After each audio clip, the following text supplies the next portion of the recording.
Somewhere it's late. Somewhere a light is still on. I like knowing that this story is finding you wherever you are tonight. Drop your city in the comments if you feel like it. And if you'd like more nights like this one, the subscribe button is how you find your way back. Now, let's begin.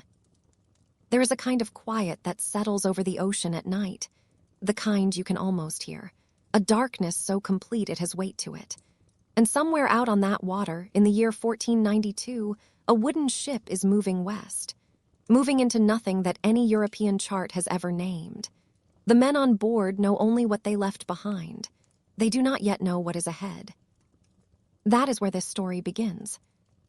To understand why Europeans found themselves sailing into that unmarked dark in the late 1400s, you have to set aside the stories about glory and God and the burning desire to plant a flag on a foreign shore. Those things came later, or were invented afterward to make the whole thing sound nobler than it was. At its core, the age of exploration began for a reason that is almost comically ordinary. It was about the price of pepper, and cinnamon, and silk, and all the other luxury goods that medieval Europe had become completely dependent on, could not produce itself, did not want to live without, and was growing increasingly furious about having to pay so much to acquire. The spice trade, the cloth trade, the slow river of desirable things moving from east to west across the known world. That was the engine, not vision, commerce. For most of the medieval period, Europe's connection to the wealth of Asia ran through a single vast and gloriously complicated network that historians call the Silk Road. The name is romantic, but the reality was messier and more interesting. The Silk Road was not one road. It was not even primarily about silk. It was a sprawling web of overland and maritime routes stretching thousands of miles from China and India all the way to the markets of Constantinople, Alexandria, and Venice. A network so vast and so lucrative that the merchants who controlled key points along it accumulated wealth that would make modern financiers blush. Through this system, spices from the Indonesian archipelago made their slow, expensive journey west. Cotton from India, porcelain from China, and yes, actual silk from various points east, all of it moving across deserts and mountain ranges and turbulent seas to reach European buyers who paid absolutely eye-watering prices for the privilege. There was no competition. There was no alternative. You wanted black pepper, you paid what they asked. You didn't want to pay what they asked.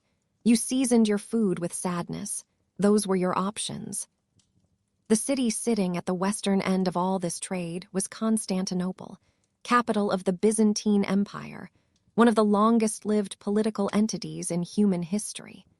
A city continuously inhabited and economically vital for over 1,000 years. Constantinople was the gateway between Europe and Asia, and whoever controlled it controlled the flow of goods and the taxes on those goods. For centuries, the Byzantine emperors had played this role, taking their cut, maintaining the flow, keeping the machinery running. European merchants grumbled about the fees, as merchants always do, but the system worked.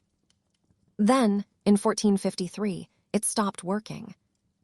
The Ottoman Empire under Sultan Mehmed II, a man who was only 21 years old at the time and was clearly in something of a hurry, laid siege to Constantinople with an army estimated at between 80 and 100,000 soldiers, a fleet of ships, and perhaps most crucially, some of the largest cannons ever constructed up to that point in history. The city's famous walls had repelled invaders for over a millennium.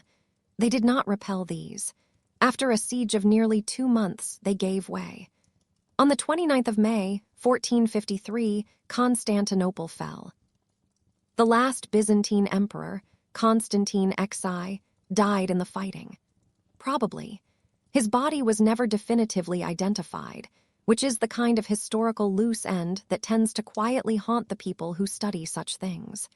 The city was renamed, eventually becoming Istanbul, and an empire that had endured for nearly 12 centuries ceased to exist in the space of a single spring morning.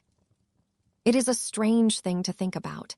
12 centuries of continuous political existence, and then a morning in May, and it was over.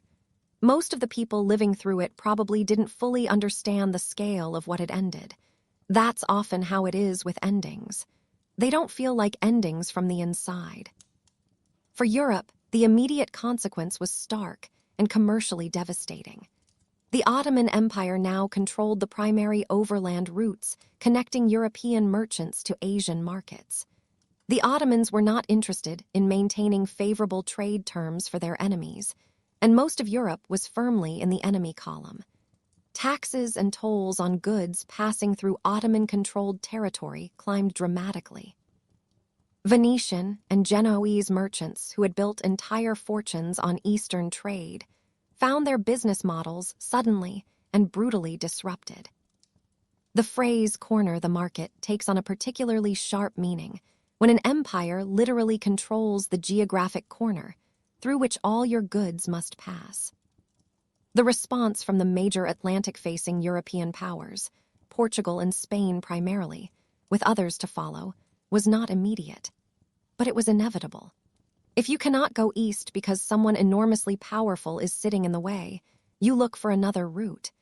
You look at your maps, you look at the ocean, and you begin doing the kind of creative geographical reasoning that historically tends to end in either catastrophe or accidental continent discovery. In the case of 15th century Europe, it was mostly the latter, though there was plenty of catastrophe mixed in along the way. Portugal had actually been working on the problem before 1453. Driven by a combination of geographical proximity to the Atlantic, a deep tradition of seafaring, and the particular obsessive energy of one man in particular. Prince Henry, known to history as Henry the Navigator, had spent his life funding and organizing exploratory expeditions down the African coast.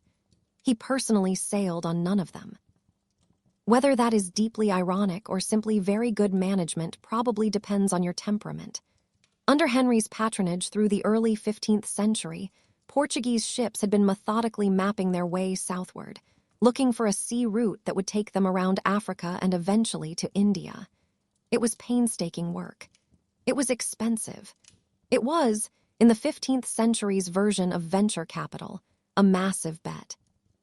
One that paid off spectacularly, but not until decades after Henry himself was dead. Meanwhile, a Genoese mariner with a talent for both navigation and self-promotion had a different idea entirely. Christopher Columbus, Cristobal Colon in Spanish, Cristoforo Colombo in his native Italian, was not trying to prove the earth was round. This is worth saying clearly, because the story that he was is one of those myths that refuses to leave the popular imagination. Educated Europeans in the 15th century already knew perfectly well that the earth was spherical. Greek scholars had established this nearly 2,000 years earlier, and the knowledge had never really been lost. What Columbus was actually arguing, and what made his proposal genuinely controversial among people who knew what they were talking about, was that the earth was significantly smaller than most contemporary geographers believed.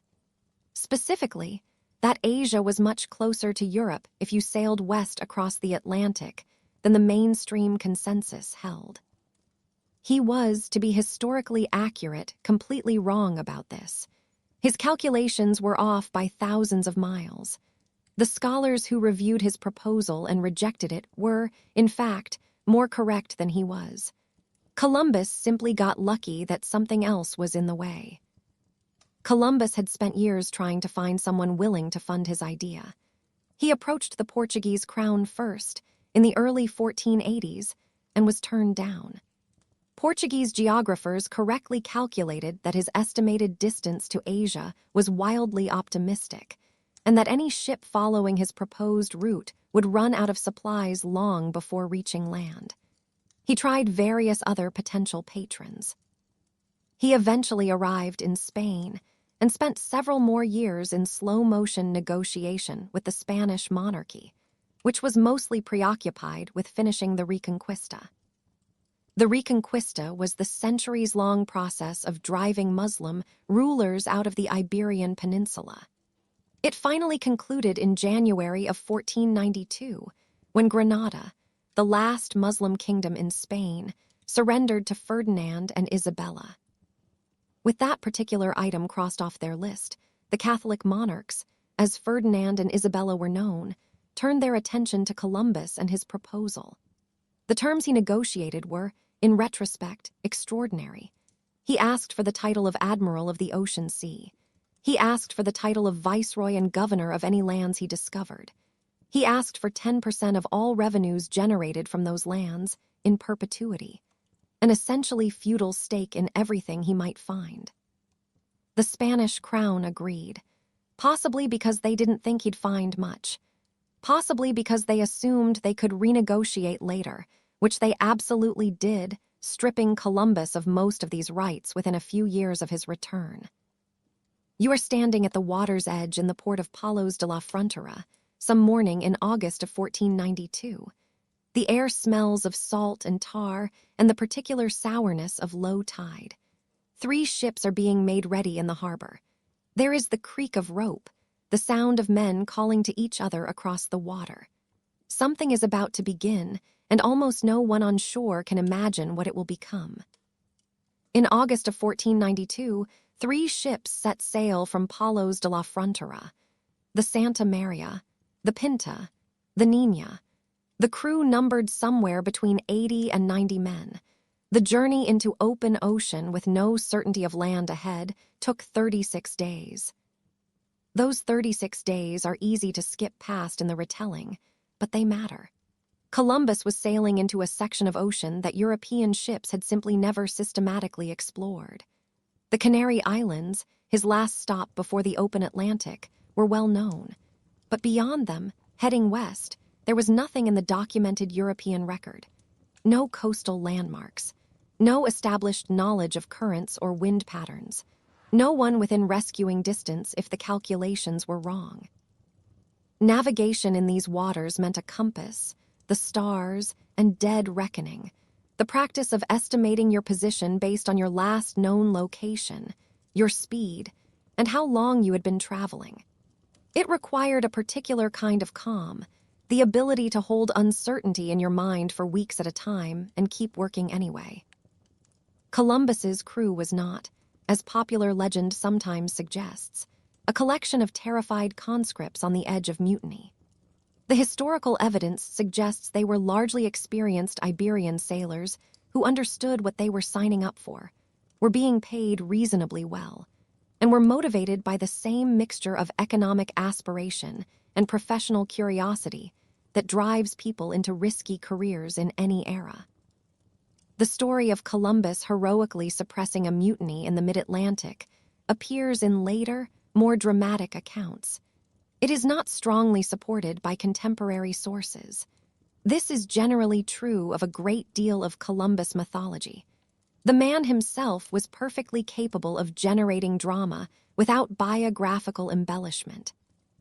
The crossing took advantage of the trade winds, reliable easterly winds that blow across the North Atlantic at the latitudes Columbus chose. This was not luck. Columbus had done his homework. He understood from experience in African coastal waters and from conversations with Portuguese sailors that the wind pattern existed and could be used. His return journey, accomplished by sailing north to pick up the westerly winds at higher latitudes, showed the same practical intelligence. Whatever his errors about the Earth's circumference, he was an exceptionally skilled navigator who understood ocean conditions in ways that the more theatrical versions of his story tend to obscure. On the 12th of October, 1492, a lookout on the Pinta named Rodrigo de Triana spotted land. What Rodrigo de Triana spotted, and Columbus promptly claimed credit for seeing himself, because Columbus was exactly that kind of person, was an island in what we now call the Bahamas. The indigenous people living there called it Guanahani. Columbus called it San Salvador and declared it the property of Spain. This must have been a remarkable moment for the Taino people watching from the shore, who had presumably been under the impression that they already had a perfectly functional claim to it. The Taino and the broader Caribbean peoples Columbus encountered were not what European imagination later made of them. The Caribbean islands had been settled by Arawakan-speaking peoples moving northward from South America over thousands of years, with more recent migrations of Carib peoples from the same general direction. These were not isolated or primitive populations. They traded across island chains. They maintained complex social hierarchies. They cultivated crops, built substantial communities, and possessed a detailed knowledge of Caribbean waters that Columbus would eventually rely on to navigate between islands. The encounter between European and Caribbean peoples in 1492 was not a meeting between the advanced and the primitive. It was a meeting between two different kinds of sophisticated, each with its own accumulated knowledge, each completely unprepared for what the other would bring.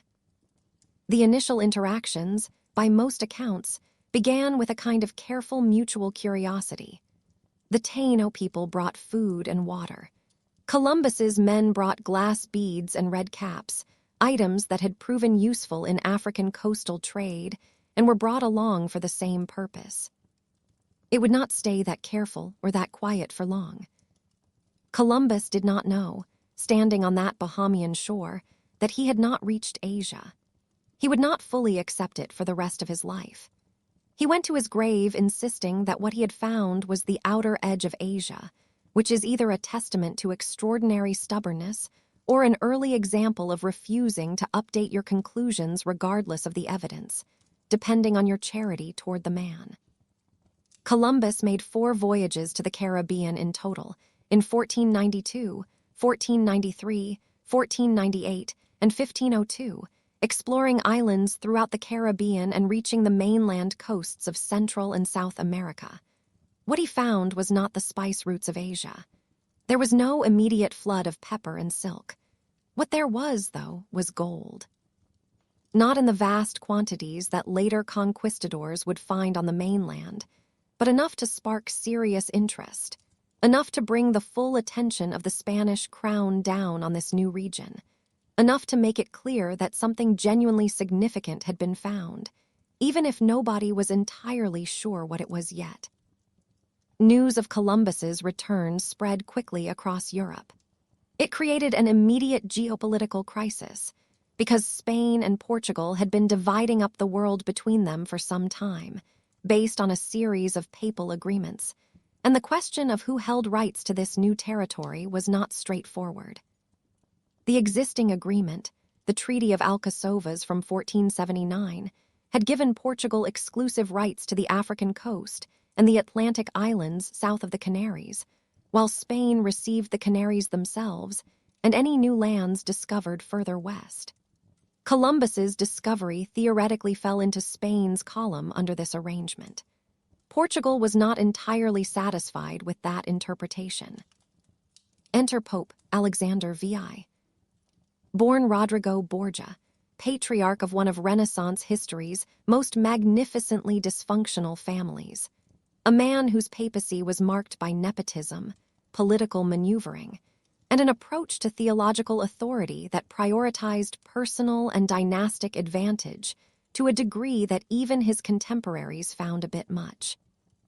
In 1493, Alexander issued a series of papal bulls, official proclamations, that attempted to sort out the competing claims. The core document drew an imaginary line running north to south through the Atlantic Ocean, at a point roughly 100 leagues west of the Azores and Cape Verde Islands. Everything to the west of this line was Spain's. Everything to the east was Portugal's. The rest of Europe, England, France, the Netherlands, everyone who was neither Spanish nor Portuguese, was simply not consulted and was expected to accept this arrangement. They did not accept this arrangement, not even slightly, but more on that in a moment. Portugal, for its part, was not entirely satisfied either. The line as drawn gave Portugal the eastern Atlantic and the African route to India, but Portuguese cartographers quickly realized it also cut them off from certain strategically important Atlantic islands. In 1494, Representatives of Spain and Portugal met in the Spanish town of Tordesillas to renegotiate the line directly, without papal intermediary. The resulting Treaty of Tordesillas shifted the line significantly westward, to approximately 370 leagues west of the Cape Verde Islands. This adjustment, as it would turn out, placed a significant portion of the South American landmass on the Portuguese side of the line. Which is why Brazil speaks Portuguese, while the rest of South America speaks Spanish. Whether the Portuguese negotiators knew that South America jutted far enough east to fall within their side of the new line is a matter of historical debate. Some historians believe it was strategic foresight. Others believe it was extraordinarily lucky geographic intuition. The most skeptical believe it was simply good fortune. Given that the official Portuguese discovery of Brazil would not happen for another 6 years, the luck hypothesis has its adherents. What the Treaty of Tordesillas represented, stripped of its legal and ecclesiastical framing, was two mid-sized European nations sitting down and dividing the entire non-European world between themselves. Continents they had never visited, oceans they had only partially mapped, peoples they had never encountered, on the basis that a Spanish-born pope had said it was fine. Even by the standards of 15th century international relations, it was a breathtaking act of presumption. The English crown's response when it heard about the treaty was essentially polite diplomatic indifference, followed by quietly commissioning its own exploratory voyages. The French response was reportedly summarized by King Francis I, who later asked to see the clause in Adam's will that divided the world between Spain and Portugal. A remark so clean and precisely aimed that it deserves its place in the historical record for sheer rhetorical elegance alone. The practical effect of Tordesillas was not to prevent competition. It was to define the legal fiction around which subsequent competition would revolve. Spain and Portugal had formal rights. Everyone else was technically a trespasser. Everyone else, as it happened, did not care even slightly. English ships under John Cabot, another Genoese navigator, because 15th century exploration was apparently something of a Genoese specialty, were already probing the North Atlantic coast by 1497, looking for their own route to Asia. What they found instead were the extraordinarily rich fishing grounds of the Grand Banks off Newfoundland. This turned out to be economically valuable in ways that took a little longer to appreciate than gold, but proved considerably more durable. French explorers followed. Dutch merchants followed. The Tordesillas line remained on the maps for decades, but it functioned less as a boundary and more as a statement of intent that nobody outside the Iberian Peninsula felt particularly obligated to honor. Meanwhile, the Spanish were rapidly realizing what they actually had. Columbus's Caribbean discoveries sparked a wave of further exploration, funded by Spanish capital and driven by the particular combination of adventurism, religious zeal, and naked greed that characterized the conquistador generation. Expeditions spread across the Caribbean islands, finding more gold, encountering more indigenous peoples, and establishing the first permanent European settlements in the Americas. The island of Hispaniola, shared today by Haiti and the Dominican Republic, became the first major base of Spanish operations.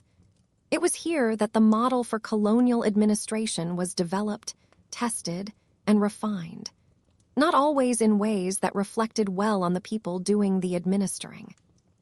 The Spanish established the encomienda system, by which indigenous laborers were assigned to Spanish colonists who were theoretically responsible for their Christian education and welfare, who were, in practice, considerably more interested in extracting maximum labor with minimum investment. The Taino population of Hispaniola, estimated at somewhere between several 100,000 and several million people before Columbus's arrival, the estimates vary wildly because careful baseline counts were not exactly a Spanish administrative priority, was devastated within decades by a combination of overwork, violence, and epidemic disease. By the 1540s, the Taino as a distinct cultural group had effectively ceased to exist. This was not a slow process. It was not gradual. It was one of the most complete demographic collapses in recorded human history, happening within living memory of first contact. Columbus himself ended his life in circumstances that might charitably be described as diminished. He had been removed as governor of the Caribbean colonies in 1500, sent back to Spain briefly in chains before being released, and spent his final years in a series of increasingly bitter legal disputes, trying to reclaim the rights and titles that had been stripped from him. He died in Valladolid in 1506, still insisting he had reached Asia, still trying to collect on contracts the Spanish crown was actively avoiding honoring. He was, in the end, a man whose achievement fundamentally transformed the world, and who received relatively little personal benefit from it. History is full of these cases. They never get less ironic. The immediate decade and a half, after Columbus's first voyage, was characterized by a scramble to make sense of what had actually been found. Amerigo Vespucci, a Florentine merchant and navigator who made several voyages to South America in the early 1500s, was both more accurate than Columbus about the continental nature of what he had found, and considerably more effective at publicizing his conclusions. His accounts of his travels circulated widely across Europe. A German cartographer named Martin Waldseemüller, working in 1507, was the first to print a map labeling the new continent America, after Vespucci's Latinized first name, Americus. Columbus got the discovery. Vespucci got the naming rights. History, as noted, has a particular sense of humor. By the second decade of the 16th century, the outline of what would become Spanish colonial strategy was becoming clear. The Caribbean islands were a base. The mainland, with its larger populations, more complex civilizations, and most attractively its metals, was the prize. The question was how to get it. The answer involved a combination of military audacity, extraordinary cruelty, diplomatic manipulation, and an accidental biological weapon that no one fully understood at the time, but that would prove more decisive than any army. That story belongs to the next chapter. For now, it is enough to rest with the sheer contingency of what happened between 1453 and 1494. A 40-year sequence of events in which a falling empire, a stubborn navigator with bad mathematics, and a Spanish-born pope with a fondness for drawing lines set the entire Western Hemisphere on a course it would not diverge from for the next 3 centuries. Consider the compounding chain of accidents.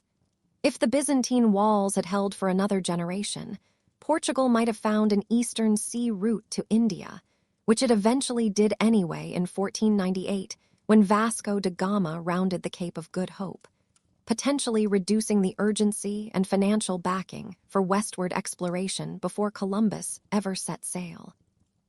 If Columbus had sailed for Portugal instead of Spain, or if the Portuguese court had made a different calculation about his route, the entire colonial enterprise might have been organized differently from the start.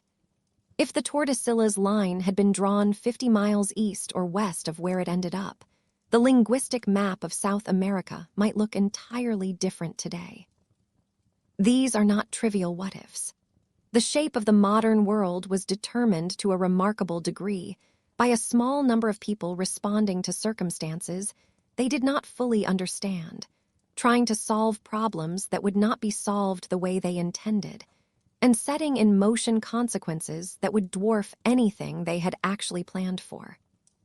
The European decision to look west was driven by the most pragmatic possible motive: commercial necessity, the need to find a cheaper route to markets that had become more expensive to access.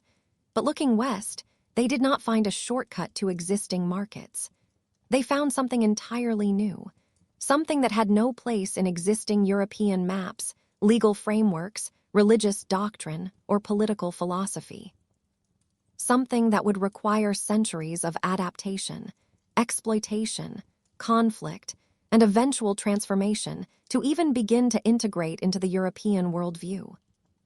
The Americas were not a prize waiting to be claimed. They were a challenge waiting to be understood. And for a very long time, the understanding was, to put it diplomatically, quite selective. The men who drew the Tordesillas line were dividing what they thought of as empty space. Not empty in the sense of unpopulated, but empty in the sense of unaccounted for, unrecognized, legally invisible. The tens of millions of people already living in the Americas did not appear in the treaty documents. They were not consulted. They were, in the framework that European law and theology had constructed over centuries, a problem to be addressed later rather than stakeholders to be negotiated with. This conceptual blind spot, this fundamental failure to recognize what was actually there, would have consequences that echoed for 500 years. It is still echoing now, in ways that anyone paying attention can see quite clearly. But in 1494, in the Treaty Hall at Tordesillas, all of that was still in the future. There were just two men from two nations, drawing a line across an ocean, dividing a world that wasn't theirs to divide, and congratulating themselves on their statesmanship. As Tuesday afternoons go, it was quite a productive one.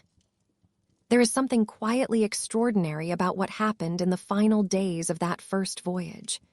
Not the arrival itself, not the landfall, but the small, telling moment when Columbus looked at the people who had come to meet him and made a decision that would shape the next 5 centuries. Both sides were cautious. Both sides were curious. They were doing, as humans generally do in uncertain encounters, the careful preliminary work of establishing what kind of interaction this was going to be. There was a kind of tentative equilibrium in those first hours, a mutual wariness that might, in different circumstances, have been the beginning of something quite different. Columbus broke it. Before he sailed away from the island, he took a small group of Taino people captive. Interpreters and guides, he explained, which is one way to frame the act of taking human beings against their will. The Taino who stood on that shore watching him go were watching someone who had already, in some fundamental sense, decided what the relationship between Europeans and the people of these islands was going to be. Columbus's log from that first voyage, or rather the surviving summary of it made by the priest Bartolomé de las Casas, since the original is lost, contains something that stays with you once you've read it. There are passages of genuine admiring observation. The Taino's generosity, their physical health, their gentle temperament. These things clearly struck Columbus and struck him sincerely. And then, in the same document, without apparent awareness of any tension between the two, he notes that they would make excellent servants, and that with 50 armed men he could bring the whole island under subjugation. The two observations sit side by side in the record. They were not, for Columbus, contradictory. They were simply different aspects of the same practical evaluation. The same person who found the Taino admirable found them exploitable and saw no particular contradiction in holding both thoughts at once. That dual perspective, indigenous peoples as both worthy of wonder and available for use, would characterize European thinking about the Americas for centuries. Its echoes are not entirely absent from the present. The Spanish crown's response to Columbus's return was enthusiastic, politically complex, and immediate. Ferdinand and Isabella ordered a second expedition within months, not a small follow-up voyage. 17 ships, somewhere between 1,200 and 1,500 men, seeds and livestock for permanent settlements, horses, cattle, pigs. The second voyage was not an exploration. It was a colonization effort, organized and funded by the state, designed to establish permanent Spanish presence in the Caribbean and begin extracting the economic value that was assumed to be there.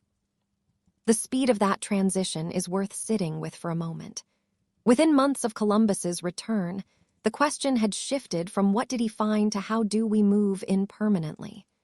The Spanish crown understood almost immediately that what Columbus had discovered was not a trade route but a territory, and that territories required administration, settlement, and defense.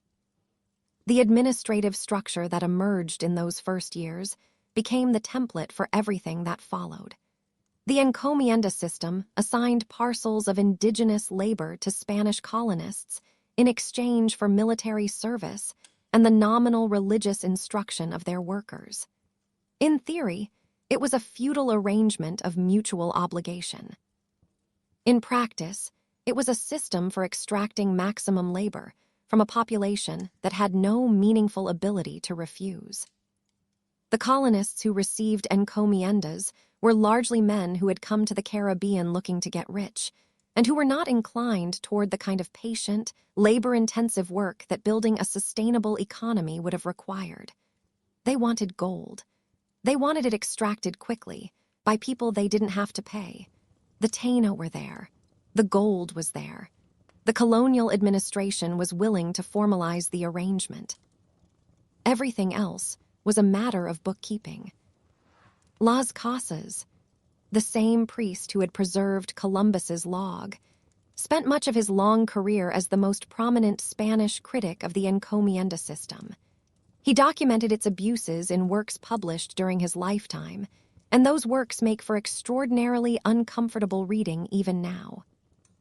His accounts of Spanish conduct toward the Taino describe routine mass murder, torture, enforced starvation, and casual brutality on a scale that he clearly felt was not only morally catastrophic, but also strategically counterproductive.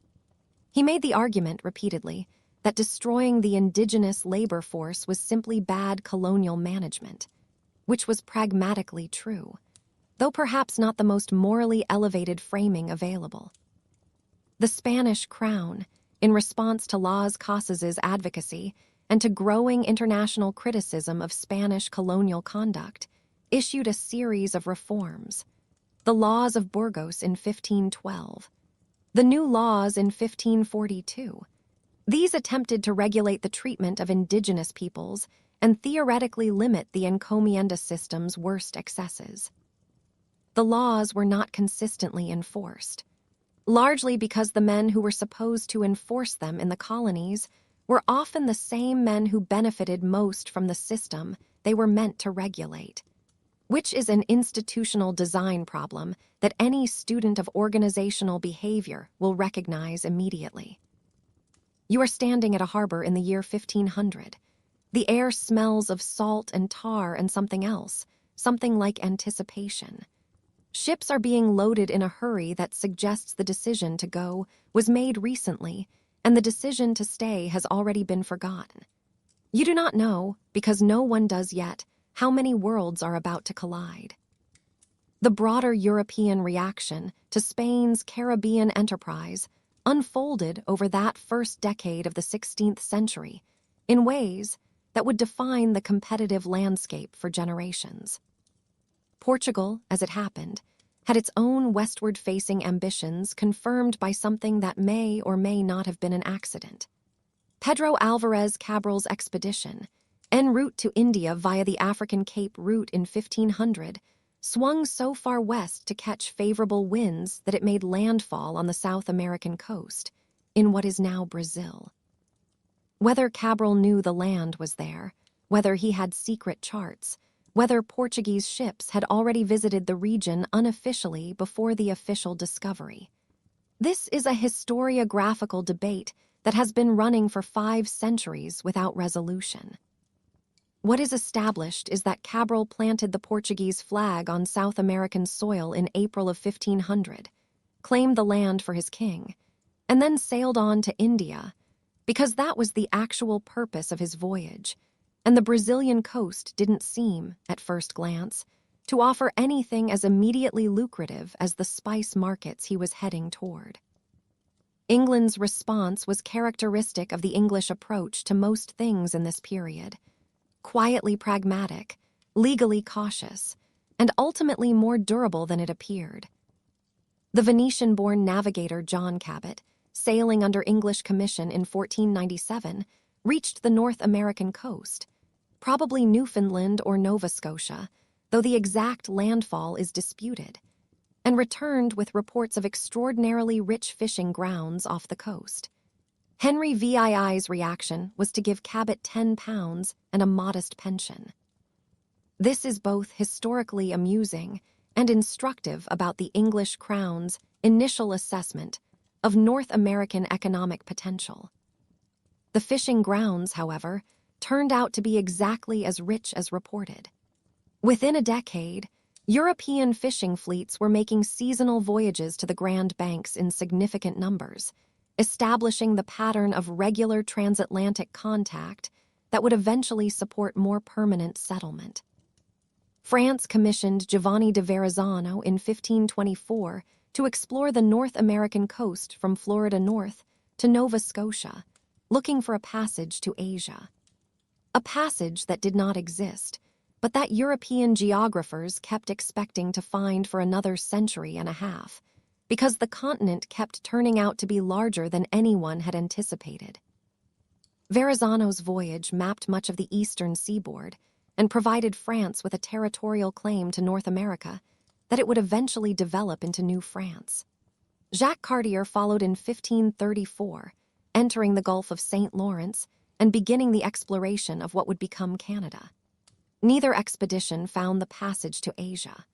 Both contributed to the emerging European understanding of just how much continent stood between the Atlantic and whatever lay beyond it. What is striking, looking at this entire period from 1492 to roughly 1520, is the speed with which a genuinely unprecedented geopolitical situation generated new institutional responses. The Treaty of Tordesillas, whatever its limitations and however widely it was ignored, was a novel attempt to apply legal frameworks to a situation those frameworks had never been designed to address. The encomienda system, however brutal in practice, was an attempt to create an administrative structure for governing large populations at distances that made direct metropolitan control impossible. The various reform attempts, however inconsistently implemented, represent an early recognition that the unlimited exploitation of human populations had both moral and practical limits. None of these institutions were adequate to the situation. All of them left legacies that lasted centuries. The history of colonization is, in large part, a history of institutions. Formal and informal rules, arrangements, and relationships, being built, modified, abused, and occasionally dismantled in response to a situation that was new in almost every particular, that nobody had a rule book for, and that was moving far too fast for any rule book to keep pace with anyway. By 1520, the broad outlines of what colonization would mean were becoming visible, even if the full consequences were still decades or centuries away. Spain controlled the Caribbean and was beginning to probe the mainland. Portugal controlled Brazil and the sea route to Asia. England and France had claims in the north that they hadn't yet developed into anything substantial. And across all of it, underlying every transaction, every land claim, every colonial calculation, was a set of demographic changes that no one fully understood yet, but that were already reshaping the human geography of two continents in ways that no amount of administrative machinery could control or undo. The diseases were already moving. The populations were already collapsing. The world that Columbus had sailed toward on that August morning in 1492 was already, irreversibly, becoming a different world. And the people deciding what that different world would look like were, for the most part, sitting in Madrid and Lisbon, looking at maps that were still largely inaccurate, making plans based on information that was already out of date, and congratulating themselves on a territorial division that was already being ignored by the French. The Caribbean, as we've seen, was in many ways a preparation. The encomiendo experiments, the administrative structures, the rapid demographic collapse of the island populations. All of it was prologue, intentional or not, for what was about to happen on the mainland. Because by the second decade of the 16th century, Spanish explorers probing the edges of the Caribbean had begun to pick up rumors. Word of large, organized, sophisticated civilizations somewhere to the west and south. Cities, roads, markets. And gold. A great deal of gold, held by people who had not yet experienced the full range of what motivated Spanish soldiers in this era. This combination of information would set in motion what historians generally consider one of the most audacious military campaigns in recorded history. Though audacious is doing a significant amount of diplomatic work in that sentence. Perhaps reckless to the point of statistical impossibility captures the spirit more accurately. Hernán Cortés was 33 years old when he departed Cuba for the Mexican mainland in February 1519, having been specifically ordered not to by the governor of Cuba, Diego Velázquez de Cuyler, who had commissioned the expedition, and then changed his mind about putting Cortés in charge of it. Cortés's response to this administrative inconvenience was to sail before the revocation order could be formally delivered, which is the 16th century equivalent of submitting your resignation before your performance review and then keeping the company car. He had approximately 500 soldiers, 11 ships, 16 horses, and enough weapons to start and lose a small war. He was heading toward a civilization of several million people that had been in continuous development for centuries, and whose military forces had been forged through decades of organized, ritualized, but thoroughly deadly warfare. The conventional strategic assessment of his chances would have been brief and not particularly encouraging. What Cortés had, beyond whatever personal qualities history has retrospectively attributed to him, was a set of advantages that weren't immediately visible but proved decisive. The first was the political situation of the Aztec Empire itself, or the Mexica, as they called themselves, the name Aztec being a later construction that the people concerned wouldn't have recognized. The Mexica state in 1519 was not a unified, harmonious empire. It was a dominant power that maintained its position through a combination of military conquest and ongoing tribute extraction from subordinate peoples. Peoples who were required to supply labor, goods, and most visibly and most controversially, sacrificial victims for the religious ceremonies that were central to Mexica's state ideology. The subject peoples of the Mexica Empire were not, on the whole, enthusiastic about this arrangement. They were paying enormous tribute, providing human sacrifices, and were structurally prevented from accumulating the kind of wealth and power that might allow them to change the terms of the relationship. When a group of armed foreigners appeared on the coast and demonstrated an interest in fighting the Mexica, the strategic calculus for several of these subject peoples was not complicated. Cortés's alliance with the Tlaxcalans, a people who had maintained their independence from the Mexica through decades of costly warfare, and who hated the empire with a particular intensity that comes from long proximity to an oppressive neighbor, was the single most important factor in the Spanish conquest, and it is a factor that tends to get significantly less attention in popular accounts than the steel and the guns. The Tlaxcalans provided tens of thousands of soldiers. They provided intelligence, logistical support, local knowledge, and the kind of moral legitimacy that comes from having allies who actually know the territory and have a personal stake in the outcome. Without the Tlaxcalans and the other allied peoples who joined the Spanish cause, Cortés's 500 soldiers would have been, in purely military terms, an interesting historical footnote rather than the nucleus of a successful conquest. The Spanish were the shock troops. The indigenous allies were the army. The second major advantage, and the one that genuinely changed the fundamental equation in ways that no amount of alliance building could have predicted or engineered, was disease. Specifically smallpox, though it was joined over the following decades by measles, typhus, influenza, and a catalog of other pathogens that the indigenous populations of the Americas had never encountered, and for which they had developed no immunological defenses whatsoever. The reason for this absence of immunity is straightforward in retrospect. but was mysterious to everyone involved at the time. The great epidemic diseases of the Old World, the ones that had burned through European, Asian, and African populations for millennia, killing enormous numbers in each wave, but also gradually selecting for greater resistance among survivors, had their origins in the long coevolution of human agricultural societies with domesticated animals. Cattle, pigs, horses, sheep, goats. These animals, kept in close proximity to humans in densely populated agricultural communities over thousands of years, were the original hosts of the pathogens that became humanity's most devastating epidemic diseases. The Americas, with a completely different suite of domesticated animals and a different pattern of human settlement, had simply never been exposed to these diseases. The immune systems of indigenous American populations had no template for fighting them. When smallpox arrived in the Americas, brought by enslaved Africans who were themselves part of the Atlantic trade system already beginning to take shape, and carried into the interior far ahead of the Spanish advance by indigenous traders and travelers. It moved through populations with a speed and lethality that has few parallels in recorded epidemic history.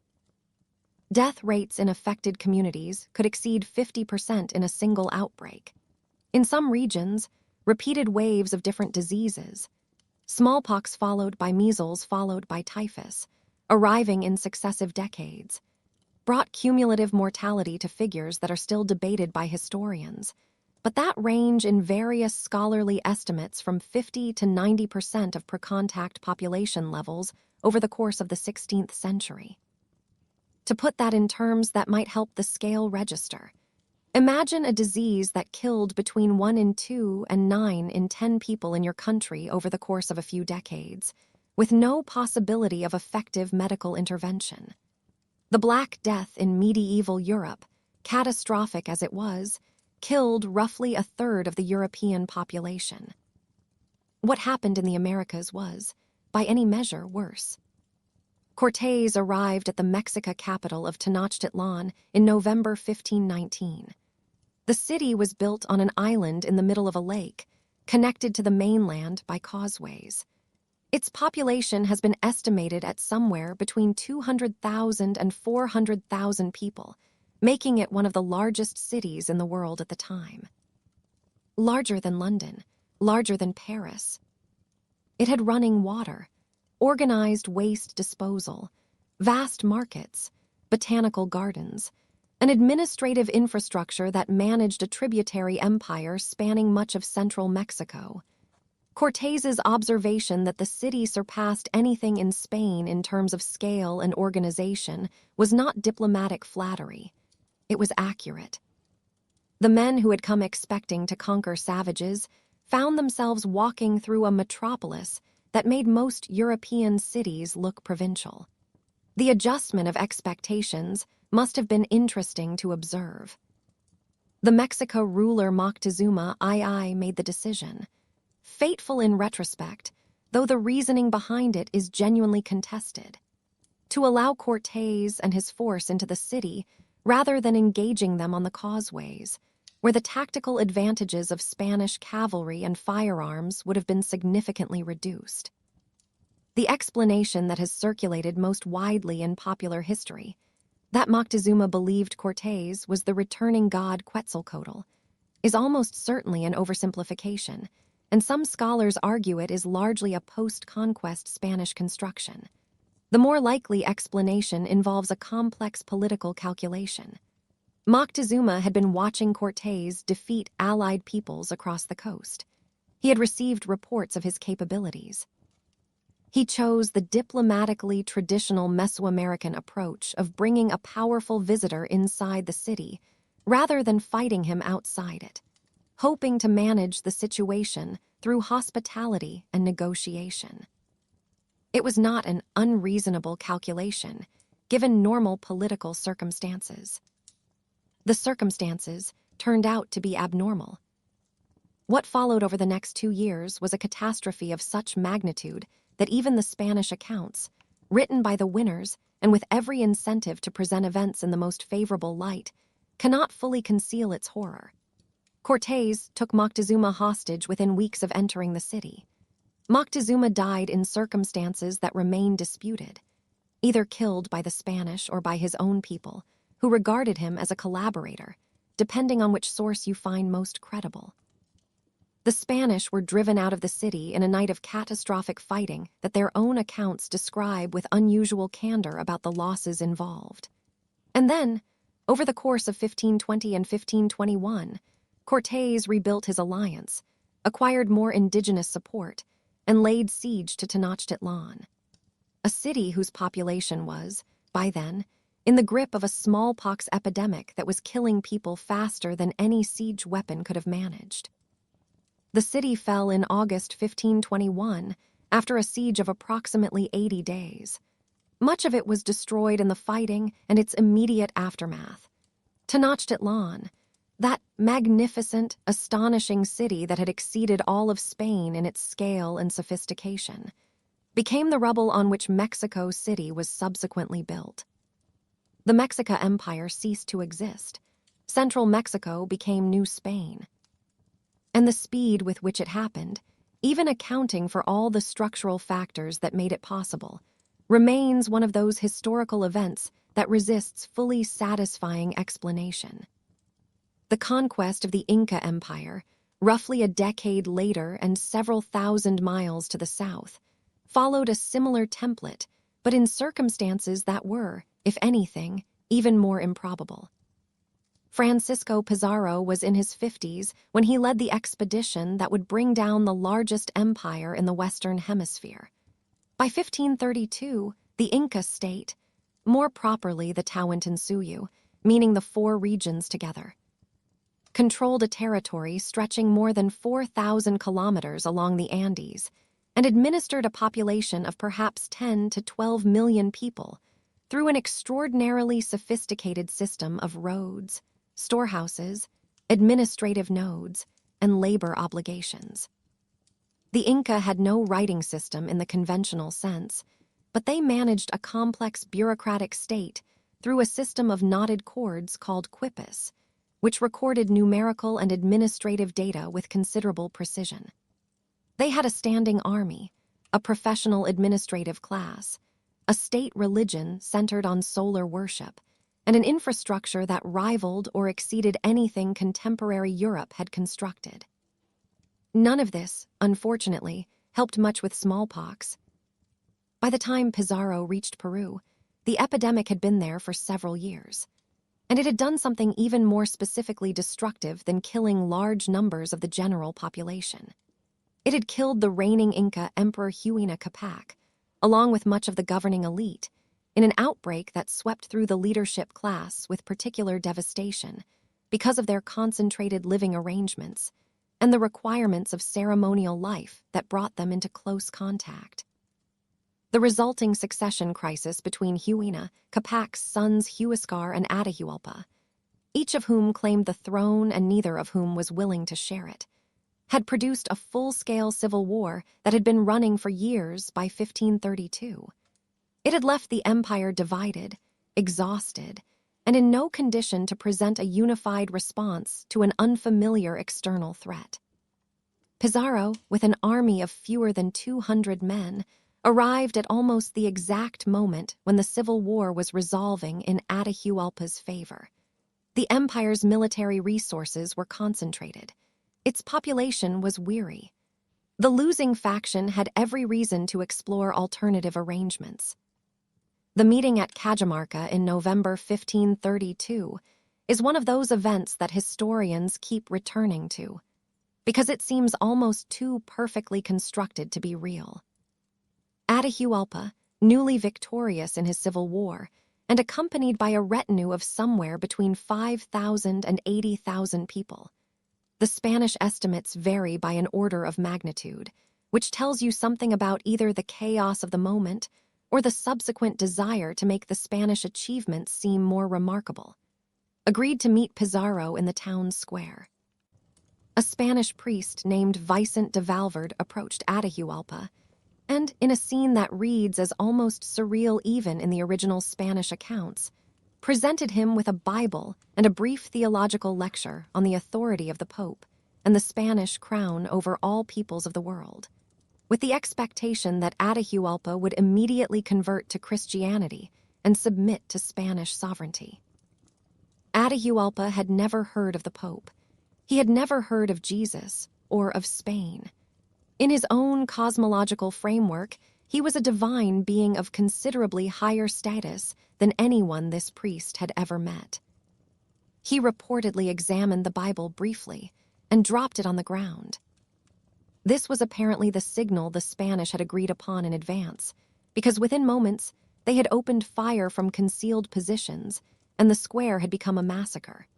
The ambush at Cajamarca killed somewhere between 2,000 and 10,000 Inca soldiers by various estimates, and captured Atahualpa himself. Not a single Spanish soldier died, which is either evidence of extraordinary tactical planning, the element of complete surprise, or both. Atahualpa, in captivity, offered what has become one of history's more remarkable ransom proposals: a room filled with gold to the height a man could reach, plus 2 rooms filled with silver in exchange for his freedom. Pizarro accepted. Over the following months, the Inca administrative network, functioning even in crisis with considerable efficiency, assembled the ransom. It was delivered. And then Pizarro had Atahualpa executed anyway, on charges of idolatry and plotting rebellion that were, even by the legal standards of the time, transparently constructed. This was, diplomatically speaking, not an auspicious foundation for subsequent Spanish and Andean relations, though it did have the practical advantage of eliminating the one person around whom Inca resistance could most easily have organized. What followed the fall of the Inca capital at Cusco in 1533 was, in broad outline, similar to what followed Tenochtitlan: a period of military consolidation, administrative reorganization, and ongoing epidemic mortality that steadily stripped away the demographic foundation of any sustained resistance. The Inca road system, that extraordinary network of stone-paved highways stretching thousands of kilometers through some of the most challenging terrain on Earth, complete with way stations, suspension bridges, and relay runners who could carry messages hundreds of miles in a matter of days, was appropriated by the Spanish as an administrative and military infrastructure. The labor obligation system that had built and maintained that infrastructure was adapted into the Mita, a Spanish colonial forced labor system that would remain in operation for centuries and would eventually funnel the majority of its victims toward the silver mines at Potosi. Potosi is a mountain in what is now Bolivia. It proved to contain one of the largest silver deposits in human history. Over the following 2 centuries, it would produce roughly half of all the silver in circulation in the global economy. The mountain made Spain the dominant economic power in 16th century Europe. It killed, through mining conditions that were genuinely appalling even by the undemanding standards of the era, an estimated 8 million people. Whether that exchange was a good deal is not, at this remove, a particularly difficult question. The broader pattern of Spanish conquest spread across the Americas with a speed that reflects both the genuine military effectiveness of the conquistadors and the catastrophic impact of epidemic disease in clearing the path before them. By mid-century, Spanish expeditions had penetrated into present-day Florida, Arizona, New Mexico, Colorado, and Kansas, following rumors of other wealthy civilizations, other gold cities, other prizes to be claimed. The Coronado expedition of 1540 to 1542 crossed the American Southwest and the Great Plains, searching for the legendary 7 cities of gold, finding instead Pueblo communities in New Mexico and buffalo herds in Kansas, and returning to Mexico having traveled several thousand miles without finding anything particularly lucrative. Francisco de Orellana descended the entire length of the Amazon River in 1541 to 1542, reportedly encountering dense river civilizations along the way. Communities that would subsequently collapse so completely from epidemic disease that when European explorers returned to the region centuries later, they found what appeared to be untouched wilderness and concluded that the Amazon basin had never supported large populations. Modern archaeology has significantly revised that conclusion. The Amazon was not empty. It became empty through a process that took several generations, but was no less complete for being gradual. The administrative structure that Spain imposed on its American territories was elaborate, hierarchical, and designed with the primary purpose of extracting wealth and remitting it to the crown. The viceroyalties, New Spain, covering Mexico and Central America, and Peru, covering most of South America, were governed by appointed officials who answered to the Council of the Indies in Madrid, a bureaucratic body that spent a great deal of energy issuing regulations about colonial governance that were frequently ignored by the men actually on the ground. Because the men actually on the ground were several months sailing time away from Madrid, and generally felt that the council's understanding of local conditions left something to be desired. The famous phrase attributed to colonial administrators, "Obedezco pero no cumplo," I obey but I do not comply, captures something true about the relationship between metropolitan authority and colonial reality that would persist for as long as the empire lasted. There are roughly 3,000 miles of open ocean between the coast of West Africa and the shores of the Americas. The crossing took anywhere from 3 weeks to 3 months, depending on the winds, and the ships carrying enslaved people were not built for the comfort of their passengers. They were built to carry as many as possible, chained in rows, below decks, in the dark. That is where we will begin tonight, at the edge of one ocean, looking across another. You are standing on a dock somewhere on the West African coast. The year is somewhere in the late 1600s. The air is wet and heavy, and the smell of salt and bilge water and something you cannot quite name hangs over everything. There are ships. There is shouting, in languages you don't understand. There is paperwork being completed, and money changing hands, and you are not the one holding the money. Then the narrator resumes, and we step back a little, and look at the longer shape of things. The phrase "Obedezco pero no cumplo," I obey but do not comply, captures something essential about the Spanish Empire.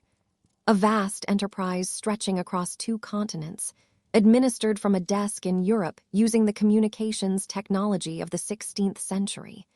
You could write all the regulations you liked.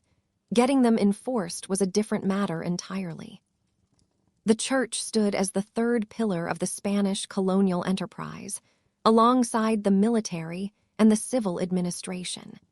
Its role was both more complex and more ambiguous than simple narratives of religious oppression tend to suggest. Franciscan and Dominican friars arrived in the Americas in significant numbers in the decades following the initial conquest. Their mandate was to convert the indigenous population to Christianity. Some of these men were genuinely appalled by what they witnessed: the violence, the exploitation, the systematic destruction of indigenous cultures. Some became fierce advocates for indigenous rights. The most famous of these advocates was Bartolomé de las Casas, whose written denunciations of Spanish colonial conduct helped shape the first international legal debates about the rights of conquered peoples. These were not small arguments. They were arguments about whether certain human beings had rights at all, and they were being made, for the first time in a formal legal sense, because one man had gone to the Americas and could not stop writing down what he saw. Others among the friars were active participants in the very cultural destruction they were theoretically there to manage. In 1562, Bishop Diego de Landa ordered the burning of Maya manuscripts. What was lost in that fire was virtually everything that remained of the Maya written literary tradition. Irreplaceable records of astronomical knowledge, history, and cultural practice accumulated over centuries. and the man who ordered it had also written extensively about Maya culture. He seemed to hold both impulses simultaneously, the scholar and the destroyer, without perceiving any contradiction between them. That is worth sitting with for a moment. The idea that a person could spend years documenting a civilization and then set its library on fire. It says something about the cognitive architecture of religious zeal in the 16th century that has not entirely lost its relevance. The missionaries who genuinely worked to understand and preserve indigenous cultures did so against the grain of an administrative system structurally oriented toward extraction and transformation rather than preservation. The Reductians, forced resettlement programs that concentrated dispersed indigenous populations into organized, grid-planned towns, were justified in administrative documents as humanitarian improvements. Bringing civilization and Christian salvation to people who had previously been living in dispersed, difficult-to-supervise arrangements. These programs disrupted traditional social and economic patterns. They concentrated populations in ways that accelerated disease transmission. They severed communities from the agricultural practices and the accumulated resource knowledge that had sustained them for generations. The people being resettled had opinions about this that were rarely solicited and even more rarely recorded. The question of why the Spanish conquest succeeded militarily, in the specific sense of defeating organized military resistance from civilizations that vastly outnumbered them, has generated an enormous historiographical literature and several centuries of heated debate. The steel and gunpowder explanation, which dominated popular understanding for a long time, is inadequate on its own. Steel swords and primitive firearms, while useful, were not decisive against the numbers involved. The indigenous armies that fought the Spanish in various engagements were not without effective military technology of their own. The horse explanation, the terror induced by cavalry among peoples who had never seen mounted warriors, is more compelling for the initial encounters, but it cannot explain sustained conquests that extended well beyond the shock of first contact. The disease explanation is essential, but incomplete. Epidemics weakened resistance, certainly, but the Spanish conquest was not simply a demographic process. It involved active military campaigns, political maneuvering, and the construction of administrative infrastructure. The most persuasive explanations involve the intersection of all these factors with the specific political conditions of the civilizations being conquered. Both the Mexica and the Inca empires were tribute systems, hierarchical structures in which a dominant ethnic and political group extracted resources from subject peoples who had not chosen the arrangement and who had accumulated generations of grievance against it. When the Spanish arrived, they arrived not as invaders attacking a unified people. They arrived as potential allies for peoples who already had strong reasons to want the current regime changed. The Tlaxcalans who fought alongside Cortés were not traitors to some pan-indigenous identity. That concept, a shared indigenous identity in opposition to European invasion, simply did not exist yet. It would take generations to develop. The Tlaxcalans were a people with specific enemies, specific interests, and a specific calculation about which alliance best served those interests. That the calculation proved, in the long run, to have traded one form of domination for another does not mean it was irrational at the moment it was made. History is full of alliances that made sense given the information available, and turned out badly given information that wasn't available yet. While Spain was occupied dismantling continental empires, Portugal was doing something considerably more methodical, and in some respects considerably more complicated, with the territory it had acquired on the other side of the Tordesillas line. Brazil was discovered by Pedro Álvares Cabral in 1500, largely by geographical accident. His fleet swung so far west to catch the South Atlantic trade winds that he found himself looking at a coastline where no coastline was supposed to be. He investigated briefly, sent a ship back to Lisbon with the news, and continued on to India, which was the actual purpose of the exercise. The report that reached Lisbon described a land that was, by the standards of what Spain was already finding on the mainland, underwhelming. No obvious gold or silver. No large centralized civilizations with treasuries to plunder. No equivalent of Tenochtitlan or Cusco sitting on a hilltop, waiting. What there was instead was a coastline of extraordinary biological richness, a forest of near-incomprehensible density and extent, and a population of Tupi-speaking peoples living in coastal and riverine settlements who were, compared to the Mexica or the Inca, not organized in ways that invited the Cortés-style approach. Portugal's initial response to Brazil was, consequently, low-key to the point of apparent indifference. For roughly the first 30 years after Cabral's landing, the Portuguese crown did not invest significantly in systematic colonization. What it did instead was establish a series of feitorias, trading posts, along the coast, staffed by small groups of Portuguese traders who operated on the basis of an arrangement called the resgate, or barter trade. The primary commodity of interest was pau-brasil, Brazilwood, a dense hardwood found in the coastal forests, whose heartwood produced a brilliant red dye that was in high demand in European textile industries. Brazilwood could not simply be loaded onto ships by a small Portuguese garrison. It required felling, debarking, and transporting to the coast, all of which required significant labor. The Tupi peoples, who had no particular interest in cutting down trees for European textile markets on a volunteer basis, could be persuaded to do this work through the standard early colonial trading arrangement.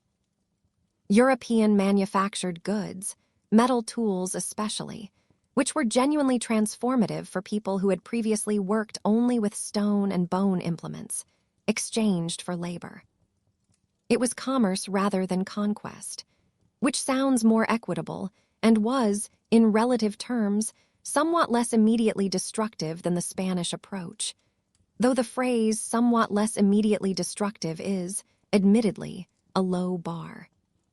The Portuguese relationship with Brazilian indigenous peoples in this early period was shaped by practical necessity in ways that the Spanish relationship with their subjects largely was not. Portugal was simultaneously managing an empire that stretched from Brazil to West Africa, to the Indian Ocean coast, to Southeast Asia. An extraordinary global enterprise for a country with a total population of roughly 1.5 million people. There was no population surplus to funnel into large-scale Brazilian colonization, even if the crown had wanted to prioritize it. There were no vast silver mountains to justify the investment. And the Tupi peoples, while not organized as a tributary empire that could be decapitated by capturing its leadership, were formidable in their home environment. Expert in forest warfare, in ambush, in the use of the landscape. The straightforward application of the Cortés model would likely have been expensive and inconclusive. Trading was simply more pragmatic. The relationship extended, in many cases, to the kind of social and cultural entanglement that the phrase trading post doesn't fully capture. Portuguese traders who stayed in Brazil for extended periods frequently married or formed partnerships with Tupi women, an arrangement that served both parties in practical ways. For the Portuguese men, indigenous women provided access to Tupi social networks, language, knowledge of the forest, and the kind of local legitimacy that made their trading operations sustainable. For the Tupi communities, Portuguese connections provided access to metal tools, trade goods, and occasionally military assistance in the endemic intertribal conflicts that were a feature of indigenous life on the Brazilian coast. The mixed-race children of these relationships, the Mamelucos, occupied a complex and often economically powerful intermediate position in early Brazilian society. They served as interpreters and brokers between the two worlds, indispensable to the colonial enterprise even as they were categorized as socially inferior by the metropolitan standards that would eventually be imposed. The shift from this informal trading post-model toward systematic colonization was driven primarily by external pressure rather than internal decision. French ships had been appearing on the Brazilian coast with increasing frequency through the 1520s, trading for Brazilwood with the same Tupi partners the Portuguese were using, and showing no particular interest in respecting the Tordesillas line, which France had declined to recognize. By the early 1530s, the Portuguese crown concluded that maintaining a theoretical claim to Brazil while allowing French traders to conduct business there freely was strategically untenable. If Portugal wanted to keep Brazil, and it did, both for the Brazilwood trade and for the strategic value of a Western Atlantic base, it would need to actually occupy it in a meaningful way. The solution adopted in 1532 was the captaincy system, a division of the Brazilian coastline into 15 hereditary land grants, each assigned to a Portuguese nobleman who received the rights to govern, colonize, and profit from his captaincy in exchange for bearing the costs of settling and defending it. It was essentially medieval feudal logic applied to tropical colonization, which is the kind of institutional transfer that makes a certain kind of sense on paper in Lisbon and creates interesting complications in the field. The donatarios, as the captaincy grantees were called, had widely varying levels of organizational competence, financial resources, and commitment to their Brazilian obligations. Some, like Duarte Silho in Pernambuco, were energetic administrators who invested seriously in establishing viable settlements. Others were noble courtiers who had received their captaincies as political rewards and showed little interest in the uncomfortable business of actually living in them. The system produced predictably uneven results. A few prosperous settlements, several abandoned or barely functional ones, and a general pattern suggesting that the captaincy model was not going to be sufficient on its own. By the early 1540s, the Portuguese crown concluded that Brazil needed a more centralized administrative structure. In 1549, it appointed Tomé de Sousa as the first governor-general of Brazil, established the city of Salvador in Bahia as the capital, and began building a proper colonial administration. Tomé de Sousa arrived with something that the early trading post era had conspicuously lacked: Jesuit missionaries, whose arrival in Brazil in 1549, alongside the first governor-general, represented the beginning of a systematic attempt to bring indigenous Brazilians into the colonial order through conversion and education, rather than purely through commercial exchange. The Jesuits would prove to be one of the more unusual actors in the history of Brazilian colonization. Genuinely committed, in many cases, to indigenous welfare in ways that brought them into repeated conflict with colonists who wanted indigenous labor without the inconvenience of indigenous rights. They built the famous Aldeia mission settlements that housed tens of thousands of indigenous people, settlements that were eventually, in 1759, abolished by the Marquis of Pombal. A bureaucratic reversal that manages to be simultaneously a humanitarian catastrophe and a study in imperial administrative logic. The economic driver that eventually transformed Brazil from a Brazilwood trading operation into a fully committed colonial enterprise was sugar. Sugar cane had been cultivated in Madeira and the Azores, the Atlantic island chains that Portugal had been using as agricultural laboratories for generations. Portuguese planters knew how to grow it, process it, and sell it. The soil and climate of northeastern Brazil, particularly in Pernambuco and Bahia, turned out to be extraordinarily well-suited to cane cultivation. By the 1550s and 1560s, the first engenhos, Sugar mills, the central units of plantation production, were beginning to operate. The sugar industry created an economic logic for Brazil that Brazilwood had never provided, because sugar production was labor-intensive in a way that justified large-scale investment and permanent settlement. The question of where the labor would come from would shape the next 3 centuries of Brazilian history in ways that are still visible today. That question is not a simple one, and its full weight belongs to what follows. For now, it is enough to hold the image of those first mills turning. In the wet heat of the northeastern coast, surrounded by cane fields and forest and a silence that would not last. By the middle of the 16th century, 2 very different models of colonial enterprise had taken shape on opposite sides of the Tordesillas line. The Spanish model, built on military conquest, tributary extraction, and the ruins of destroyed civilizations. And the Portuguese model, built on commercial partnership that gradually hardened into plantation agriculture and forced labor on a massive scale. Neither model was gentle. Neither was sustainable in its original form. Both would transform under pressure from economics, disease, and the resistance of the people they were imposed upon into something their founders would have barely recognized. That transformation had a cost. A human cost measured not in administrative documents or commercial ledgers, but in lives and crossings, and losses so total they were designed to be total. Which is where we go now, carefully and without hurrying. The sugar mills of northeastern Brazil, the silver mines of Potosi, the tobacco plantations of Virginia, the indigo fields of South Carolina.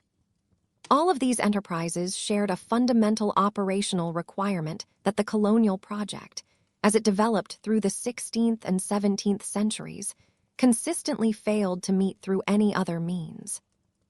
They needed labor, enormous quantities of it. Sustained, disciplined, physically demanding labor performed day after day in conditions that were, depending on the specific enterprise, either merely brutal or actively lethal. The indigenous populations that the colonizers had initially looked to as their primary labor source had been devastated by epidemic disease on a scale that no administrative system could compensate for.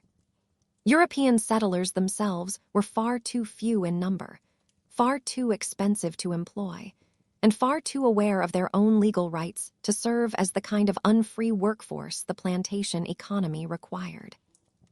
By the middle of the 16th century, the colonial enterprise was facing a labor crisis that threatened to make the entire project economically unviable. The solution that European colonial powers settled on, with Portugal leading the way, followed by every other nation that developed significant American colonies, was not subtle, not complicated, and not, even at the time, universally regarded as morally acceptable.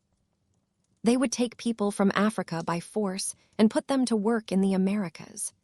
And they would construct a legal, commercial, and theological framework around this practice, elaborate enough to allow the people doing it to think of themselves as reasonable businessmen engaged in a legitimate enterprise. The transatlantic slave trade, from its beginnings in the mid-15th century through its formal abolition in most jurisdictions by the 19th century, transported an estimated 12 to 13 million African men, women, and children across the Atlantic Ocean. Of those, approximately 10.5 million survived the crossing. The rest died at sea. That statistic deserves a moment of silence rather than a parenthetical observation, and so it gets one here. To understand how the transatlantic trade worked, it helps to understand that it did not emerge from nothing. Portugal had been trading in enslaved Africans since the 1440s, when the first raiding expeditions along the West African coast brought captives back to Lisbon and inaugurated what would become an enormous commercial enterprise. In those early decades, enslaved Africans were put to work on the sugar plantations of Madeira and the Azores. Those Atlantic island laboratories where Portugal had been perfecting tropical agricultural techniques before the Americas were even a consideration. The infrastructure of the trade, the ships, the commercial relationships, the accounting practices, the legal frameworks, was already reasonably well developed by the time Brazil began demanding labor in quantity. Portugal did not have to invent the slave trade to service its American colonies. It simply scaled up a system it already knew how to run. That sentence is both historically accurate and quietly horrifying, and it is worth letting it rest there for a moment without softening it. The geography of West Africa that made the trade possible was not simply a matter of proximity to the Americas, though the Atlantic winds and currents that created the Middle Passage were certainly a crucial practical factor. West and Central Africa in the 15th and 16th centuries contained a complex patchwork of states, kingdoms, and societies at various scales of organization and political sophistication. The Kingdom of Congo, the Benin Empire, the Asante Confederation, the Dahomey Kingdom, the Wolof states of Senegambia, and dozens of smaller polities. These were not, in the popular imagination's version of them, primitive societies waiting passively to be exploited. They were functioning states with their own legal systems, economic networks, military organizations, and diplomatic traditions. They had their own internal practices of slavery, forms of bondage that existed across most human societies in this period, ranging from relatively mild labor obligations to quite harsh conditions depending on the context. And they had the organizational capacity to participate in large-scale commercial transactions, which is what the European demand for enslaved labor required. The mechanism by which most enslaved people entered the Atlantic trade was not, despite the imagery of European raiders sweeping through villages, primarily direct European capture, at least not after the very earliest period. European ships operating on the West African coast were in environments where the climate, the disease landscape, and the political conditions made deep inland penetration extremely dangerous. Malaria and other tropical diseases killed European visitors with uncomfortable efficiency. The death rates for European sailors and soldiers on the West African coast were, by some estimates, among the highest recorded for any sustained commercial enterprise in history, which put natural limits on how much direct slaving the Europeans could do themselves. What they could do was trade, and what they traded for, among other things, was people. The supply of enslaved people for the Atlantic trade came overwhelmingly from African political and commercial actors, who captured, purchased, or otherwise acquired people within the African interior and brought them to the coast for sale to European merchants. The goods that European traders brought to the coast, textiles, metals, firearms, alcohol, manufactured items that were difficult or impossible to produce locally, were genuinely valuable. They were exchanged for enslaved people through what were, from a purely commercial standpoint, fairly conventional trading transactions. The moral dimension of what was being traded was present and understood by everyone involved, including the African rulers and merchants who participated. This does not distribute the moral responsibility evenly. The scale of demand that the Atlantic trade created transformed what had been a limited practice into an industrial operation. The European merchants and the colonial economic system that drove their demand bear the primary responsibility for that transformation. But the complexity of the trade's African dimension is historically important and worth sitting with rather than simplifying away. The goods that flowed from Europe to Africa, and the enslaved people who flowed from Africa to the Americas, and the agricultural commodities that flowed from the Americas back to Europe, constituted what historians call the triangular trade, a phrase that captures the basic geometry of the system while inevitably underselling its complexity.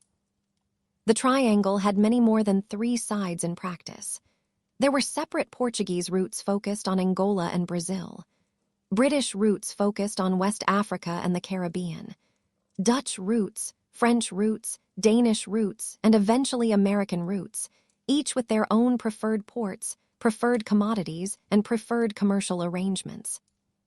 The slave trade was not one thing. It was a family of related commercial enterprises held together by a common commodity, human beings, and a common destination, the plantation colonies of the Americas, but enormously varied in its specifics. Portugal dominated the trade in its first century, primarily because Portugal dominated the African coast. The extensive network of fortified trading posts, constructed along West and Central Africa from the 1480s onward, the long-standing commercial relationships Portuguese merchants had developed with African rulers, and Portuguese control of Angola, whose Bantu-speaking peoples became by far the largest single source of enslaved people for Brazil, gave Lisbon a structural advantage that other European powers could not easily replicate. The Portuguese crown managed the trade through a series of licensing arrangements, selling exclusive rights to specified coastal regions to merchant contractors who paid a fee to the crown, and then operated the trade at their own commercial risk. Structurally, it resembled the way Portugal managed other monopoly trades, and it was profitable enough to finance a significant portion of the colonial enterprise in Brazil. The entry of the Dutch into the Atlantic trade in the early 17th century marked the beginning of a fundamental restructuring of the system. The Dutch West India Company, chartered in 1621 and given a 24-year monopoly on Dutch trade in the Atlantic, was one of the more extraordinary commercial enterprises of the 17th century. A joint stock company with its own army, its own navy, and the explicit mandate to attack Portuguese and Spanish colonial possessions wherever commercially advantageous. In the 1630s, the Dutch company seized large sections of the Brazilian sugar economy from Portugal, taking control of Pernambuco and establishing a colonial presence that lasted until 1654, when the Portuguese, energized by their recent independence from Spain, drove them out. More durably, the Dutch seized the Portuguese slave-trading fort of Elmina on the Gold Coast in 1637, establishing a foothold in the West African trade that would persist for generations. The Dutch contribution to the slave trade's development was less about volume. Though the Dutch transported roughly 500,000 enslaved people across the Atlantic over the course of the 17th century, which is not a small number, and more about financial innovation. The Dutch were the period's undisputed masters of commercial finance. Joint stock companies, insurance markets, futures contracts, the instruments of organized commercial capitalism. They applied these financial technologies to the slave trade, and in doing so, helped transform it from a relatively artisanal enterprise into an industrial one. The ability to raise capital across many investors, spreading risk while aggregating the resources needed for large-scale operations, allowed the trade to expand well beyond what could be financed by individual merchants or royal monopolies. It was, in the most literal possible sense, capitalism being applied to human trafficking. The efficiency gains were real, and they are genuinely disturbing to contemplate. England's entry into the Atlantic slave trade followed a trajectory that combined characteristic pragmatism with characteristic diplomatic anxiety about being seen to be doing what they were doing. English ships had been making occasional slaving voyages since the 1560s, when John Hawkins, a Plymouth merchant and naval commander who would later play a significant role in the defeat of the Spanish Armada, demonstrating that one person can contribute to multiple chapters of history simultaneously, made 3 voyages to West Africa and the Spanish Caribbean. He acquired enslaved Africans on the coast and attempted to sell them to Spanish colonists who were theoretically prohibited from buying them from English merchants. The Spanish colonial authorities were in the awkward position of wanting the labor and not wanting to officially acknowledge where it was coming from, which produced commercial transactions perhaps best described as vigorously informal. The voyages were eventually disrupted by direct Spanish military action, which soured English-Spanish relations further than they already were, and contributed to the maritime rivalry that would culminate in the Armada of 1588. England did not develop a systematic, institutionalized slave trade until the establishment of the Royal African Company in 1672, which received a crown monopoly on English slave trading to Africa and the Americas. In its first decades, the company transported somewhere between 90,000 and 100,000 enslaved Africans across the Atlantic. The Royal African Company's monopoly was fiercely resisted by independent English merchants who wanted access to the trade without paying the company's fees. In 1698, the monopoly was broken open, allowing any English merchant to participate in the trade on payment of a 10% duty to the company. The result was a rapid expansion of English slave trading that made Britain, by the early 18th century, the dominant force in the Atlantic slave trade, transporting more enslaved people across the Atlantic than any other nation in the trade's history, a distinction Britain maintained until the abolition of the trade in 1807. It is, to put it with maximum understatement, a complicated legacy. The physical reality of the Middle Passage, the Atlantic crossing from Africa to the Americas, was the central horror at the heart of the entire system, the experience that defines the trade's moral character in a way that balance sheets and commercial statistics cannot. The conditions aboard slave ships were, by design, optimized for the transportation of maximum human cargo at minimum expense, with mortality factored into the commercial calculations as an acceptable cost of doing business. Enslaved people were packed into specially constructed holds, chained in rows with insufficient space to sit upright, deprived of adequate sanitation, fed the minimum necessary to maintain most of them alive, and transported on voyages that lasted anywhere from 3 weeks to 3 months depending on wind conditions and the ports involved. The mortality rate on the Middle Passage averaged somewhere between 10 and 20% over the course of the trade's history. 1 in 5 to 1 in 10 people loaded onto slave ships died before reaching American shores. In the worst periods, particularly the early trade, when disease management was essentially non-existent, death rates could reach 40 or 50% on individual voyages. And then there is the psychological dimension of the Middle Passage, what it meant to be torn from your community, your family, your language, your social world, and loaded onto a ship. That is not a statistic. It does not fit inside a balance sheet. It is the kind of loss that compounds across generations, and it sits at the center of everything that follows. The night is quiet now. The narrative will continue. But for a moment, the weight of what has just been said is enough to simply let rest. There are some things that are difficult to hold in the mind for very long. And yet here we are, holding them, because this is where the story is.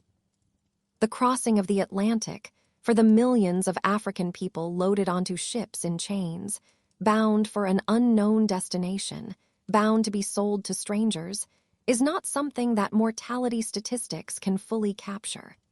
The numbers give you one kind of truth. They cannot give you the other kind. The accounts that survive, from the people who experienced the crossing and lived long enough to describe it, describe a disorientation so complete that it constitutes something close to psychological annihilation. The destruction of every coordinate system by which a person understands their own identity and place in the world. You are below the waterline. The wood of the hull presses close on every side. The air is thick with heat and bodies and something beyond the reach of description. The ship moves beneath you and you have no idea where it is going. You do not know if the people closest to you are still alive. You are trying, very hard, to remember who you were before this moment.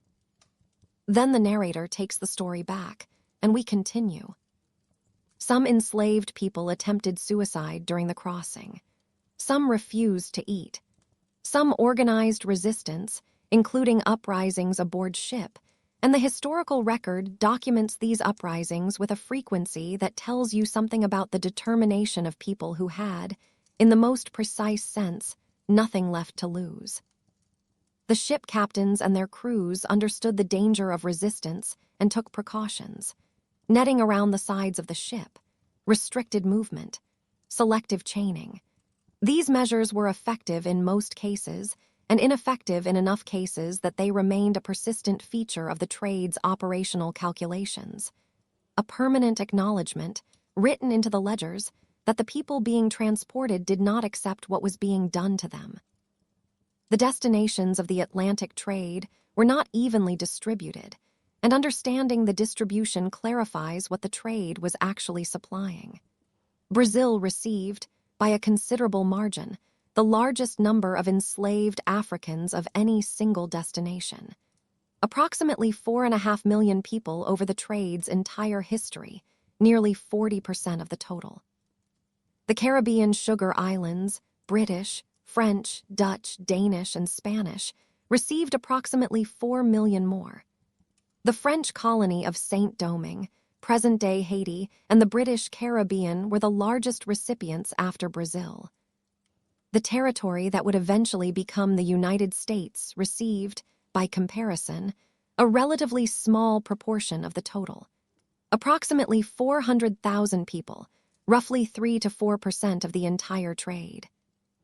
The fact that the United States ended up with a black population of nearly 4 million by the time of its first detailed census of enslaved people reflects not large-scale importation, but the fact that, almost uniquely in the Americas, the enslaved population in North America reproduced at rates sufficient to sustain and grow itself without continuous replacement. In Brazil and the Caribbean, mortality rates on the plantations were so high, particularly in the sugar industry, which was the most labor-intensive and physically destructive, that the enslaved population could only be maintained through continuous importation of new captives from Africa. The sugar islands consumed human beings in the most literal economic sense. They required a constant supply because their conditions ensured a constant end. The economics of the trade were, from the perspective of the investors and merchants involved, straightforward and lucrative in the aggregate, though individual voyages were subject to all the risks of long-distance maritime commerce. A merchant fitting out a slaving voyage in Bristol, or Nantes, or Amsterdam in the mid-18th century would invest in the ship, its crew, the trading goods for the African coast, the provisions for the crossing, and the fees for the various licenses and permissions the trade required. A successful voyage, meaning one that arrived in the Americas with a saleable cargo, would generate returns ranging from modest to extraordinary, depending on conditions in the American market, the mortality rate on the crossing, and the prices available for the trade goods acquired on the African coast.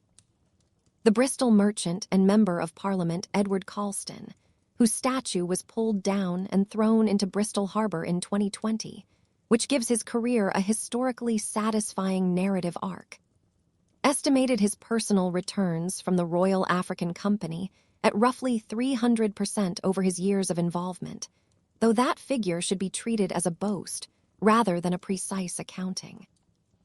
Average returns for the trade as a whole were probably somewhat lower, perhaps 20 to 30% on invested capital, which was good by the standards of the time, but not wildly different from other long-distance trades. The trade's profitability was real, but not magical. It operated on the same commercial logic as any other form of commodity trade, with the distinction being that the commodity was human beings who had not agreed to the transaction. That sentence deserves a moment of quiet before we move on.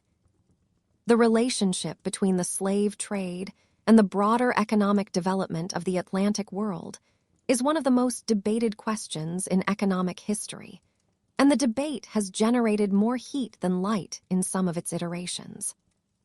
What is not seriously contested is that the slave trade was central to the plantation economy of the Americas, and that the plantation economy was central to the economic development of several European nations, particularly Britain, France, and the Netherlands in the 17th and 18th centuries.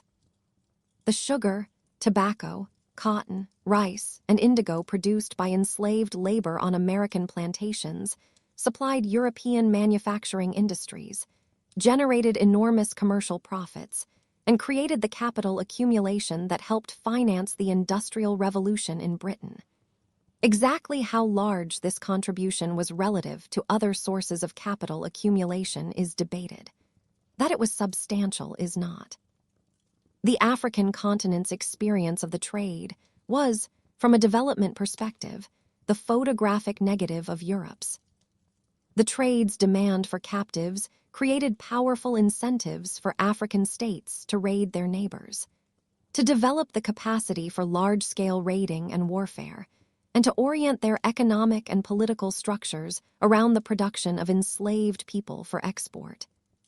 States that participated in the trade, acquiring European firearms in exchange for enslaved people, then using those firearms to capture more enslaved people in a self-reinforcing cycle, gained relative military advantages over their neighbors.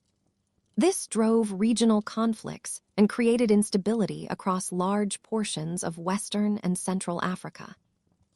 The scholarly estimate that the African population in 1850 was significantly smaller than it would have been without the slave trade, because of direct losses to the trade itself, the indirect effects of violence and instability, and the long-term demographic damage of removing millions of people in their most productive years, is one of those historical counterfactuals that is difficult to calculate precisely, but almost certainly points in the right direction. The trade underdeveloped Africa in the precise sense that it removed human capital, created political instability, and redirected economic activity in ways that were commercially profitable in the short term and structurally damaging over the long term.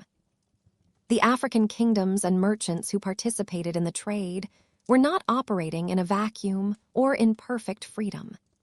The commercial logic of the trade, once established, created pressures that were genuinely difficult to resist, even for rulers who might have had reservations. The Kingdom of Congo, for example, whose kings converted to Christianity in the late 15th century and maintained diplomatic relations with Portugal and Rome that were, in their early decades, remarkably equal in tone, sent letters to the Portuguese crown as early as 1526. King Afonso I, the most prominent Congolese monarch of the early colonial period, wrote explicitly complaining that the slave trade was depopulating his kingdom and requesting that Portugal restrict it. The Portuguese crown's response was, essentially, to note his concerns and continue trading. Afonso's successors concluded, not unreasonably, that if the trade was going to happen regardless of Congolese preferences, Congo was better off as a participant than as purely a victim. The logic was cold but coherent, and it was the same logic that trapped many African states in the trade for generations. The ideological and theological justifications that Europeans constructed for the trade were, even by the standards of the 16th and 17th centuries, not universally convincing, which is perhaps why so much energy went into constructing them.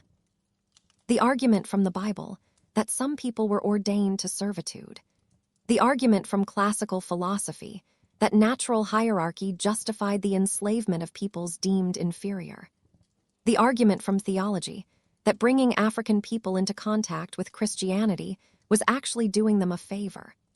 All of these arguments were made in print and in pulpit by serious men who believed what they were saying, or at minimum were paid to behave as if they did. They were also challenged, from early on, by other serious men who found them theologically shabby and philosophically embarrassing. Las Casas, whose denunciations of the treatment of indigenous Americans we encountered in an earlier chapter, eventually extended his critique to African slavery as well, though not before initially proposing that importing Africans might relieve pressure on indigenous workers, a suggestion he later deeply regretted, and one that illustrates how even the people trying to limit one form of exploitation could be complicit in establishing another. Moral clarity in the 16th century was in somewhat short supply across the board. The legal architecture supporting the trade was elaborate, and grew more elaborate over time in direct proportion to the trade's scale. English colonial law defined enslaved Africans and their descendants as chattel, property, with no more legal standing than livestock. The 1667 Virginia law establishing that baptism as a Christian did not affect enslaved status was particularly significant, because it closed what might otherwise have been a fairly obvious escape route through conversion.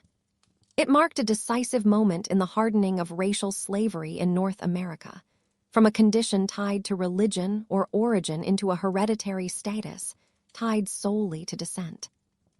Once enslavement became hereditary, it became racial, because hereditary status required a visible, stable marker to enforce across generations, and skin color was the most visible and stable marker available. The racialization of slavery in North American law was not inevitable from the beginning. It was constructed incrementally, through specific legal decisions made by specific colonial assemblies responding to specific economic pressures.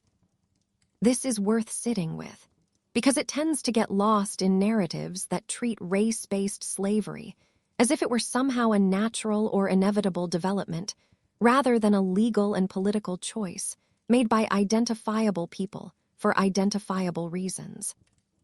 The resistance of enslaved people to the system designed to hold them was continuous, varied, and far more extensively documented in the historical record than popular understanding typically acknowledges. Individual acts of resistance, working slowly, feigning illness, breaking tools, running away for short periods to visit family on neighboring plantations, were so common as to be essentially universal features of the plantation environment. Large-scale resistance, organized uprisings, sustained maroon communities in remote areas, armed rebellion, was less common but by no means rare.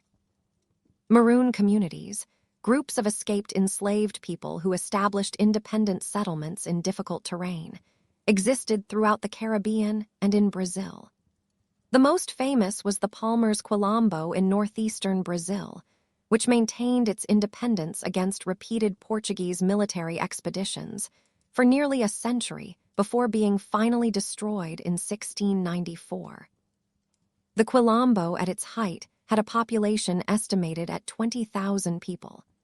It governed itself through its own political institutions, developed its own agricultural economy, and defended itself with a military sophistication that repeatedly frustrated the colonial forces sent to eliminate it. It was, in other words, a state, a functioning, self-governing community built by people who had escaped a system designed to make them property, and who built something in the spaces where the colonial enterprise's control was weakest. I find myself returning to that thought. 20,000 people, a century of independence. In northeastern Brazil, in the hills and forests where the sugar economy's reach grew thin, there was a republic, built by people the law had declared to be things. The trade reached its quantitative peak in the 18th century, when expanded Caribbean sugar production, the growth of the North American plantation economy, and the commercialization of the trade under the British and French flags produced the largest annual volumes of forced migration in the trade's entire history. Somewhere between 6 and 7 million people were transported across the Atlantic in the 18th century alone, more than half of the entire trade's total across its entire history. The years between roughly 1750 and 1800 represented both the system's greatest commercial intensity and the beginning of the intellectual and political challenge, to its legitimacy that would eventually, over several more decades, and through the efforts of people whose names deserve far more space than we have here, result in its formal abolition. The abolitionist movement that began gaining momentum in Britain in the 1770s and 1780s was one of the first genuinely mass political campaigns in modern history. A movement that organized public opinion across class lines, mobilized popular sentiment through pamphlets, petitions, boycotts, and public speaking, and eventually succeeded in changing the law of the most powerful commercial nation on earth. The movement's success did not come quickly or easily. The slave trade was abolished by Britain in 1807, but British colonial slavery itself was not abolished until 1833.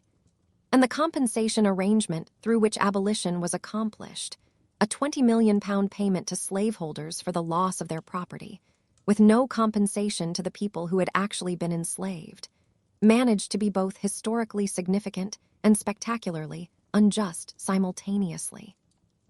Brazil, the trade's largest single destination, did not formally abolish slavery until 1888, the last country in the Western Hemisphere to do so.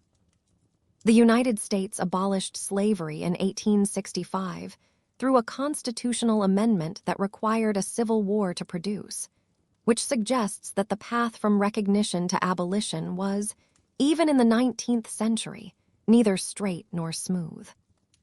What the transatlantic slave trade left behind was not simply historical memory, though that memory is, and should be, present and heavy. It left behind demographic patterns, economic structures, social hierarchies, and cultural formations that shaped every society it touched in ways that persist into the present with varying degrees of visibility. The racial categories that hardened into law in 17th century Virginia are still structuring social outcomes in 21st century America, though in forms that their creators would not entirely recognize. The economic disparities between the Atlantic world's beneficiaries and its victims, between the countries whose development was fueled by the plantation economy and the countries whose development was drained to supply it, are still visible in global wealth distributions today. Though here, too, the causal chains are complex enough to require careful analysis rather than simple attribution. The trade was not, in the end, a chapter that closes. It was a structural feature of the world that colonization made, and understanding that world requires sitting with this part of the story rather than moving past it too quickly. And so we sit with it for a moment more, before turning to the other pieces of the colonial system that were being built simultaneously, pieces that, without this economic engine, would never have functioned at all. The colonial enterprise, as it developed through conquest, disease, and the forced migration of millions of Africans, was not purely a military or administrative project. At its core, it was an economic one, and the economic theory that underpinned it, mercantilism, shaped every decision that European powers made about their American colonies from the late 16th century through the 18th. Understanding mercantilism is essential to understanding why the colonies looked the way they did, why they were structured the way they were, and why eventually the people living in them grew irritated enough to start revolutions. Mercantilism is not a complicated idea. Its complexity lies not in the theory itself, but in the extraordinary machinery of extraction that was built to implement it, and in the slow-motion collision between that machinery and the economic realities it was supposed to control. The core proposition of mercantilist theory was this: national wealth is finite, competitive, and measurable, primarily in gold and silver. A nation's economic objective, therefore, is to accumulate as much of the world's gold and silver as possible, while ensuring that as little as possible flows in the other direction. Colonies existed in this framework to serve one function: supply the mother country with raw materials it could not efficiently produce at home, buy finished goods from the mother country that it could not efficiently produce itself, and under no circumstances trade with anyone else. the colony was not an independent economic actor. It was a raw material appendage of the metropolitan economy, a very large farm, essentially, whose produce was owned by someone far away, and whose residents were discouraged, through a combination of tariffs, trade restrictions, and occasionally military enforcement, from making any independent commercial arrangements. This was, from the perspective of the people actually living in the colonies, a business model that had certain obvious drawbacks.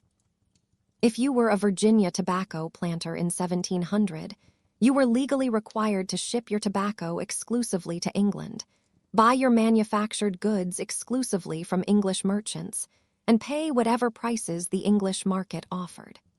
Prices that were, unsurprisingly, set more to the advantage of English merchants and the English crown than to yours. You could not diversify your trading relationships.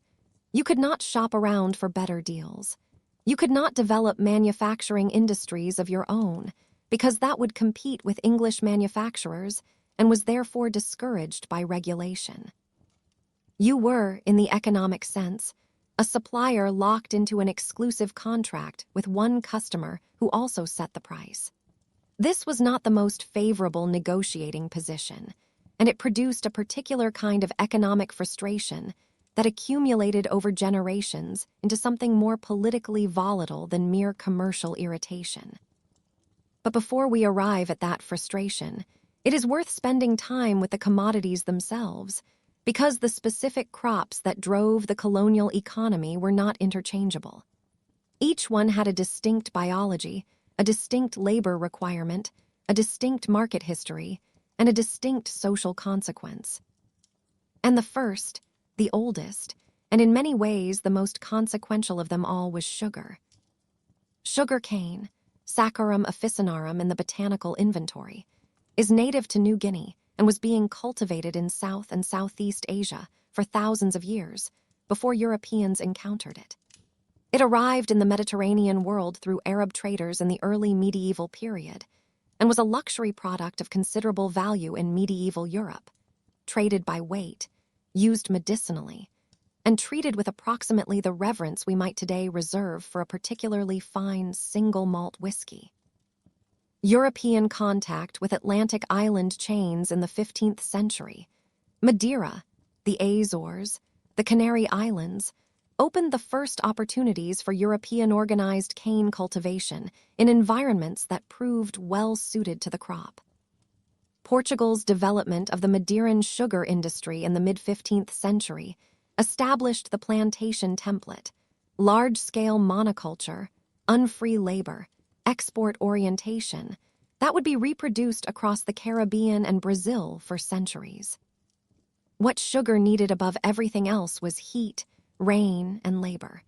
The first two were available throughout the tropical Americas in abundance. The third, as we've already explored, was supplied through the slave trade at enormous human cost. It is worth understanding specifically why sugar demanded labor in such quantities and at such intensity, because it explains why the sugar islands became both the most economically valuable pieces of real estate in the Atlantic world and the most lethal environments for the people working them. Sugarcane matures in roughly 12 to 18 months and must be processed within hours of harvest. The sucrose in the cane begins converting to other compounds almost immediately once cut, meaning the period between harvest and processing is critically short. This created an operational requirement that shaped every aspect of plantation design. The mill and the fields had to be tightly integrated, the harvest had to be rapid, and the processing facility had to operate continuously once the harvest began, which meant running through the night in shifts. The harvest season, called crop time in the British Caribbean, was a period of essentially continuous labor, operating on a schedule dictated entirely by the biology of the cane rather than the capacity or welfare of the workers. People were worked until the crop was processed. Full stop. The mill itself, a device that crushed the cane between heavy rollers to extract the juice, was dangerous in ways that are not difficult to imagine. accidents involving the rollers were not uncommon. The standard operating procedure in most mills was to keep a large knife nearby for the specific purpose of amputating a hand or arm that got caught in the mechanism before the person's entire body was drawn in. This was considered reasonable industrial safety practice for the era, which tells you quite a bit about industrial safety practice for the era. The British Caribbean, Barbados, Jamaica, Antigua, St. Kitts, and the other Leeward and Windward Islands became the center of the English sugar empire beginning in the 1640s, when Barbadian planters, guided partly by Dutch merchants who had been learning sugar production techniques in Brazil before their expulsion from Pernambuco, made the transition from tobacco and cotton to sugar cane.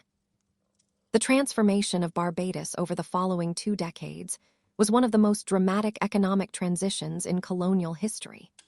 In 1645, Barbados had roughly 18,000 white settlers and a small number of enslaved Africans.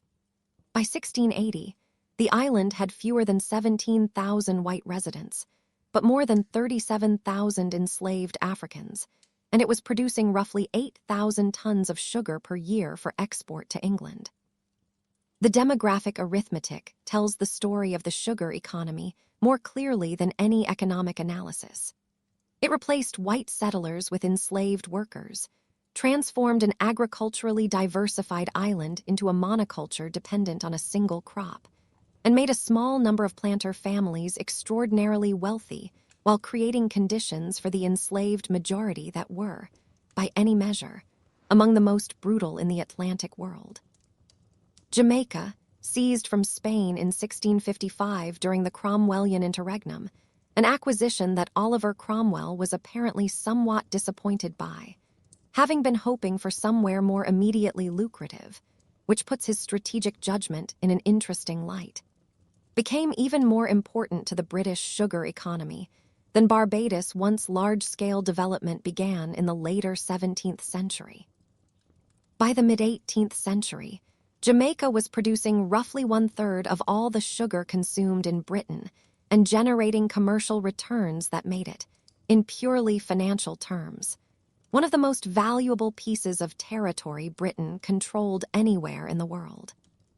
The City of London's sugar merchants, the Bristol and Liverpool commercial houses that financed the trade, the West India lobby in Parliament that protected it against reform, all of these were built on Jamaican cane.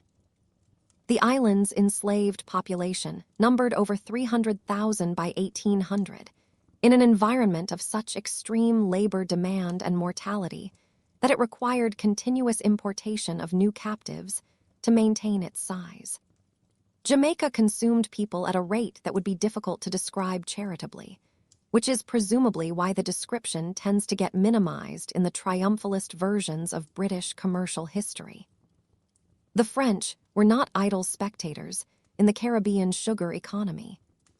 Saint-Domingue, the French colony occupying the western third of Hispaniola, the island that Columbus had first established as a base of Caribbean operations, became by the late 18th century the single most productive plantation colony in the entire Atlantic world. At the peak of its production in the 1780s, Saint-Domingue was producing roughly 40% of all the sugar consumed in Europe, along with more than half of Europe's coffee supply, using the labor of approximately 500,000 enslaved Africans. The concentration of enslaved people in Saint-Domingue was extreme, even by Caribbean standards. Enslaved people outnumbered the free population by roughly 10-1, and the conditions were notoriously harsh, even by the standards of an industry not known for its consideration of worker welfare. The result was not, in the long run, what the French planters or the French crown had planned for. In 1791, the enslaved population of Saint-Domingue rose in what became the largest and most successful slave rebellion in history. After 13 years of extraordinarily complex and brutal warfare against French, Spanish, and British forces, the colony declared independence in 1804 as the Republic of Haiti, the first Black republic in the world. This was a historical event that the major powers of the Atlantic world found so alarming that they spent the next century doing everything in their considerable power to ensure that Haiti did not succeed. That Haiti survived at all is, in historical perspective, quietly extraordinary. That its survival was made so deliberately difficult by the nations whose economic wealth had been built on the same plantation system it had overthrown is a detail that deserves considerably more prominence in world history education than it typically receives. Tobacco tells a different story, not because it was morally less troubling, but because its geography, its biology, and its commercial development followed a different trajectory that shaped a different part of the colonial world. The tobacco plant, Nicotiana tabacum, was being cultivated by indigenous peoples throughout the Americas when Europeans arrived, and European sailors and soldiers encountered it in their earliest contacts with the Caribbean and the mainland. The habit spread back to Europe with extraordinary speed, which says something interesting about human susceptibility to addictive substances that we will let pass without extended comment. By the early 17th century, smoking tobacco was fashionable across Europe, attracting simultaneously enthusiastic consumers and horrified critics. King James I of England wrote an extended denunciation of tobacco called A Counterblast to Tobacco in 1604, describing the habit as loathsome to the eye, hateful to the nose, harmful to the brain, and dangerous to the lungs. This is both medically accurate and impressively futile as public health messaging, given that tobacco consumption continued to expand throughout his reign and for several centuries thereafter. The English colony at Jamestown, Virginia, founded in 1607 as the first permanent English settlement in North America, was, for its first several years, a project of almost comic failure. The Virginia Company of London, which financed the venture, had anticipated finding gold, a passage to Asia, or at minimum a friendly indigenous population willing to supply the colonists with food while they located the gold and the passage. They found none of these things. What they found was a malarial tidewater environment, a hostile relationship with the local Powhatan Confederacy that oscillated between uneasy coexistence and open conflict, and a colonial population that was demonstrably better at dying than at developing a sustainable economy. The death rates at Jamestown in its early years were extraordinary even by the standards of frontier colonial settlements. Of the roughly 500 settlers present in the autumn of 1609, fewer than 60 were still alive the following spring, in a period now known by the rather direct historical label, the Starving Time. The colony survived this period through the forceful leadership of Captain John Smith, later supply ships from England, and eventually through the cultivation of a cash crop that changed everything. John Rolfe, better known to popular history as the man who married the Powhatan woman Amonute, known as Pocahontas, a diplomatic marriage that provided a few years of relative peace before things deteriorated again, introduced a strain of West Indian tobacco into Virginia cultivation around 1612. The variety was milder and more palatable to European consumers than the local Virginia tobacco that earlier experimenters had tried, and it found ready buyers in London. By 1617, Virginia was exporting roughly 50,000 pounds of tobacco to England. By 1629, the figure was more than 1.5 million pounds. The settlement that had lost more than 400 of its 500 original colonists in a single winter had, within 2 decades, found the thing it needed. Not gold, not a passage to Asia, leaves. There is something quietly particular about the way tobacco became an empire.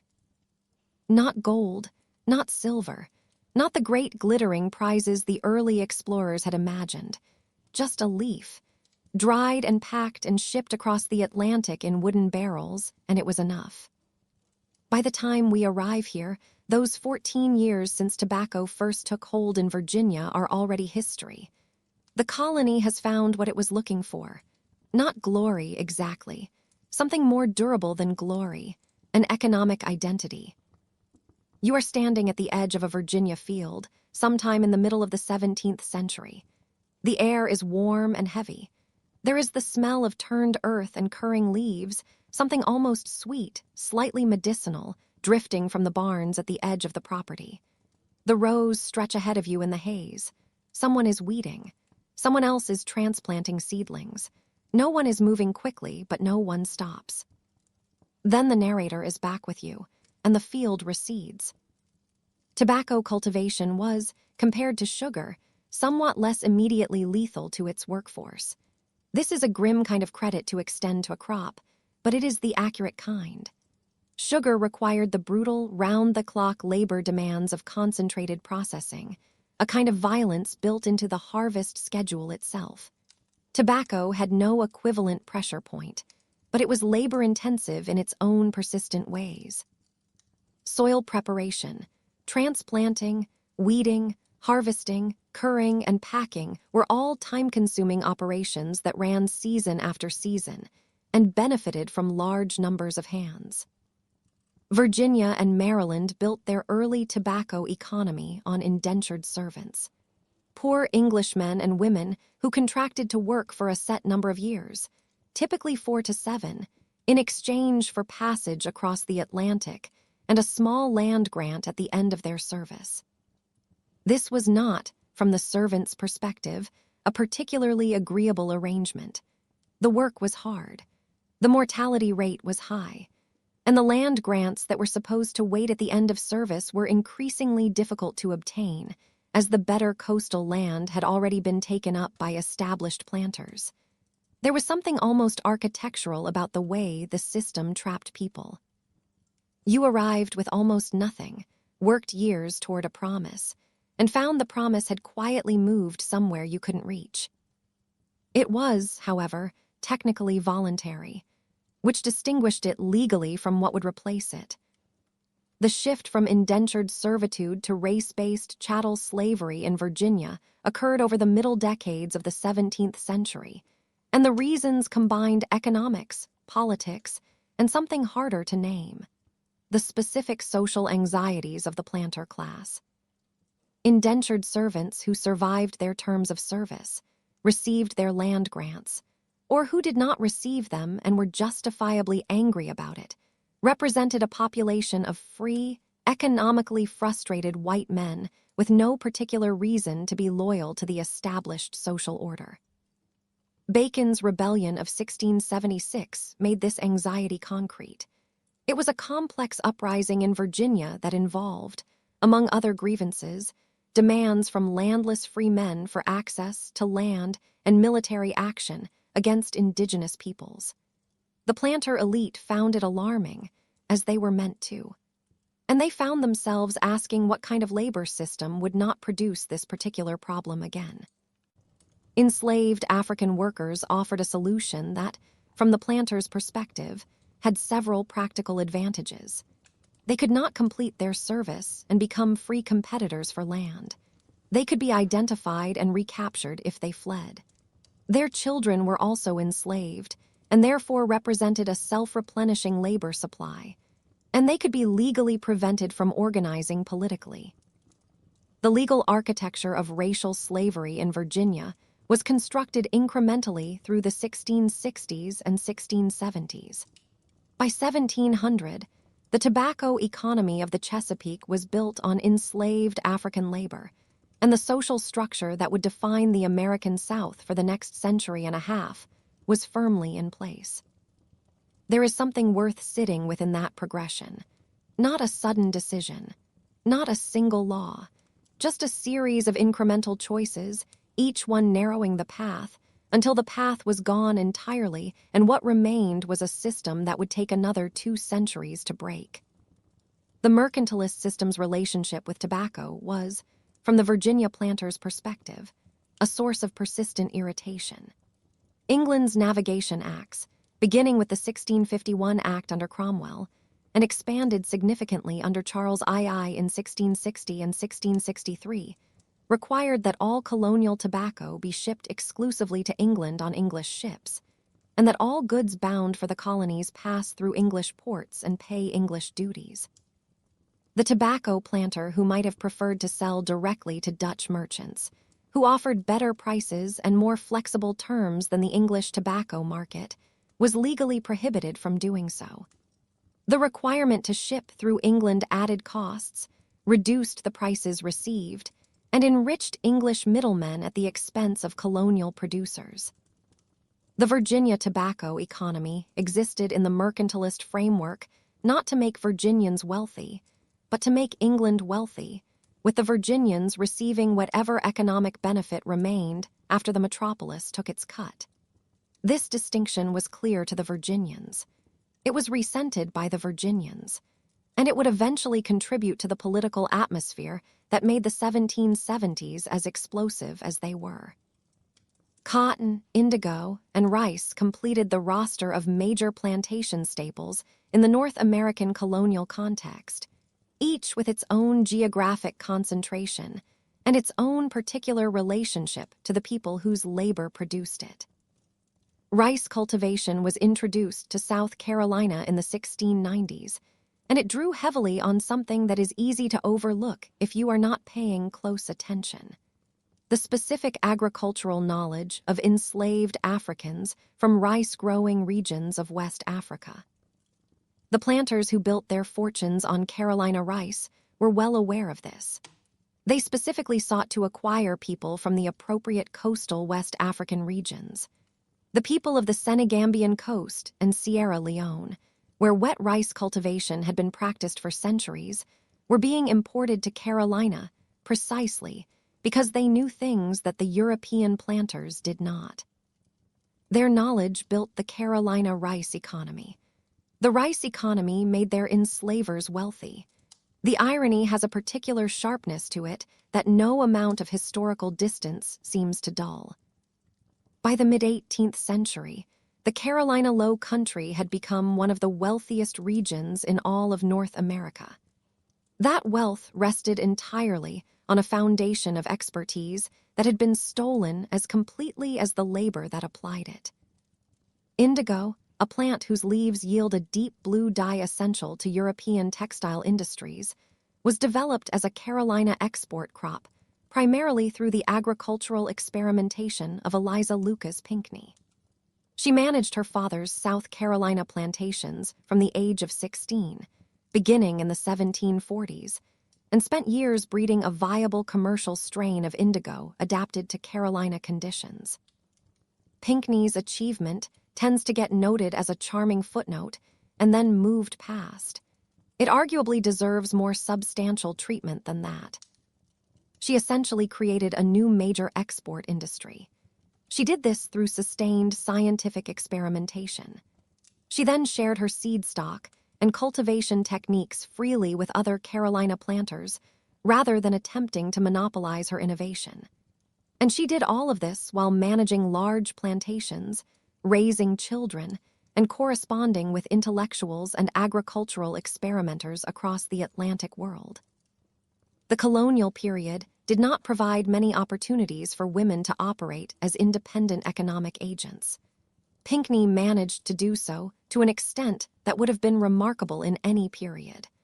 That her achievement rested on enslaved labor, as all Carolina plantation agriculture did, is part of the story's moral complexity rather than a reason to omit her from it. The broader commercial infrastructure that grew up around the plantation economy was, by the mid-18th century, one of the most sophisticated commercial ecosystems in the world. The merchant houses that financed the trade, the shipping companies that moved its products, the insurance markets that spread its risks, the commission agents who handled its accounts. The City of London's involvement in Atlantic trade was not peripheral, it was central. The West India merchant houses of the 18th century, firms with names like Barclays, Lloyd's, and a dozen others whose institutional descendants are still operating today under various forms, accumulated the capital that financed the Industrial Revolution, built the banking infrastructure that made Britain the world's financial center, and leveraged the proceeds of plantation commodity trading to develop the instruments of modern commercial capitalism. The plantation economy and the financial economy were not separate systems. They were the same system, and their integration is one of the more important and least comfortable truths of the period. The mercantilist logic that organized all of this had an internal contradiction that became more visible as the colonial economies matured. The Navigation Acts were designed to ensure that colonial commerce benefited the metropolis. But they also, as a side effect, developed colonial economies that were increasingly sophisticated, increasingly populous, and increasingly capable of identifying the ways in which the system served metropolitan interests at their expense. The tobacco planter in Virginia who was forced to sell through London rather than Amsterdam. The New England merchant who wanted to trade freely with the French Caribbean and was legally prohibited from doing so. The Carolina rice exporter who watched English intermediaries take a substantial cut of his margin. All of these people had, by the middle of the 18th century, a detailed and deeply felt understanding of how the economic relationship between colony and metropolis worked, and a growing sense that it worked considerably better for one party than the other. This economic literacy was not uniformly distributed, and it did not by itself produce political radicalism. There were plenty of wealthy colonial merchants and planters who benefited enough from the imperial connection, access to English credit, English markets, English naval protection, to be genuinely satisfied with the arrangement, at least when times were good. The tension became acute not when the mercantilist system was operating smoothly, but when it was disrupted. By wars, by taxation, by new regulations that seemed to tighten the economic constraints in ways that felt punitive rather than merely extractive. The 7 Years' War ended in 1763 and left Britain with an enormous national debt and a determination to make the American colonies contribute to the cost of their own defense. The taxes that followed, on sugar, on paper, on imported goods, on legal transactions, were in absolute economic terms not particularly onerous. But they were imposed without colonial representation in the parliament that passed them. And they arrived in a political atmosphere in which the economic logic of colonialism had already been subjected to decades of critical examination by people who knew exactly what it meant to have your commercial options determined by someone else's political interests. The kindling had been accumulating for a long time. The taxation of the 1760s was not a large spark, but it landed in very dry material. The commodity crops of the colonial economy, sugar, tobacco, rice, indigo, and eventually cotton, also shaped the social and cultural landscapes of the regions where they dominated in ways that went far beyond economics. Monoculture economies tend to produce stratified societies. The economics of large-scale plantation agriculture favor the concentration of land ownership in fewer hands over time, and this is exactly what happened across the plantation South and the Caribbean islands. The gap between the great planter families, the Byards and Carters of Virginia, the Draytons and Middletons of Carolina, the Beckfords of Jamaica, and the rest of colonial society widened steadily through the 18th century. These families built architecturally elaborate plantation houses. They sent their sons to England for education. They participated in the cultural aspirations of the English gentry, and they considered themselves, not without reason, a colonial aristocracy. That the foundation of this aristocracy was the labor of people who were classified as property was acknowledged, rationalized in various ways, and largely not permitted to disrupt the social self-presentation. The plantation landscape itself, the great house surrounded by the quarters of the enslaved workers, the mill or the tobacco barn at the center of operations, the fields extending beyond, was a physical expression of the social order. designed to be readable as such. Visitors were meant to understand from the spatial arrangement exactly where power resided and where it did not. The architectural ambitions of the planter class were not incidental vanity. They were part of the performance of legitimacy that a social order based on force requires to sustain itself. If you build a house grand enough, the argument went, its grandeur reflects the natural order of things rather than the organized brutality that produced the wealth to build it. This argument worked reasonably well for roughly 2 centuries, and then began to work less well, for reasons we will come to. The mercantilist system, the plantation crops, and the enslaved labor that made them profitable were not, in the end, stable. They were profitable for a long time, which is not the same thing. The instabilities were built in from the beginning. The labor force that the system required had every reason to resist it. The colonial populations that the system constrained had every reason to resent it. And the metropolitan powers that the system was supposed to enrich were in continuous conflict with each other over the spoils, in ways that regularly disrupted the very commercial operations the system depended on. Sugar and tobacco made empires. They also helped break them. The coffee trade deserves mention here as well, because while it was not as foundational as sugar or tobacco in the early colonial period, its rise through the 18th century illustrates the same economic patterns with a clarity that is almost pedagogically convenient. Coffee originated in the Ethiopian highlands. It was popularized through the Ottoman Empire and arrived in European consumption in the late 16th and early 17th centuries. It became one of the most commercially significant crops in the Atlantic world once plantation cultivation was established in the Caribbean and later in Brazil. The Dutch introduced coffee cultivation to their Surinamese colony in the early 1700s. The French developed it in Martinique, and most significantly in Saint-Domingue, which by the 1780s was producing more than half of Europe's coffee supply alongside its extraordinary sugar output.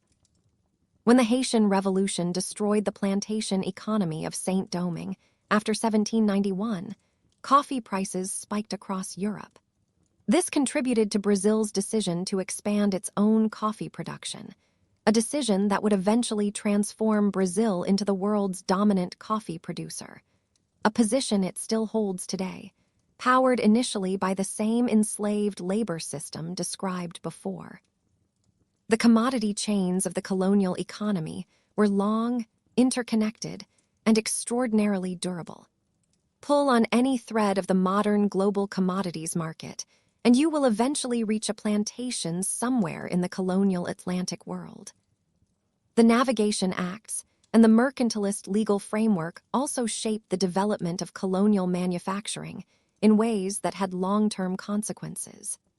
The British Wool Act of 1699 prohibited the American colonies from exporting wool or woolens to anywhere, restricting colonial textile production and protecting English wool manufacturers from colonial competition. The Hat Act of 1732 prohibited the export of beaver hats, a significant industry in the fur-trading northern colonies, from one colony to another or to foreign markets, reserving the beaver hat trade for British manufacturers. The Iron Act of 1750 allowed colonial pig iron and bar iron to enter Britain duty-free, while simultaneously prohibiting the construction of new rolling mills, plating forges, or steel furnaces in the colonies, ensuring that American iron would be processed by British manufacturers rather than colonial ones.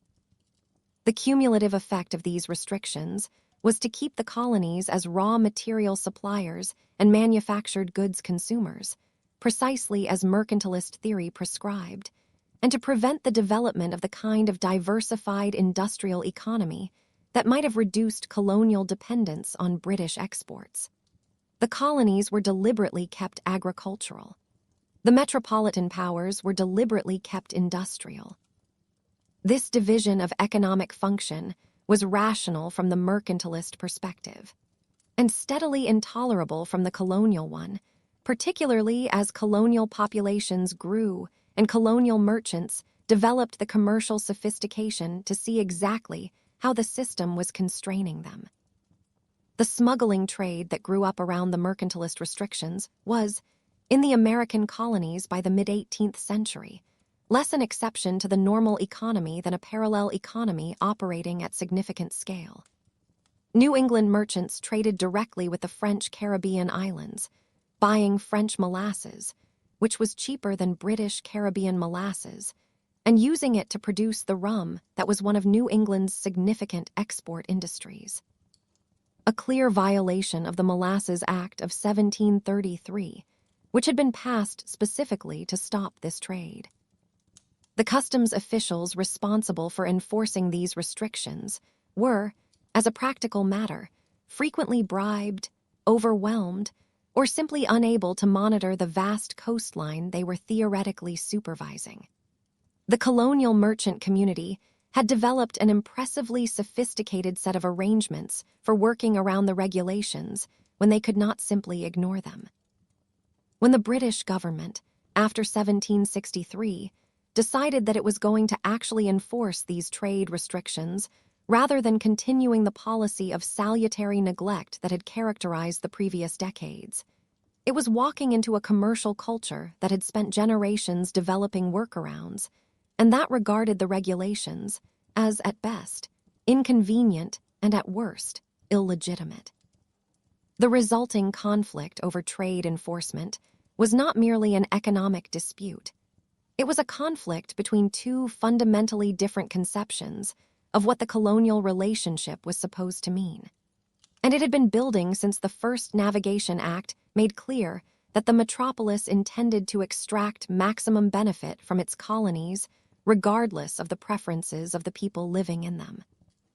While Spain was dismantling continental empires and Britain was filling the Caribbean with sugar cane and the resentment that came with it, France was doing something that looks, in comparative perspective, almost peculiar.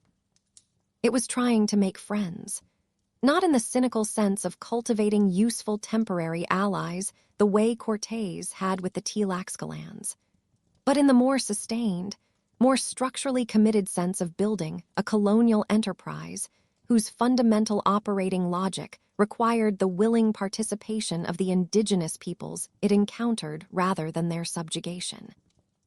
This was not because the French were more enlightened than their colonial rivals, though French intellectuals of the 18th century would certainly not have argued against that characterization. It was because they were building a different kind of colonial economy, one that required different inputs and therefore produced different institutional arrangements. The results were, ultimately, insufficient against the weight of British naval and military power. But they constituted one of the most interesting colonial experiments of the period, and they deserve considerably more attention than they typically receive in histories focused on the plantation economies to the south. French interest in North America predated Samuel de Champlain by nearly a century. Jacques Cartier's voyages in the 1530s and 1540s had explored the Gulf of St. Lawrence and pushed far enough up the river to encounter large indigenous communities and considerable geographic complexity.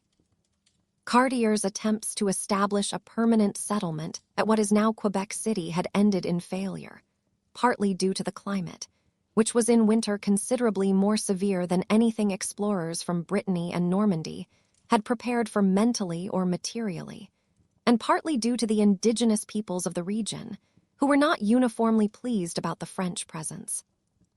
A gap of several decades followed. France was convulsed by the wars of religion, the internal conflict between Catholic and Huguenot factions that killed roughly 3 million people and occupied enough political energy to leave overseas colonization as a lower priority than domestic survival. When French attention turned back to North America in the early 17th century, it was under circumstances that made a very different approach logical. Samuel de Champlain arrived in the St. Lawrence Valley in 1603, made his first extensive exploration of the region, and concluded that the permanent French presence in North America should be built around the fur trade rather than the extraction of precious metals or plantation agriculture. This was partly a pragmatic reading of what the region actually had to offer. There was no obvious gold or silver. The climate ruled out tropical cash crops, and the indigenous population was organized in ways that made Cortés-style conquest both militarily difficult and commercially counterproductive. It was also a recognition that beaver pelts, which were already being traded between French and indigenous merchants in significant quantities on an informal basis, represented a commodity with an established and growing market in Europe. The broad-brimmed felt hat was the dominant fashion accessory of 17th-century European men, and it was made from beaver felt. The underfur of the beaver was uniquely suited to the felting process that produced a dense, water-resistant material that held its shape under conditions that other felt could not. And European beaver populations had been hunted to commercial extinction. The beaver populations of the North American boreal forest, by contrast, were enormous, distributed across millions of square miles of territory, and accessible to anyone who knew the country and had the patience to trap them. The operative phrase being knew the country. Champlain founded Quebec in 1608 on the cliff above the narrow point of the St. Lawrence that gave the location its Algonquin name, the word Quebec meaning where the river narrows, and he immediately set about establishing something that distinguished him from most of his colonial contemporaries: genuine relationships with the indigenous nations of the region. Not just commercial contacts, not just the kind of diplomatic pleasantries that preceded exploitation. Relationships involving personal commitment, military alliance, cultural learning, and a willingness to understand indigenous political structures on their own terms rather than forcing them into European frameworks. Champlain spent winters with Algonquin communities. He participated in their military campaigns. He learned several indigenous languages to functional proficiency. He was, by the standards of his time and by some standards of ours, a genuinely unusual person in the colonial context. A man whose curiosity about the world he had arrived in extended to actually engaging with the people who already understood it. The Algonquin peoples of the Ottawa River Valley and the shores of the Great Lakes, and the Huron-Wendat Confederacy, a league of 4 Iroquoian-speaking nations in what is now southern Ontario, became the primary commercial and military partners of New France in its first decades. The relationship was not without friction, and it was not equal in the sense that either side would have chosen if it had the option. The French wanted furs and access to an interior they could not navigate without indigenous guides. The Algonquin and Huron wanted European manufactured goods, metal tools, copper kettles, wool blankets, and firearms. That transformed daily life and work in ways that made the trade genuinely valuable from their perspective. A steel knife that held its edge indefinitely was not a trivial improvement over a bone or stone blade.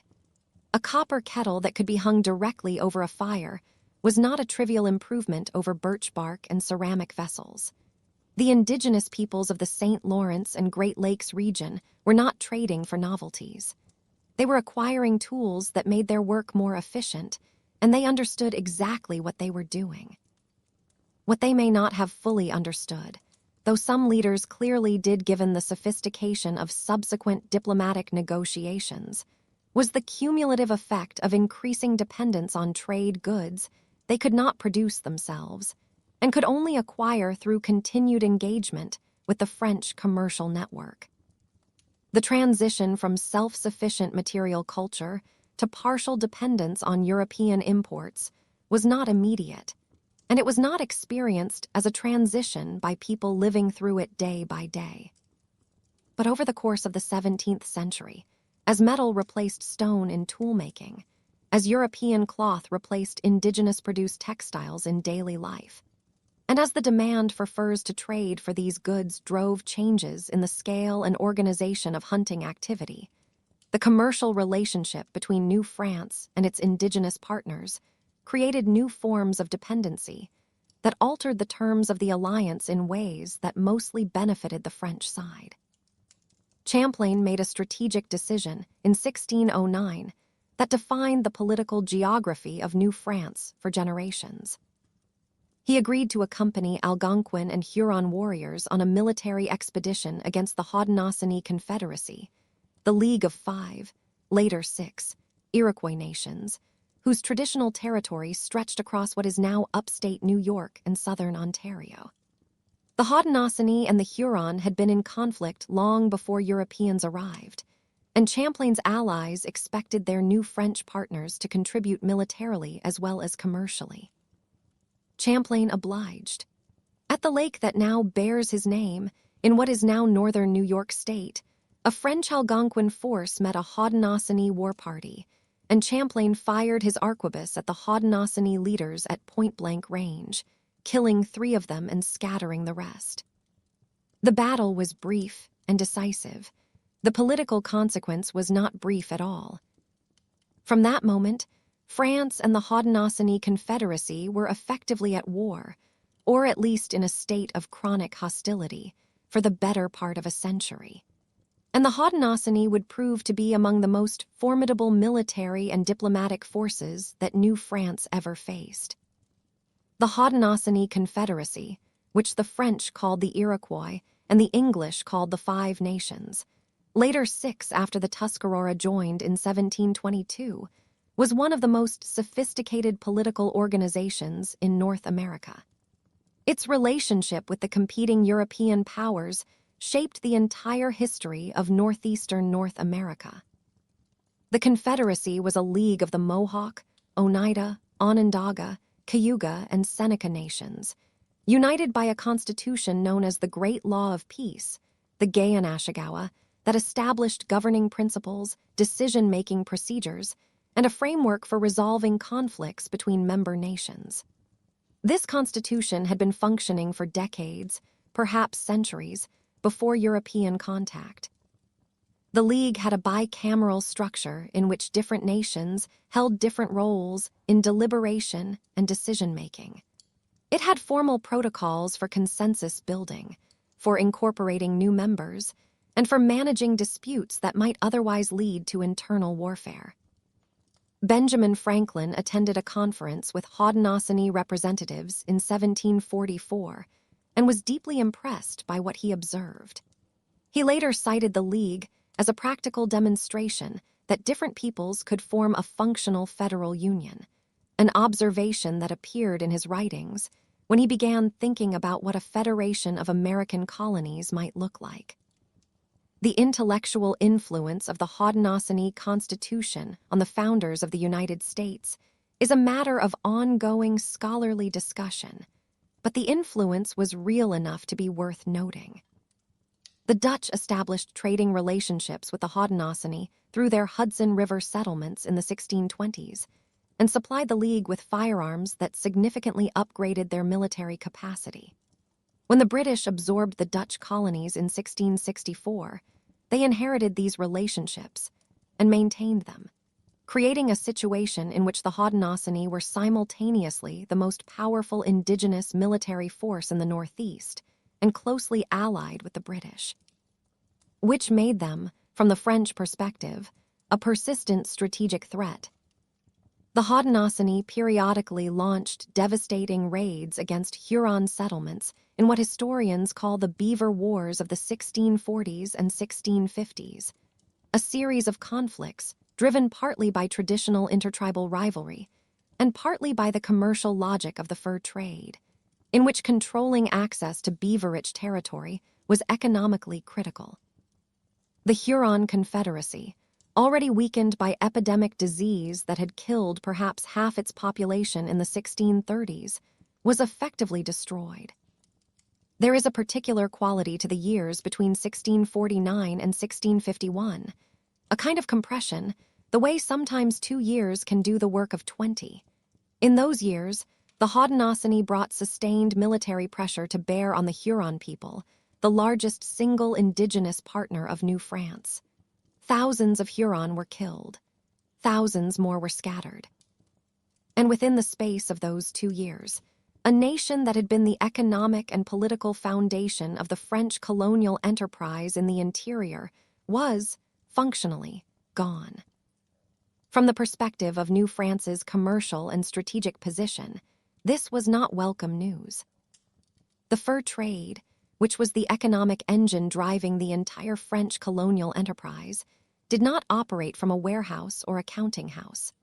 It ran through a network of relationships and infrastructure extending thousands of miles into the continental interior, through languages and waterways and seasonal rhythms that no map in Paris could fully represent.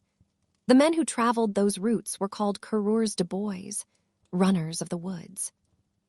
They were French traders who lived for extended periods with indigenous communities, mastered indigenous languages and navigation, and carried furs back to the trading posts along the St. Lawrence.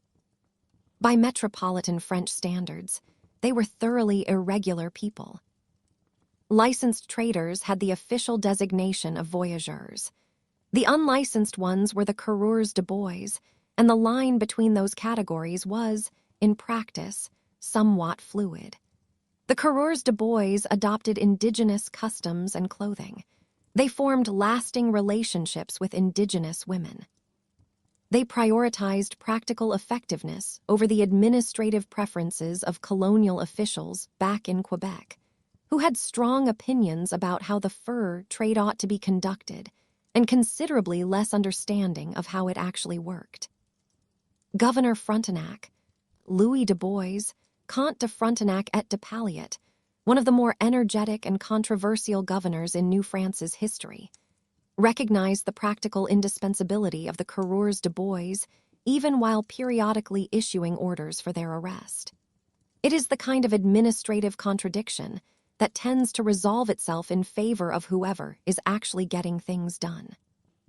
You are standing at the edge of a waterway somewhere west of the St. Lawrence. The air is cold and carries the smell of pine resin and moving water. Ahead of you, a figure in a birch bark canoe is loading furs with the practiced efficiency of someone who has done this 10,000 times. The nearest French official is weeks away, and this moment, this quiet exchange at the edge of the continent, is what the entire empire actually runs on. Then the narrator resumes, as it always does. The forts and trading posts that anchored the French presence in the interior formed a chain of claim and connection stretching across an enormous arc of the continent. Fort Frontenac at present-day Kingston, Fort Niagara, Fort Detroit, Fort Michilimackinac at the junction of Lakes Huron and Michigan, and eventually Fort Duquesne at the confluence of the Allegheny and Monongahela rivers, the site of present-day Pittsburgh. By the early 18th century, this network traced French sovereignty from the St. Lawrence Valley through the Great Lakes, down the Mississippi River to Louisiana and the Gulf of Mexico. In terms of claimed territory, New France was by far the largest European colonial possession in North America. In terms of actual settler population, it was tiny. By 1750, New France held roughly 60,000 people. The British colonies to the south held over 1 million. That disproportion between the vastness of the claim and the smallness of the population was not accidental to the French model. It was inherent to it. An economy built on fur trading did not require dense European settlement. And in fact, the massive settler populations that were transforming the landscape in Virginia and Massachusetts were actively destructive to the beaver habitats and indigenous trading relationships that the fur economy depended on. New France stayed small by design, which ultimately made it vulnerable by consequence. There is something worth sitting within that, an entire empire calibrated deliberately for lightness, a colonial project that survived not by weight but by relationship. It worked, for a while, precisely because it was not trying to do what every other colonial enterprise was doing. The Jesuits, who served as the primary missionary force in New France, represent one of the most complex threads in the entire colonial story.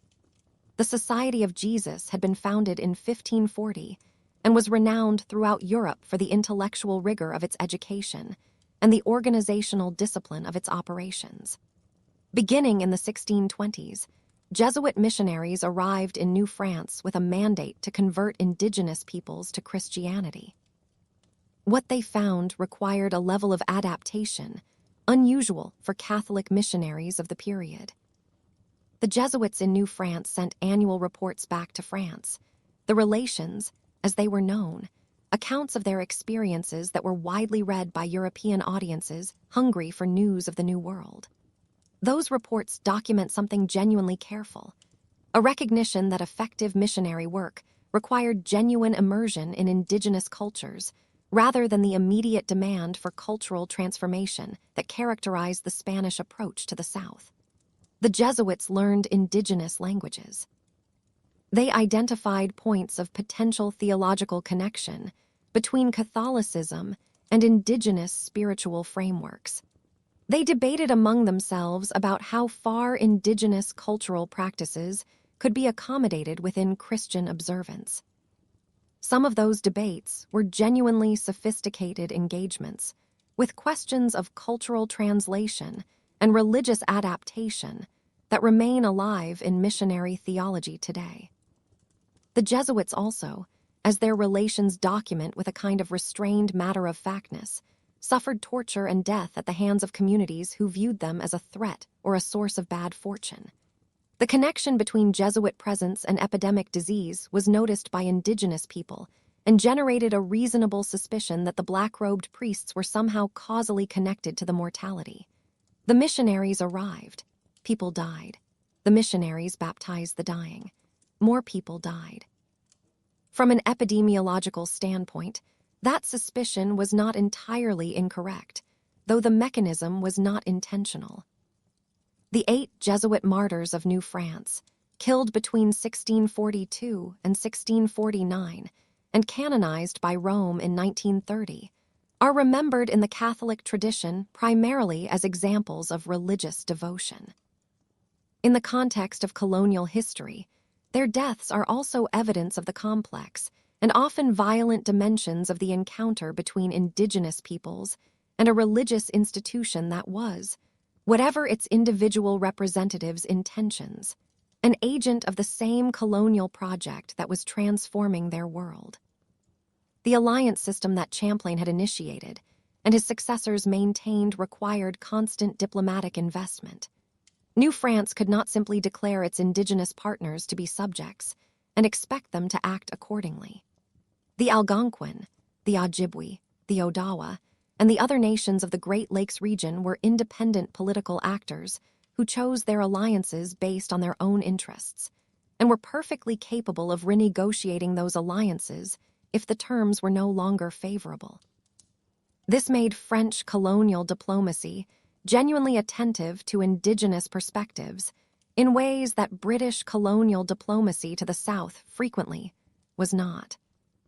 The annual gift-giving ceremonies at Montreal and Quebec, at which French officials distributed trade goods to allied indigenous nations, were not charity. They were diplomatic obligations, the maintenance fees of a political relationship that the French colonial enterprise depended on for its survival. French officials who tried to reduce or eliminate these gift distributions for budget reasons quickly discovered that the relationship deteriorated in direct proportion to the reduction in gifts. It is the kind of lesson that tends to be relearned regularly by governments that apply accounting logic to diplomatic relationships. The Métis, the people of mixed French and indigenous ancestry who emerged from the social world of the fur trade over the 17th and 18th centuries, deserve recognition as a cultural and political community in their own right, rather than simply as a demographic footnote to the colonial encounter. The children of French traders and indigenous women, usually Ojibwe or Algonquin, grew up in the intersection of two worlds, fluent in multiple languages. Adept in both European commercial practices and indigenous forest and water travel, occupying a social position that gave them unique effectiveness as interpreters, traders, and guides.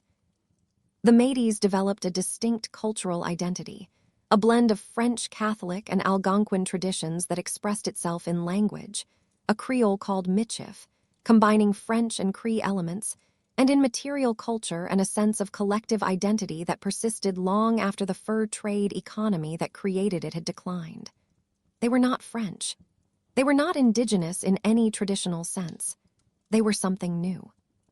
A community born directly from the colonial encounter, shaped by it in ways that neither the French nor their indigenous partners had anticipated or designed.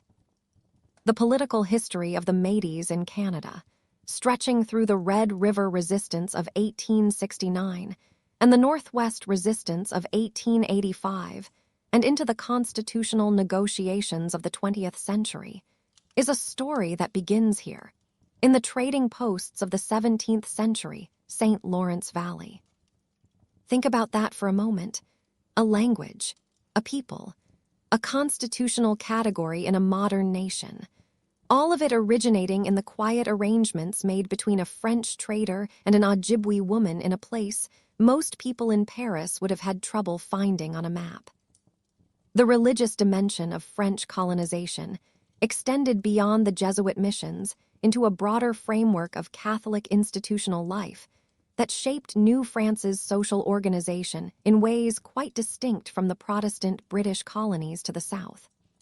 The Catholic Church in New France was simultaneously a landowner, an educational institution, a hospital system, and a political actor. The Bishop of Quebec held power and social influence that had no real equivalent in the Church of England's considerably more modest role in British colonial life. The Ursuline nuns who arrived in Quebec in 1639 and established the first school for girls in North America, teaching both French and Indigenous students, which was unusual by the standards of the time, represent the kind of institutional detail that tends to get compressed out of popular historical narratives. Colonial life was not experienced only by soldiers, traders, and priests.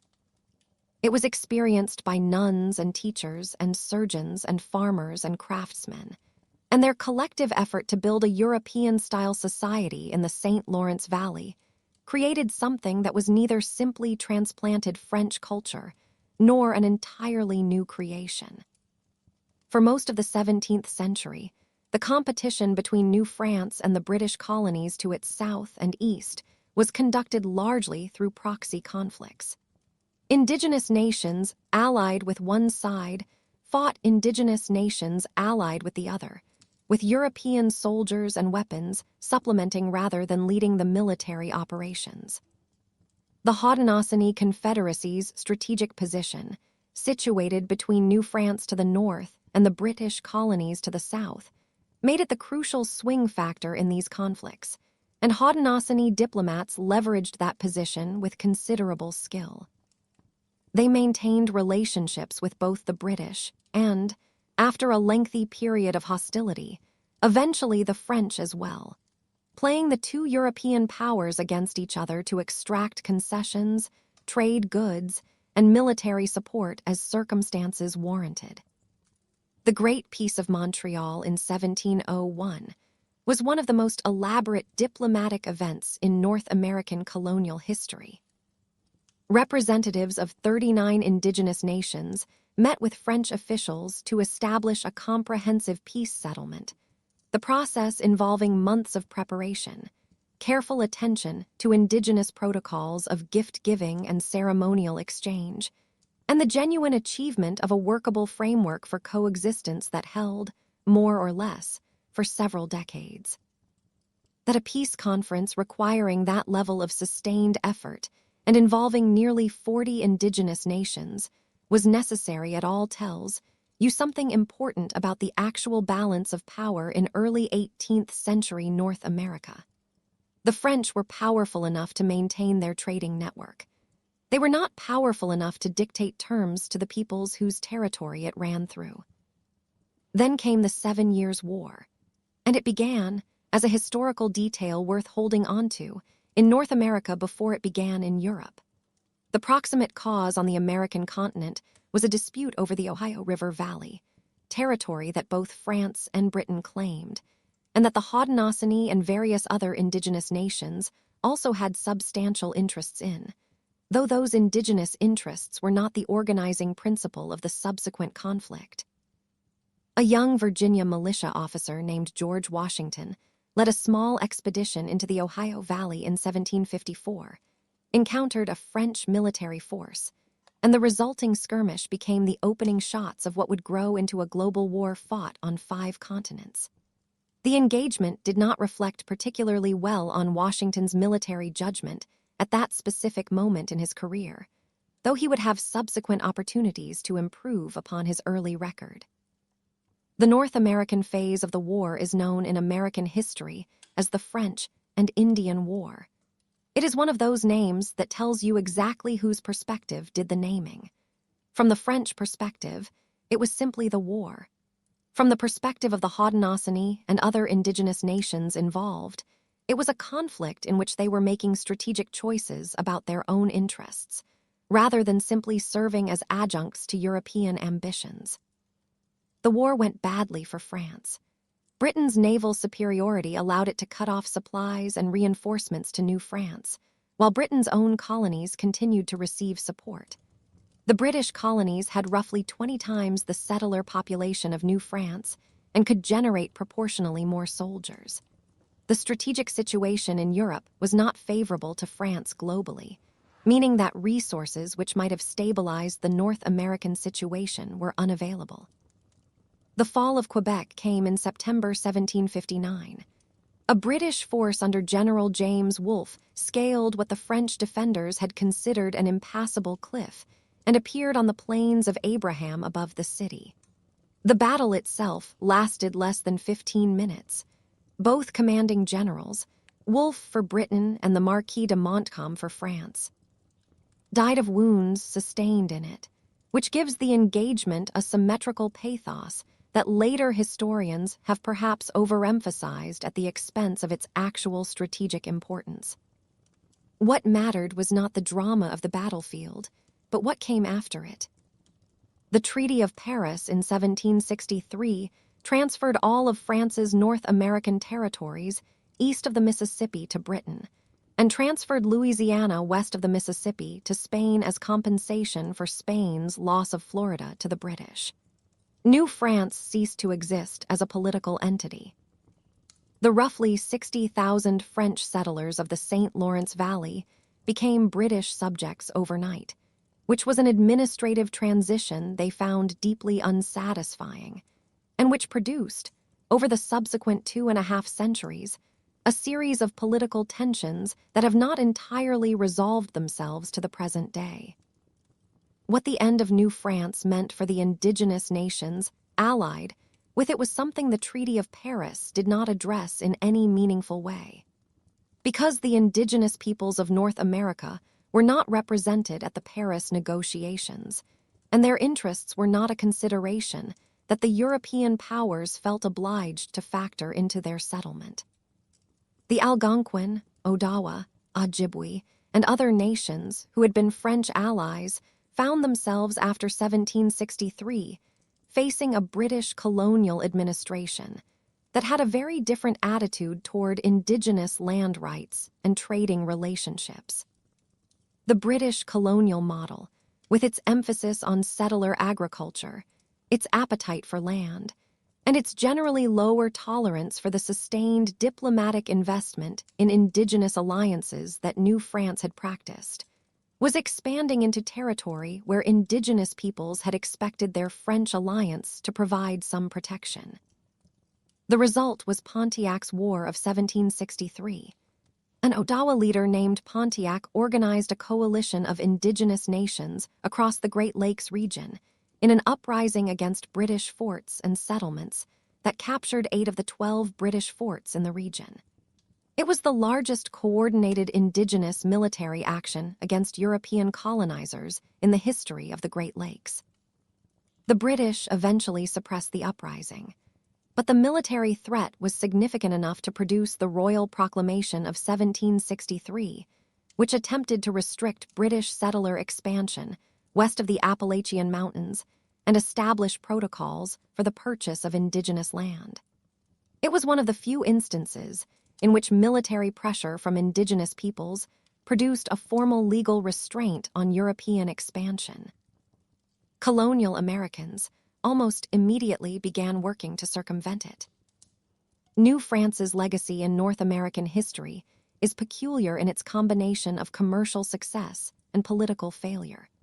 The French fur trade sustained a colonial enterprise for over a century and a half, built relationships with indigenous nations that were, relative to the alternatives, considerably more respectful of indigenous agency, and created a French-speaking Catholic culture in North America that survived the political collapse of the empire that had created it. Quebec is still there. Michif is still spoken. The Métis are still a recognized community with constitutional status in Canada. The Great Peace of Montreal is still studied as an example of successful Indigenous European diplomacy. All of this from a colonial enterprise that, by the standards of plantation agriculture and settler population, looks almost negligible. It is a reminder that the most economically significant and demographically overwhelming colonial enterprises are not necessarily the ones that leave the most complex or most durable cultural legacies. And now, from that northern arc of forest and waterway, something pulls us southward along the coast, toward a different kind of story entirely. While France was managing its fur trade alliances in the north, and Britain was squeezing tobacco planters through navigation acts in the south, a different kind of migration was filling the coastal settlements of North America with people who had a very specific and theologically intense vision of what their new communities should look like. These were not adventurers looking for gold. They were not merchants calculating return on investment. They were people who had, in many cases, spent years being harassed, fined, imprisoned, or simply made socially miserable in Europe because of how they chose to pray, and who had concluded that the Atlantic Ocean between themselves and the people making their lives difficult was a reasonable minimum distance. The motivations of the religious migrants who came to North America in the 17th century were genuine and often admirable. The societies they built were complicated in ways their promotional literature did not fully prepare their neighbors for. And the political culture they established, a particular combination of insistence on personal religious liberty and willingness to impose that religion on everyone else, left a mark on American political life that has not entirely faded. The European religious landscape that produced these migrants was the product of a century of exceptionally violent disagreement. The Protestant Reformation, launched by Martin Luther in 1517, and expanded, fragmented, and intensified by dozens of subsequent reformers, had shattered the religious unity of Western Christendom in ways that proved impossible to reverse. By the early 17th century, Europe was divided along religious lines that were also political lines, and the consequences of being on the wrong side of those lines ranged from social ostracism to execution. The 30 Years' War was running from 1618 to 1648, killing people across Central Europe at an impressive rate. The English Civil War carried a significant religious dimension.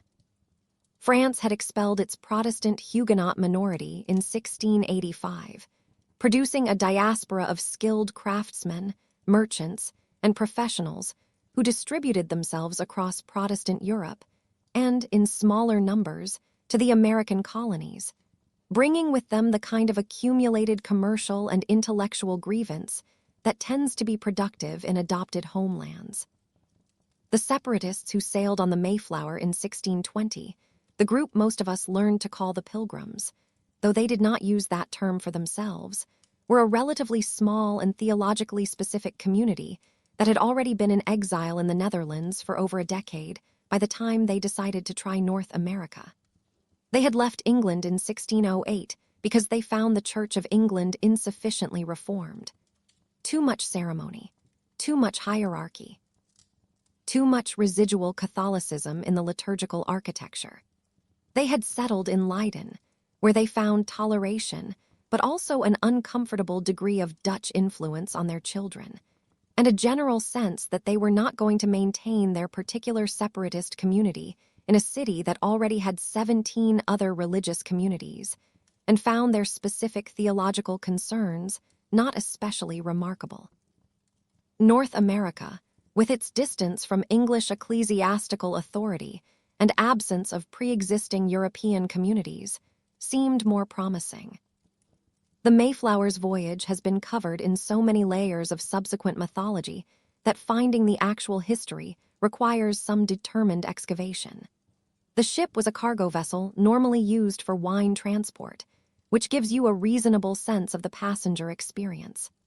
The crossing took 66 days, during which passengers suffered a combination of seasickness, cramped conditions, and infectious illness that killed several people before they arrived. They reached the Massachusetts coast in November, which was not ideal timing for establishing a new settlement. Their intended destination had been somewhere in the vicinity of the Hudson River. The landing at Plymouth was partly accidental, partly the result of deciding that what they had found was close enough, and that continuing to search in November was unappealing. The first winter killed about half the colony.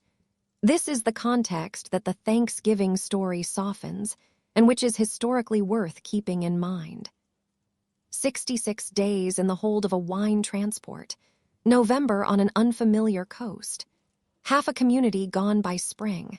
That is the ground beneath the mythology. The more numerically and culturally significant migration was the Great Puritan Migration of the 1630s, which brought approximately 20,000 people from England to Massachusetts Bay in roughly a decade. The largest organized mass migration in early American history. It was driven by the political and religious pressures of Charles I's increasingly authoritarian governance, and by the vision articulated most famously by John Winthrop, who on the ship Arbella in 1630 delivered a sermon describing the Massachusetts Bay Colony as a city upon a hill. Winthrop's phrase has been appropriated by American politicians ever since, usually without full attention to its original context, which was a Puritan community organized along lines of remarkable social strictness, where religious dissent was a criminal matter, and pluralistic tolerance was not so much rejected as simply not considered a meaningful category. The Massachusetts Bay Colony was governed by an interlocking civil and religious authority in which church membership was a requirement for political participation, and the distinction between moral law and civil law was thin to non-existent. The legal code developed through the 1640s covered not only crime and property law but sexual behavior, family relationships, labor practices, and Sabbath observance, with a thoroughness that would require considerable paperwork to enforce today. Blasphemy, adultery, and persistent disobedience to parents were capital offenses, though actual executions were relatively rare by the standards of contemporary England. The Puritans were not, on their own terms, operating an arbitrary tyranny. They were attempting to build a coherent, godly community on principles they believed to be true, and they understood the maintenance of community moral standards as a collective obligation. Whether this is reassuring or alarming depends somewhat on your perspective. The colony's tolerance for theological diversity was limited, which produced a series of conflicts that are individually interesting and collectively revealing about the tensions built into the Puritan project. Roger Williams arrived in Massachusetts in 1630, one with the kind of theological energy that is wonderful in seminaries and rather exhausting in settled communities. He argued that civil government had no authority over religious belief, that the colonial charters were invalid because the king had no right to grant indigenous peoples land, and that the Massachusetts Church was insufficiently separated from the Church of England. In 1635 Massachusetts, these were not minority opinions to be politely debated. They were challenges to the foundational premises of the colony's social order. Williams was banished in 1636. He walked south through the winter. He was sheltered by Narragansett and Wampanoag people, whose land rights he had consistently defended. And he founded Providence, Rhode Island, a settlement that established separation of church and state and religious toleration as its founding commitments. Rhode Island became the colony where people who couldn't get along with everyone else went to live, which meant its population was unusually diverse and argumentative, which meant its political culture was unusually interesting. Williams, in exile, founded something more durable than what he had been expelled from. Anne Hutchinson arrived in Massachusetts in 1634 and represented a different kind of challenge, one that was partly about doctrine and partly about the appropriate role of women in a Puritan community. Hutchinson held meetings in her home discussing and interpreting sermons, attracting large audiences that included prominent colony members. She developed a position called antinomianism, the argument that grace, not works or adherence to moral law, was the basis of salvation, and that the truly saved could know their elect status directly without ordained ministerial mediation. The ministers found this theologically problematic and professionally inconvenient in roughly equal proportions, since it implied their intermediary role was less essential than they had been presenting. The civil trial of Hutchinson in 1637 resulted in her banishment to Rhode Island, which was developing a reputation as something of a theological safety valve for Massachusetts' more interesting residents. The Quakers, the Religious Society of Friends, founded in England by George Fox in the 1650s, and characterized by direct personal religious experience, rejection of clergy and sacraments, and an egalitarianism that extended to gender and class in ways most 17th-century institutions found somewhere between alarming and incomprehensible, had the particular distinction of being actively persecuted in Massachusetts Bay, which was itself a colony founded by religious refugees. The irony was not lost on contemporaries. The Massachusetts Bay authorities whipped Quakers and imprisoned them. Between 1659 and 1661, they executed 4 of them by hanging. The deaths produced an embarrassed response from Charles II, who ordered the executions stopped. The episode stands as a fairly precise illustration of the limits of Puritan tolerance. You could have religious freedom in Massachusetts Bay, provided you wanted it in the specific form Massachusetts Bay offered. Pennsylvania was an experiment in a different direction. Its founding gives us one of the more improbable figures in colonial history. William Penn was the son of an English admiral. He had converted to Quakerism in his early 20s against his father's energetic objections. He had been imprisoned in the Tower of London for his beliefs, and he had come into possession of a large land grant in North America through a debt King Charles II owed to his late father. This combination of royal connection and persecuted minority background gave Penn an unusual position. A Quaker with actual political leverage, using it to establish a colony organized around religious toleration and consensual government. Penn's 1681 frame of government for Pennsylvania guaranteed freedom of worship to all monotheists, including Catholics and Jews, required elected representation, and prohibited arrest for religious practice.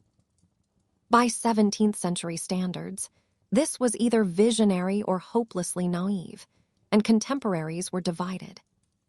Penn also negotiated a treaty with the Lenape people in 1682, one that involved actual payment and appears to have been a genuine attempt at mutually understood terms.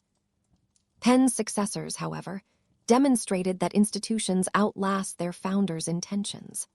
The Walking Purchase of 1737, in which Penn's sons used a fraudulent earlier treaty to claim an enormous Lenape land tracked based on how far runners could cover in a day and a half, and then hired professional runners rather than normal walkers, nearly tripling the expected distance, returned Pennsylvania to the standard colonial pattern. The gap between Penn's founding principles and the Walking Purchase is not exactly narrow. There is something quietly instructive in that gap. A man imprisoned for his faith founds a colony on toleration. His sons cheat their indigenous neighbors out of their land with hired athletes. The principles endure in the paperwork. The behavior drifts, as behavior tends to do, toward the familiar. There is something about Maryland that feels different from the colonies that came before it. It begins, as so much in the colonial story does, with a family and a problem. The Calvert family, who received the Maryland Charter in 1632, were Catholics. And in England, Catholics faced what the law called disabilities, a careful word for what amounted to exclusion from much of public life. Maryland was intended as a refuge, a place where a community that could not worship freely at home might do so in the New World. But the Calverts were practical people. A colony built exclusively for Catholics would be too small to survive. And so in 1649, Maryland passed what became known as the Toleration Act, a law guaranteeing freedom of worship to all Trinitarian Christians. It is a document that rewards careful attention. On one side, it extended a genuine commitment to tolerance across the many fractious branches of Christian belief. On the other, it made blasphemy and denial of the Trinity capital offenses. Both of those things lived inside the same piece of legislation. The ambition and the limit sitting side by side in the same careful sentences. The 17th century contained multitudes. Around this same time, a different kind of refugee was making its way to American shores. Louis XIV of France revoked the Edict of Nantes in 1685, and in doing so expelled roughly 200,000 Protestants, the Huguenots, from the country they had called home. What they carried with them when they left was not much in the way of possessions, but they brought skills, they brought capital. And they brought the particular energy that belongs to people who have lost everything and must build again from nothing. Huguenot communities settled in South Carolina, New York, Virginia, and Massachusetts. Within 2 generations, they had woven themselves almost invisibly into the fabric of colonial life, intermarrying with established families, anglicizing their names, becoming largely indistinguishable from the broader population around them. Their contributions were outsized relative to their numbers. Glass-making, silk production, sophisticated commercial networks that spread along the eastern seaboard and beyond. And among the names that survive into the present, Paul Revere, whose grandfather was Apollo's Revoir, a Huguenot goldsmith who settled in Boston and gave his grandson a name that would one day ride through the midnight dark of a Massachusetts countryside. History moves through families in ways that are easy to miss. What the Puritans, the Quakers, the Catholics, and the Huguenots shared, across all their considerable theological disagreements, was a particular experience of political power. They each knew, in their bones, what it felt like when authority turned hostile without warning. They had each lived in the shadow of a state that claimed dominion over the most private corners of their conscience. This did not mean they agreed on what to do about it. The Puritans of Massachusetts Bay were entirely comfortable with concentrated authority, provided it was their authority. The Catholics of Maryland were glad to be tolerated, but not especially interested in extending that tolerance further than their own safety required. The path from we have known persecution and resent it to all persons have an inherent right to freedom of conscience was not a short one. It required centuries of philosophical development and painful historical lessons that arrived one at a time.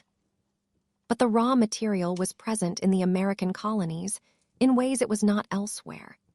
The language of natural rights and freedom of conscience that the revolutionary generation would eventually use was available as a resource precisely because generations of religious communities had been arguing for those things.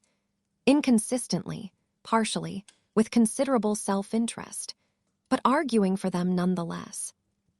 And I find myself thinking, sometimes, about how long ideas take to become principles.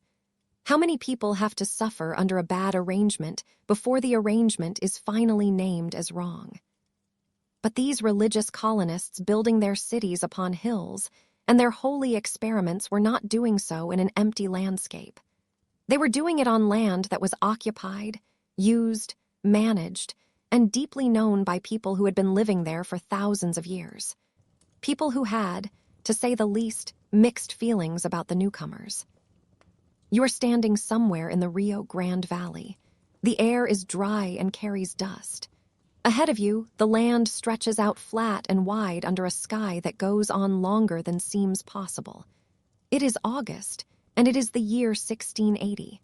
Something has been building for a very long time, and today it arrives. The resistance of indigenous peoples to colonization is a story that has too often been reduced to a single, tidy narrative of inevitable defeat. The actual history was far more complex, far more active, and far more instructive about human resilience than that version allows. The first thing to understand is that indigenous resistance was not simply military. Military confrontation was one response to colonial encroachment, but it was one option among many, evaluated carefully, chosen strategically. Diplomacy, trade, alliance, the selective adoption of European goods and practices, population dispersal, cultural retention.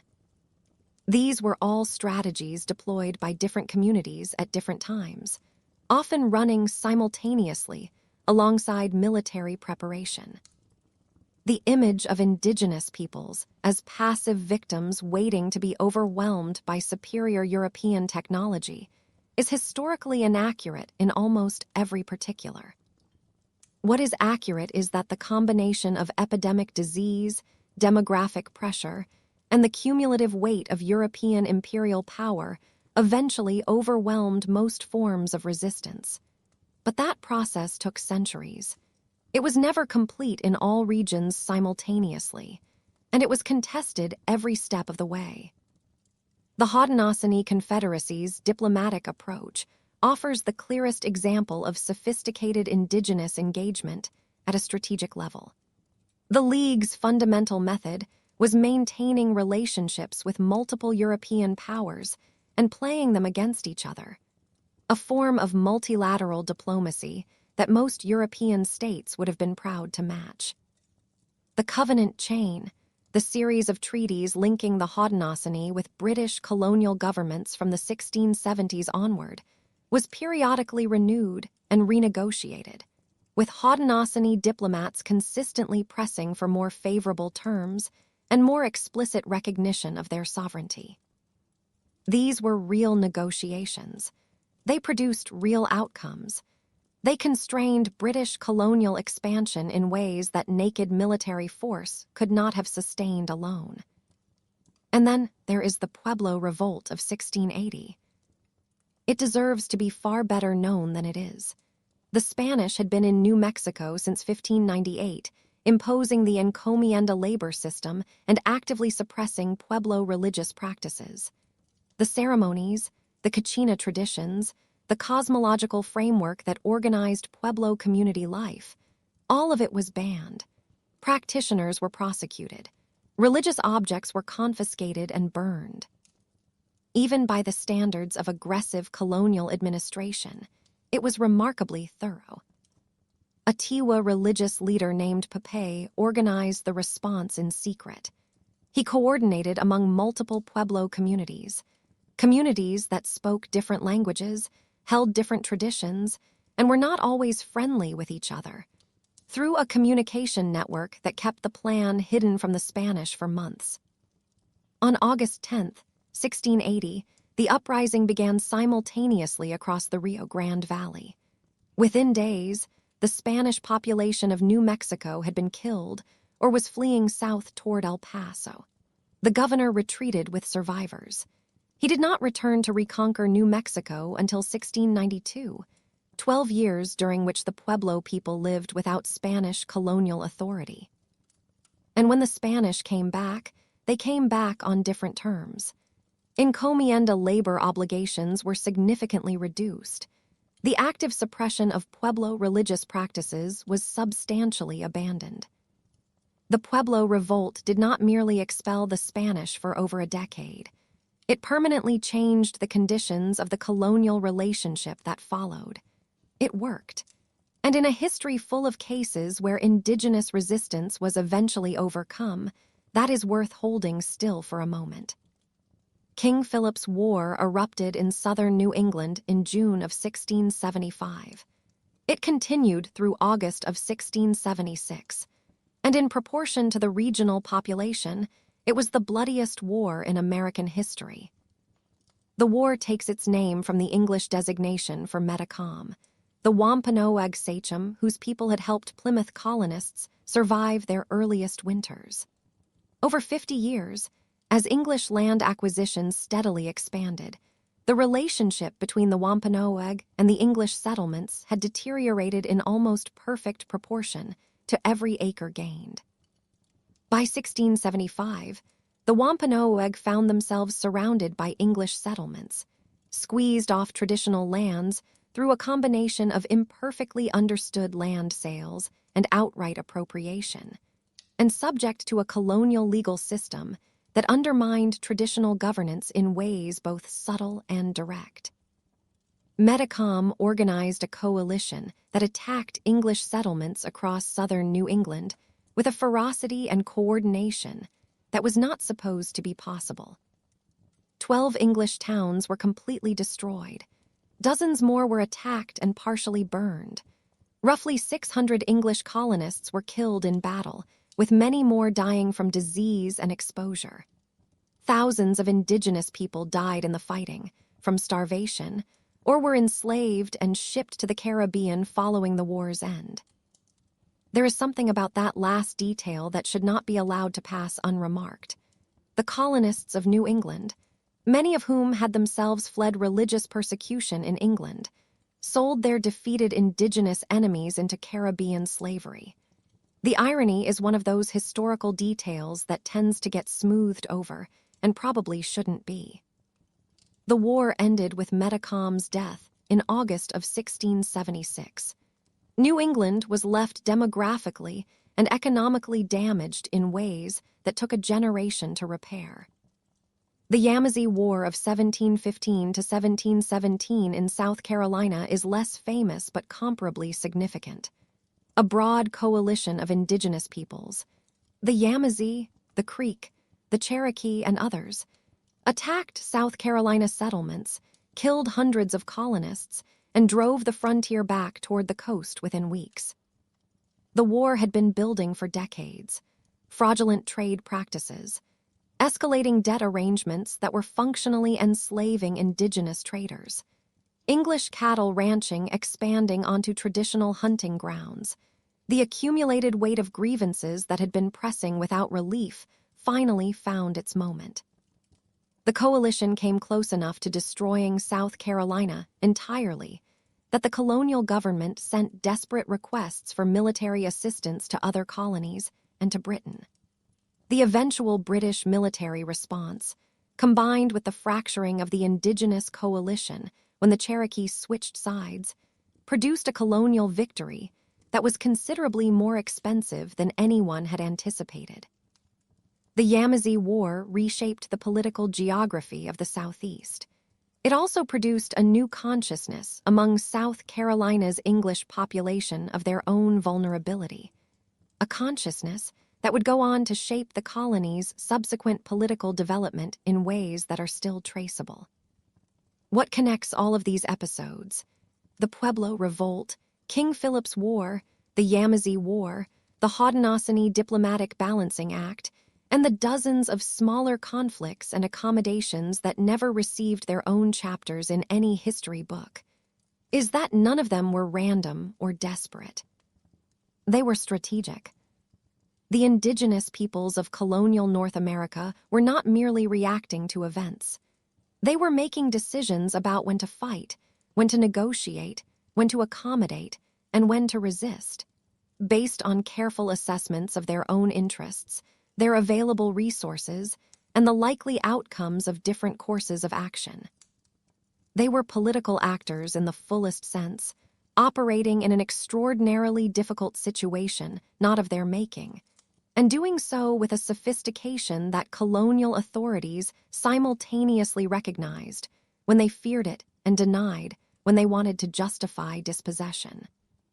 The convenient narrative that indigenous peoples were either noble savages overwhelmed by civilization or violent primitives cleared away by progress served colonial interests by making indigenous political agency invisible.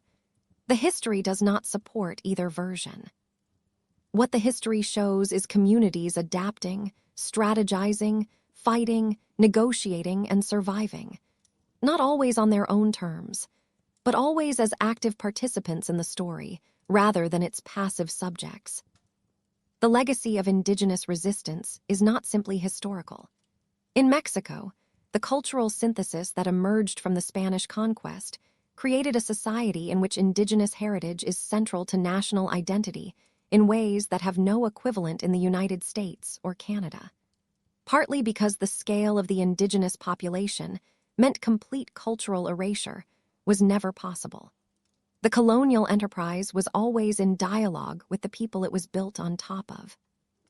In the Amazon, indigenous communities are still defending territories from the same combination of extractive economics and demographic pressure their ancestors faced in the 16th century, with somewhat different tools available to both sides. The resistance did not end with the colonial period. It simply changed form, as the colonial project itself changed form. And the contest between territorial ambitions and the survival of the communities that preceded them has not reached a final resolution. It is still in progress, which is perhaps the most important reason to understand its history clearly, rather than wrapping it in narratives that make it easier to feel that everything has already been decided. The intersection of religious colonization and indigenous resistance was not always adversarial, and the exceptions are as instructive as the conflicts. Roger Williams, expelled from Massachusetts Bay and the founder of Rhode Island, spent years developing relationships with the Narragansett and Wampanoag peoples of the region that went considerably beyond the transactional. He learned the Narragansett language. In 1643, he published a key into the language of America, a phrase book and cultural guide that was both practically useful and quietly remarkable for its time, presenting indigenous linguistic and cultural practices with a descriptive respect that was unusual among European colonial writers. Williams mediated disputes between English settlements and indigenous communities. He served as a translator in diplomatic negotiations. He consistently defended indigenous land rights in his political writings, to the considerable irritation of colonial authorities who found his positions inconvenient. His relationship with the Narragansett was reciprocal enough that they sheltered him during his winter exile and maintained commercial and diplomatic relations with Rhode Island throughout his lifetime. This did not prevent the Narragansett from being effectively destroyed in King Philip's War. Williams's influence had limits, and the demographic and military pressures driving that conflict were beyond any individual mediator's capacity to redirect. But it stands as evidence that the colonial encounter occasionally produced spaces for something other than exploitation and conflict. The Quakers of Pennsylvania developed a similarly careful relationship with the Lenape in the early decades of settlement. William Penn's personal involvement in the 1682 treaty negotiations established a precedent for treating Lenape leaders as parties to genuine agreements, rather than obstacles to be managed or removed. And the absence of a militia in early Pennsylvania, Quaker pacifism being fundamentally incompatible with organized military force, meant the colony could not pursue the kind of military pressure on indigenous boundaries that characterized expansion in Virginia or New England. The result was roughly 3 decades of relative coexistence, long enough for indigenous and colonial communities to develop the kind of working relationships that sustained trade and prevented escalation. That this period ended with the walking purchase fraud of 1737 and the subsequent deterioration of Lenape, Pennsylvania relations is partly a story of individual bad faith and partly a story of structural pressures too large for any local arrangement to contain. But the 3 decades of relative peace were real. They were not accidental. They resulted from specific choices made by specific people operating on specific principles, which means they were possible. Which is, quietly, historically significant. The religious dimension of indigenous resistance also deserves attention, because the defense of traditional spiritual practices was not separable from the defense of political sovereignty and territorial rights. For the Pueblo peoples of New Mexico, the suppression of their ceremonial life by Spanish missionaries was not a parallel grievance alongside land and labor exploitation. It was the same grievance. Their ceremonial life organized their relationship to the land, the seasons, the community, in ways that could not be separated from the material conditions of their existence. When Papay organized the Pueblo Revolt, the restoration of traditional religious practice was one of its central objectives. The return to Kachina ceremonies, the destruction of Christian churches in some communities, the symbolic erasure of Christian baptism through ritual bathing in the Rio Grande. These were not incidental to the revolt's meaning. They were its meaning. The recovery of sovereignty and the recovery of spiritual practice were understood as the same recovery. Similar dynamics appeared in different forms across the Americas. The Handsome Lake religious movement among the Haudenosaunee, emerging in the late 18th and early 19th centuries, combined traditional Iroquois spiritual elements with some Christian influences in response to the social disruption caused by the American Revolution and the subsequent dramatic reduction of Haudenosaunee territory. It was simultaneously a spiritual revival and a strategy for community survival. The ghost dance movement that spread across the Great Plains in the late 19th century, promising that correct ritual practice would restore the world as it had been before European colonization, was both a genuine religious movement and a form of political resistance that the United States government recognized as threatening enough to suppress militarily. Religious practice and political resistance were not separate categories for indigenous peoples facing colonial pressure. They were aspects of the same project. The experience of religious refugees in America and the experience of indigenous resistance shared, in different ways, a common confrontation with the same question. What does it mean to be forced to justify your existence to a power that has decided your existence is inconvenient? The Puritan who had been fined for attending illegal conventicles in England and the Pueblo farmer who had been flogged for performing Kachina ceremonies in New Mexico were not equivalent. The Puritan was going to survive and build a colony. The Pueblo farmer was facing the systematic destruction of his civilization. But they had both encountered the specific experience of political authority claiming dominion over what they understood to be the most fundamental aspects of their lives. The collision between that experience and the political theory available in the 17th and 18th centuries produced, eventually, the arguments about natural rights and limited government that would organize the revolutionary period. But those arguments were forged in conflicts where the people making the case for liberty were often simultaneously denying it to others. Where the principles being articulated were frequently more universal in theory than in the practice of the people articulating them. That tension between the principle of freedom and the practice of its selective application is not a curiosity of the colonial period. It is one of its most important and most durable legacies, and understanding where it came from is essential to understanding where it has been going ever since. There is a certain kind of historical actor that is enormously influential precisely because it was not the most powerful player in the room. The Dutch and Swedish colonial enterprises in North America fit this pattern almost perfectly. New Netherland survived for less than 50 years before being absorbed into the British Empire. New Sweden lasted an almost impressively brief 17 years before the Dutch absorbed it first. Neither produced the demographic or economic scale of the British or Spanish colonial enterprises. Neither left behind an independent nation or a linguistic majority. And yet the traces they left on the landscape, the culture, and the political character of the places they settled are visible today in ways entirely disproportionate to the time they actually spent in charge. To understand what the Dutch were doing in North America, you need to understand what the Dutch were doing everywhere in the early 17th century, which was, essentially, running a global commercial empire on the basis of extraordinary financial innovation, remarkable tolerance for cultural diversity, and a complete absence of the kind of territorial ambition that motivated the Spanish and Portuguese. The Dutch Republic in the early 1600s was, per capita, the wealthiest society in the world.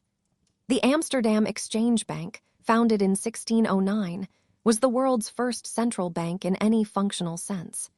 The Amsterdam Stock Exchange, operating from the same period, was the first institution to offer continuous secondary trading in company shares.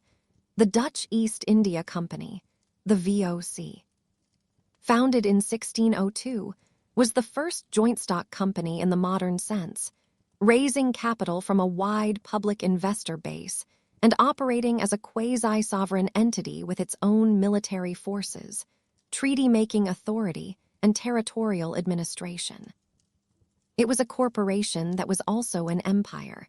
Whether that is an impressive organizational achievement or a cautionary tale depends on how you approach corporate history. Probably both. The Dutch West India Company, the WIC, was chartered in 1621 with a 24-year monopoly on Atlantic trade. Its mandate was explicitly broader than commerce. The WIC was authorized to make war on Spain and Portugal wherever they had Atlantic possessions, which meant its trading operations were intertwined with military operations in ways that made the company something between a merchant fleet and a privateer navy. The WIC's early years were dominated by spectacular operations. In 1628, the Admiral Piet Huygens captured the Portuguese silver fleet off Cuba, yielding more than 11 million guilders in silver. It is still remembered in Dutch popular culture as one of the great commercial coups of the period. The WIC also attempted to seize portions of Brazil from Portugal, which produced a Dutch colonial presence in Pernambuco from 1630 to 1654. Dutch Brazil, or New Holland, as it was called, was governed for its most significant period by Johan Maurits van Nassau-Siegen, a nobleman with unusual intellectual interests who brought scientists, painters, and naturalists with him to record the natural and human world of Brazil. France Post painted Brazilian landscapes. Jorg Markgraf conducted astronomical observations and catalogued Amazonian wildlife. The whole enterprise had an air of curiosity that sat somewhat ahead of its time, and rather at odds with the commercial brutality that simultaneously characterized the WIC's slave trading operations. But the 17th century was capable of holding those contradictions without obvious embarrassment. Dutch Brazil also maintained the first Jewish congregation in the Americas, at Recife. Kahal Zur Israel, founded around 1636. When Dutch Brazil fell to Portugal in 1654, the members of that congregation sailed north to New Amsterdam and became the nucleus of what would eventually be the oldest Jewish community in North America. The chain of connection from Dutch Recife to the Jewish community of New York runs in a straight line through a single generation's displacement. That is the kind of historical continuity that is easy to miss if you are only looking at political maps. New Netherland, the Dutch colony in North America, began somewhat less dramatically. Henry Hudson, an English navigator working for the VOC, sailed up the river that now bears his name in 1609. He reported favorably on the beaver populations and the trading possibilities of the region, and gave the Dutch a territorial claim that the Wic eventually developed into a colonial enterprise beginning in the early 1620s. The first permanent settlement was Fort Orange, established in 1624 at present-day Albany, positioned to maximize access to the interior fur trade via the Hudson River. New Amsterdam, the trading post at the southern tip of Manhattan Island, was established around the same time and would eventually develop into the colony's commercial and administrative center. The purchase of Manhattan Island from the Lenape in 1626, for 60 guilders worth of trade goods, in the version of the story most widely circulated, is one of those historical transactions that has generated considerably more popular commentary than any transaction of comparable actual significance probably deserves. The 60 guilder figure comes from a single letter written by a Dutch official and may not accurately represent the total value exchanged. More importantly, the Lenape understanding of what they were agreeing to and the Dutch understanding of what they were acquiring were almost certainly not the same. European concepts of land ownership as exclusive individual property and Lenape concepts of land use as shared community resource were simply different frameworks that did not translate directly into each other. The Dutch believed they had purchased the island. The Lenape believed they had agreed to share use of the land with the newcomers. These are not minor interpretive differences. They are fundamental disagreements about what land and ownership mean. And they produced predictable conflict when the Dutch began treating their exclusive ownership claim as the operative legal reality. What distinguished New Amsterdam from the beginning was its commercial orientation and the demographic diversity that orientation produced. The Wic's primary interest was trade, specifically the fur trade coming down the Hudson from Fort Orange and the commercial traffic of the Atlantic economy more broadly. Attracting settlers was a means to this commercial end rather than an end in itself, which meant the company was considerably less particular about the religious and ethnic backgrounds of its colonists than Massachusetts Bay or Virginia were about theirs. By the 1640s, New Amsterdam contained speakers of at least 18 different languages: Dutch, French, German, English, Swedish, Danish, Norwegian, Portuguese, Spanish, Polish, various African languages, and several indigenous languages among them. Along with Protestants of various denominations, Catholics, Jews, and practitioners of African traditional religions. One early visitor reported that the settlement of perhaps 400 or 500 people contained more nationalities than most European capitals. The Director General of New Netherland for its most significant period was Petrus Stuyvesant, Peter Stuyvesant in Dutch, who arrived in 1647 with a wooden leg, the result of a military engagement in the Caribbean that had required an amputation. He bore this with what contemporaries described as aggressive stoicism. His administrative personality was, to put it kindly, vigorous. Stuyvesant was efficient, decisive, militarily effective, and personally pious in a reformed Protestant way that made him thoroughly impatient with the colony's religious diversity. He repeatedly attempted to constrain it. He was repeatedly told by the Wic directors in Amsterdam to leave it alone. When Stuyvesant expelled a group of Jewish refugees from Brazil who arrived in New Amsterdam in 1654, the same community displaced from Recife, the Amsterdam directors overruled him. They noted that Jewish shareholders in the Wic had legitimate standing to expect their coreligionists to be received in company territory. Stuyvesant expressed his displeasure and complied. The tolerance was real. It was also partly instrumental. Both things were true simultaneously, and that, perhaps, is how most progress in tolerance actually happens. The patroon system that the Wic established to attract settlers to New Netherland was an experiment in transplanted feudalism that worked somewhat better in theory than in practice. Patroonships were large land grants along the Hudson River, given to wealthy investors who committed to settling at least 50 colonists on their land within 4 years. The colonists on patroon lands were tenants rather than freeholders, paying rent and providing labor services to the patroon in arrangements that carried a distinct family resemblance to the feudal structures. There is a sound you almost don't notice at first: the low creak of a ship settling in harbor, the distant lap of cold water, the muffled life of a city going about its business on the other side of a wooden wall. The year is 1664. You are standing somewhere near the dockside of New Amsterdam. The air carries brine and wood smoke and the faint sweetness of something being cooked not far away. A man in a coat is walking quickly past you, and his face is tight with a worry he hasn't quite put into words yet. Outside in the harbor, English ships are waiting. The English conquest of New Netherland in 1664 was, in military terms, almost anticlimactic. An English fleet appeared in the harbor. A demand for surrender was presented. Peter Stuyvesant, who had exactly 1 company of regular soldiers at his disposal, and a fort that a recent visitor had described as rather a molehill than a fortress, was advised by the Colonial Council and by the citizens of New Amsterdam that resistance was not a viable option. Stuyvesant reportedly wanted to fight anyway. The citizens reportedly did not share his enthusiasm. And so New Amsterdam became New York by the terms of the surrender, named after the Duke of York who had organized the expedition.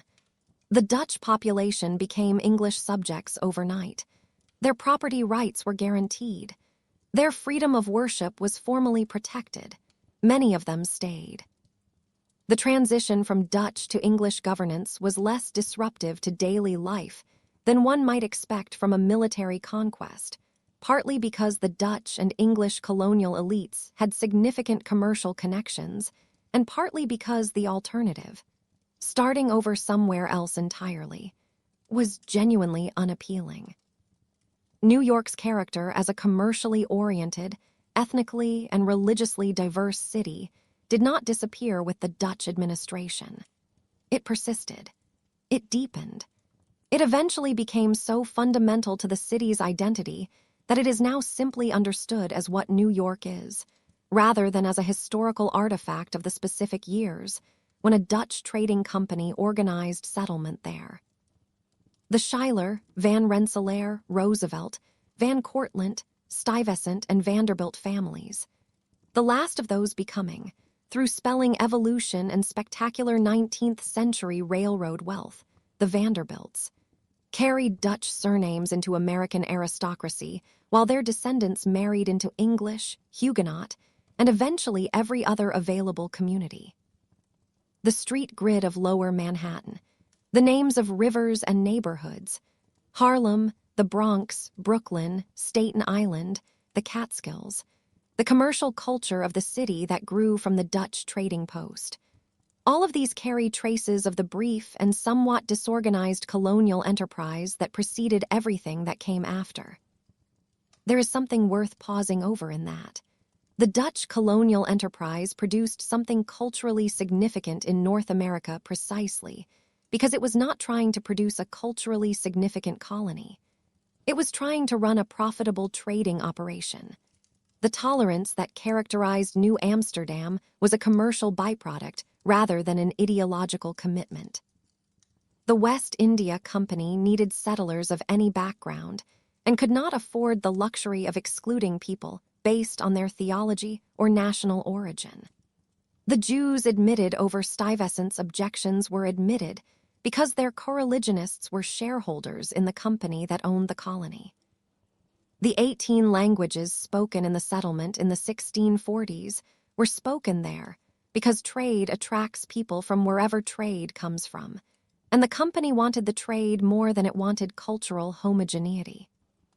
Commercial pragmatism, it turns out, can produce pluralistic outcomes that principled idealism sometimes fails to achieve, which is either reassuring or slightly deflating, depending on how much you want to believe that good outcomes require good intentions. While the Dutch were building their improbable cosmopolitan trading post on the Hudson, something even more improbable was taking shape somewhat to the south. The colony of New Sweden, established in 1638 on the banks of the Delaware River in what is now the state of Delaware and southern New Jersey, was the only Swedish colonial enterprise in North America. It represented a brief, somewhat quixotic attempt by a relatively small Northern European power to carve out a piece of the Atlantic trade for itself. The project had been planned for years before it was executed, drawing on Swedish royal ambition under Gustavus Adolphus and the expertise of the Dutch merchant and colonial promoter Willem Usselincx, who had originally proposed the West India Company to the Dutch government, and when they took the idea and ran with it without him in the lead role, moved on to pitch a similar scheme to Sweden.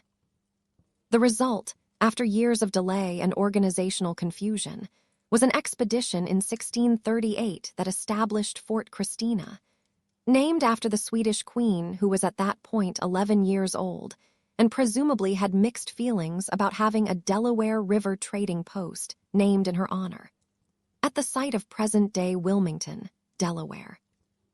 New Sweden's population never exceeded a few hundred at any point in its existence. It was drawn primarily from Swedish and Finnish colonists, the Finns being subjects of the Swedish crown at this period, and supplemented by a scattering of Dutch settlers who had been involved in the project's planning and financing. The relationship with the Lenape people of the region was, by comparative colonial standards, reasonably functional. The Swedes were small enough in number and modest enough in territorial ambition to avoid the kind of land pressure that had produced conflict elsewhere, and they developed trading relationships with Lenape communities that were mutually workable for the colony's brief lifetime. The Swedish crown's instructions to the colonial governors emphasized the importance of treating indigenous peoples respectfully and acquiring land through purchase rather than appropriation. Partly out of genuine policy preference, and partly out of the pragmatic recognition that a colony of a few hundred people could not afford to antagonize the people surrounding it. The Finnish settlers, who made up a significant portion of New Sweden's population, brought with them a forest culture developed in the boreal woodlands of Scandinavia. Picture the deep cold of those northern forests, the smell of pine resin and wood smoke, the particular sound of an axe finding its angle in a frozen log. These were people who understood trees the way others understood stone, and what they knew would travel farther than they did. Finnish forest farmers of the 17th century had developed highly effective techniques for forest clearing through a method called swidden agriculture, burning sections of forest to create cultivable land, and for constructing log buildings adapted to heavily forested northern environments. The horizontal log construction technique they brought to the Delaware Valley, in which notched logs are stacked horizontally to create walls without requiring sophisticated carpentry tools or particular skill. Spread from the Delaware region across the Appalachian frontier as English colonists encountered it, adapted it, and carried it westward.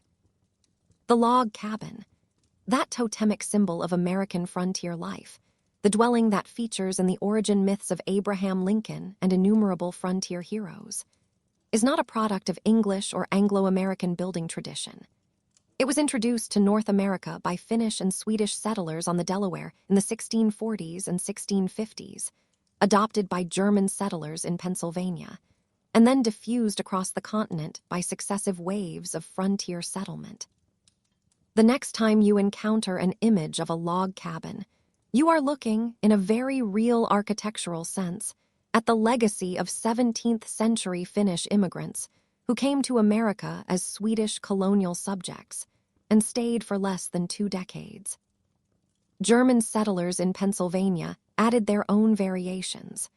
Scots-Irish settlers in the Appalachians adapted it to mountain terrain. By the time the frontier reached the Mississippi Valley, almost nobody recalled that the technique had arrived with Finnish immigrants who stayed for less than 20 years.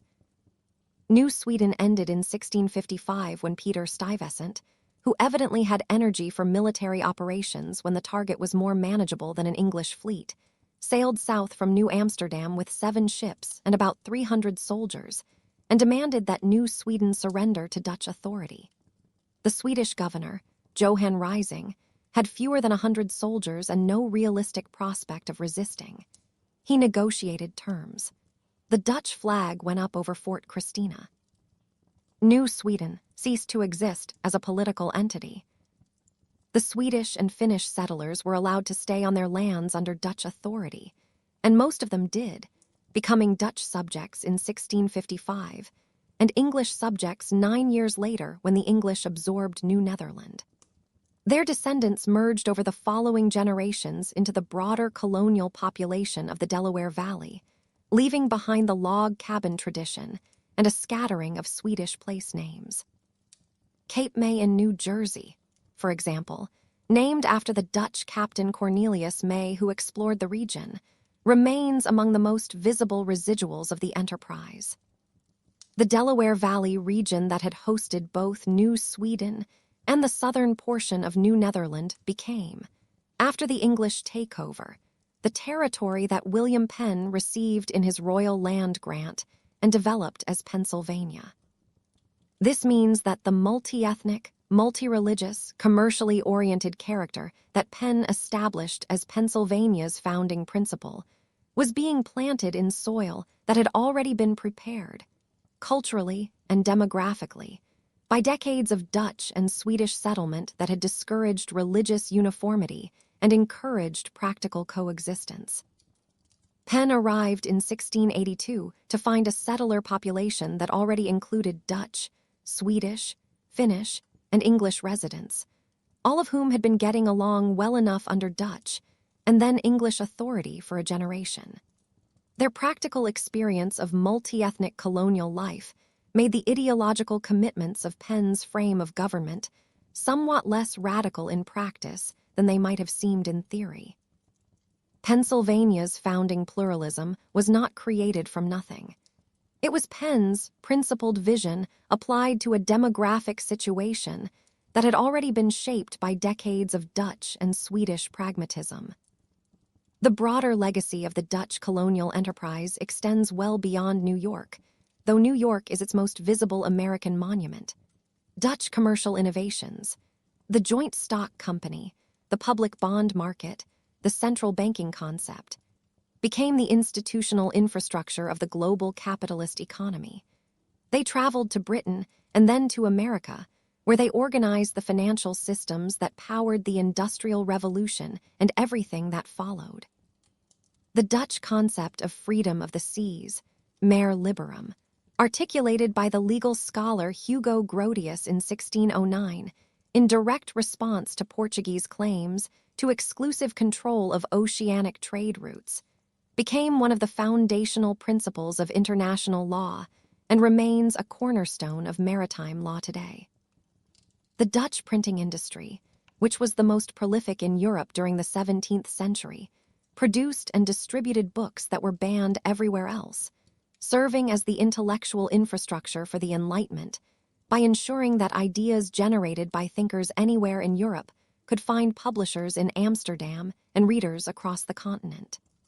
John Locke wrote his most politically significant works while in exile in the Dutch Republic. René Descartes lived there for most of his productive career. The intellectual genealogy of the American Declaration of Independence runs, in part, through Amsterdam's printing houses. The Swedish legacy in North America, beyond the log cabin, is less visible but not entirely absent. The Moravian missionaries who established communities in Pennsylvania, North Carolina, and elsewhere in the mid-18th century drew on Scandinavian religious traditions and maintained connections with German-speaking Protestant communities in ways that contributed to the diversity of American religious life. The Delaware Valley region's particular blend of Quaker, Swedish Lutheran, Dutch Reformed, German Reformed, and various other Protestant traditions created a religious landscape more complex than almost anywhere else in the British colonies. This complexity contributed to the development of the denominational pluralism that would eventually be constitutionalized in the First Amendment. The First Amendment's prohibition on religious establishment. The principle that the federal government could not designate an official religion. Reflected, among other things, the practical experience of regions like the Delaware Valley, where multiple traditions had coexisted under colonial governance without any single one becoming formally dominant. The short empires leave long shadows. The Dutch were in New York for less than 50 years, and their political authority ended 3.5 centuries ago. But the street names, the family names, the commercial culture, and the architectural forms of the city they built continue to shape daily life in ways that most people living with them don't consciously connect to their 17th century origins. The Swedes were in Delaware for 17 years. Their direct cultural contribution was, by any reasonable measure, minimal. But the log cabin tradition they introduced traveled farther and left a more visually prominent mark on the American landscape than the constructions of many colonies that lasted much longer. These cases are reminders that historical influence is not proportional to historical power or historical duration. Sometimes the most durable contributions come from the places that didn't survive long enough to develop the vested interests that would have made them resist change. Sometimes the most distinctive cultural exports come from the communities that nobody paid enough attention to in their own time to consciously imitate or deliberately reject. The Dutch made New York cosmopolitan by accident. The Finns made American frontiers livable by default. Both of those contributions outlasted by centuries the political structures that produced them. The Dutch reform educational tradition also left an institutional footprint in America that persists to the present. Queens College, founded in New Jersey in 1766 by the Dutch Reformed Church and later renamed Rutgers University after a wealthy Dutch-American donor, is one of the earliest American universities. It carries in its institutional origins the tradition of Dutch Reformed scholarship that emphasized humanistic education alongside religious formation. The Dutch Reformed emphasis on broadly accessible literacy, driven by the same religious logic as Calvinist traditions generally, namely that Christians needed to read the Bible for themselves, contributed to the relatively high literacy rates of the middle colonies in the colonial period, and to the educational culture that distinguished New York and New Jersey from the plantation colonies to the south, where the education of enslaved people was actively discouraged, and the planter elite's educational investment was directed toward English academies and eventually English universities. Now, there is a piece of diplomacy that belongs here, one of those historical footnotes that takes a moment to settle before its full strangeness becomes apparent. The transfer of New Netherland to English control was eventually formalized in the Treaty of Breda in 1667. As part of that settlement, England ceded Suriname to the Dutch in exchange for keeping New York. Suriname is a small nation in northern South America. New York is New York. The Dutch at the time considered they had gotten the better of the deal because Suriname was a productive sugar colony and New Amsterdam had been a moderately successful fur trading post. Given that sugar was the dominant economic commodity of the mid-17th century, this assessment was not unreasonable. It simply did not anticipate the next 3 centuries of New York's development, which is perhaps a forgivable failure of foresight. There was, in fact, a moment in 1673 when the Dutch briefly retook New York by force, renaming it New Orange in honor of the House of Orange, before returning it to England the following year through the Treaty of Westminster. This tells you something about both the continuing Dutch-English commercial rivalry and about how relatively lightweight the actual military commitments to these colonial possessions sometimes were, compared to the grand strategic language surrounding them. New York changed hands twice in 4 years. Both times it was returned through treaty negotiation rather than reconquest. The question of who owned it was, it seems, genuinely less important than the question of who could trade through it. Both the Dutch and English commercial establishments had decided that maintaining the trading relationship was worth more than the symbolic possession of any particular port. The question of who actually governed New York in the first decades after 1664 is quite interesting, because the answer, for most practical purposes, was that the same families who had governed it under Dutch authority continued to govern it under English authority. The Phillips, Van Cortlandt, Schuyler, and Beekman families were Dutch merchant families who became English colonial elites without particularly changing their social relationships, their commercial networks, or their cultural self-presentation. They simply added English administrative roles to their existing economic positions. The English aristocracy and the Dutch merchant class, it turned out, had enough in common, particularly a shared interest in protecting established property rights against popular redistribution, that the transition between them was less a rupture than an accommodation. This pattern of elite continuity across formal political transitions would repeat itself across the colonial Americas, as the people with the most to lose from disorder consistently found ways to manage political changes that preserved their fundamental positions even when the flags changed. The Dutch Reformed Church was the officially established Church of New Netherland, but the practical impossibility of enforcing religious conformity on a population of 18 different linguistic communities meant that the establishment was more nominal than operational. English Quakers, French Lutherans, Portuguese Jews, and practitioners of various African spiritual traditions all coexisted in Lower Manhattan with a degree of daily friction that was real but manageable, principally because the commercial imperative to keep everyone trading with each other was more urgent than the theological imperative to make everyone worship in the same way. This was not idealism. It was, in the most literal sense, good for business. And the city's commercial culture had internalized this understanding before it had the philosophical vocabulary to articulate it.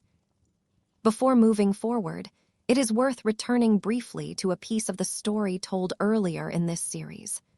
The largest patroon ship, Rensselaerwyck, had been granted to the Amsterdam merchant Kiliaan van Rensselaer and centered around Fort Orange.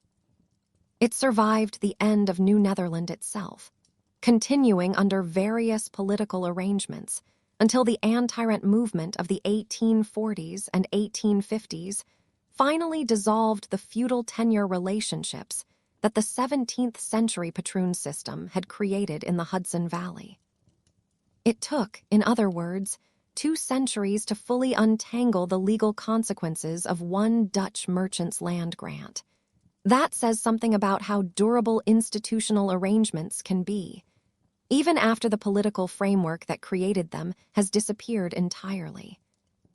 The patroon system's resemblance to medieval manorialism meant that most of the people recruited to fill its roles found it considerably less appealing than the prospect of their own freehold land in other colonies. The system struggled to attract willing participants precisely because the alternative, land you actually owned, land you could pass to your children, was available nearby and was deeply preferable. The comparison between the Dutch and Swedish colonial experiences and those of the British, Spanish, French, and Portuguese is ultimately a comparison between different models of what a colonial enterprise was for and what it was willing to invest in. The Iberian powers were organized around territorial sovereignty, religious conversion, and the extraction of precious metals and plantation commodities. The French were organized primarily around the fur trade and the alliance systems that sustained it. The British were organized around a mixture of commercial extraction, settler colonialism, and the religious ambitions of various dissenting communities. The Dutch were organized almost exclusively around commerce, with territorial sovereignty and religious conversion as secondary concerns at best. The Swedes were organized around a commercial ambition that proved substantially larger than their actual capacity to sustain it, and they withdrew from the enterprise when the costs exceeded the benefits, with a lack of dramatic resistance that says something about the difference between colonial projects driven by genuine settler commitment and colonial projects driven by commercial calculation. When the commercial calculation stopped working, the Swedes went home. Or rather, they stayed home. The people already, there simply became someone else's subjects. This is what distinguishes the brief empires from the enduring ones. Not just military capacity or demographic size, but the depth of the investment, emotional, cultural, religious, familial, that settlers made in the places they went to. The Puritans of Massachusetts Bay were not going home if things got difficult. They had burned their bridges in the most literal theological sense, and the idea of returning to England was not on the table. The plantation families of Virginia were building generational wealth that tied them to the land through legal instruments, family networks, and enslaved labor forces that represented decades of investment. The log cabin frontier settlers moving into the Appalachians were looking for land they could own forever and pass to their children. These people were making permanent commitments that gave them every reason to fight for their positions and none to abandon them. The Dutch merchants of New Amsterdam were making commercial calculations that were always subject to revision if the numbers changed. Which is why the city could change flags twice in 4 years without the merchants particularly caring which flag was flying overhead, as long as the trade kept moving. The commercial model produced flexibility and pluralism. The settler model produced permanence and eventually a revolutionary commitment to the land that the merchants of Amsterdam never quite developed. That difference between commercial flexibility and settler permanence would matter enormously when the British Crown decided it was time to extract more revenue from its colonies, and found that the people it was trying to extract it from had no intention of quietly accepting the terms being offered. The wars that preceded the American Revolution were not simply a backdrop to it. They were the classroom where colonial Americans learned the lessons that would eventually make independence feel not just desirable, but necessary.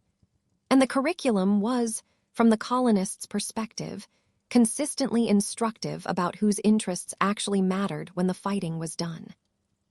The pattern is so consistent that it almost feels designed, though of course it wasn't. Every major European war between roughly 1680 and 1763 produced an American theater of operations.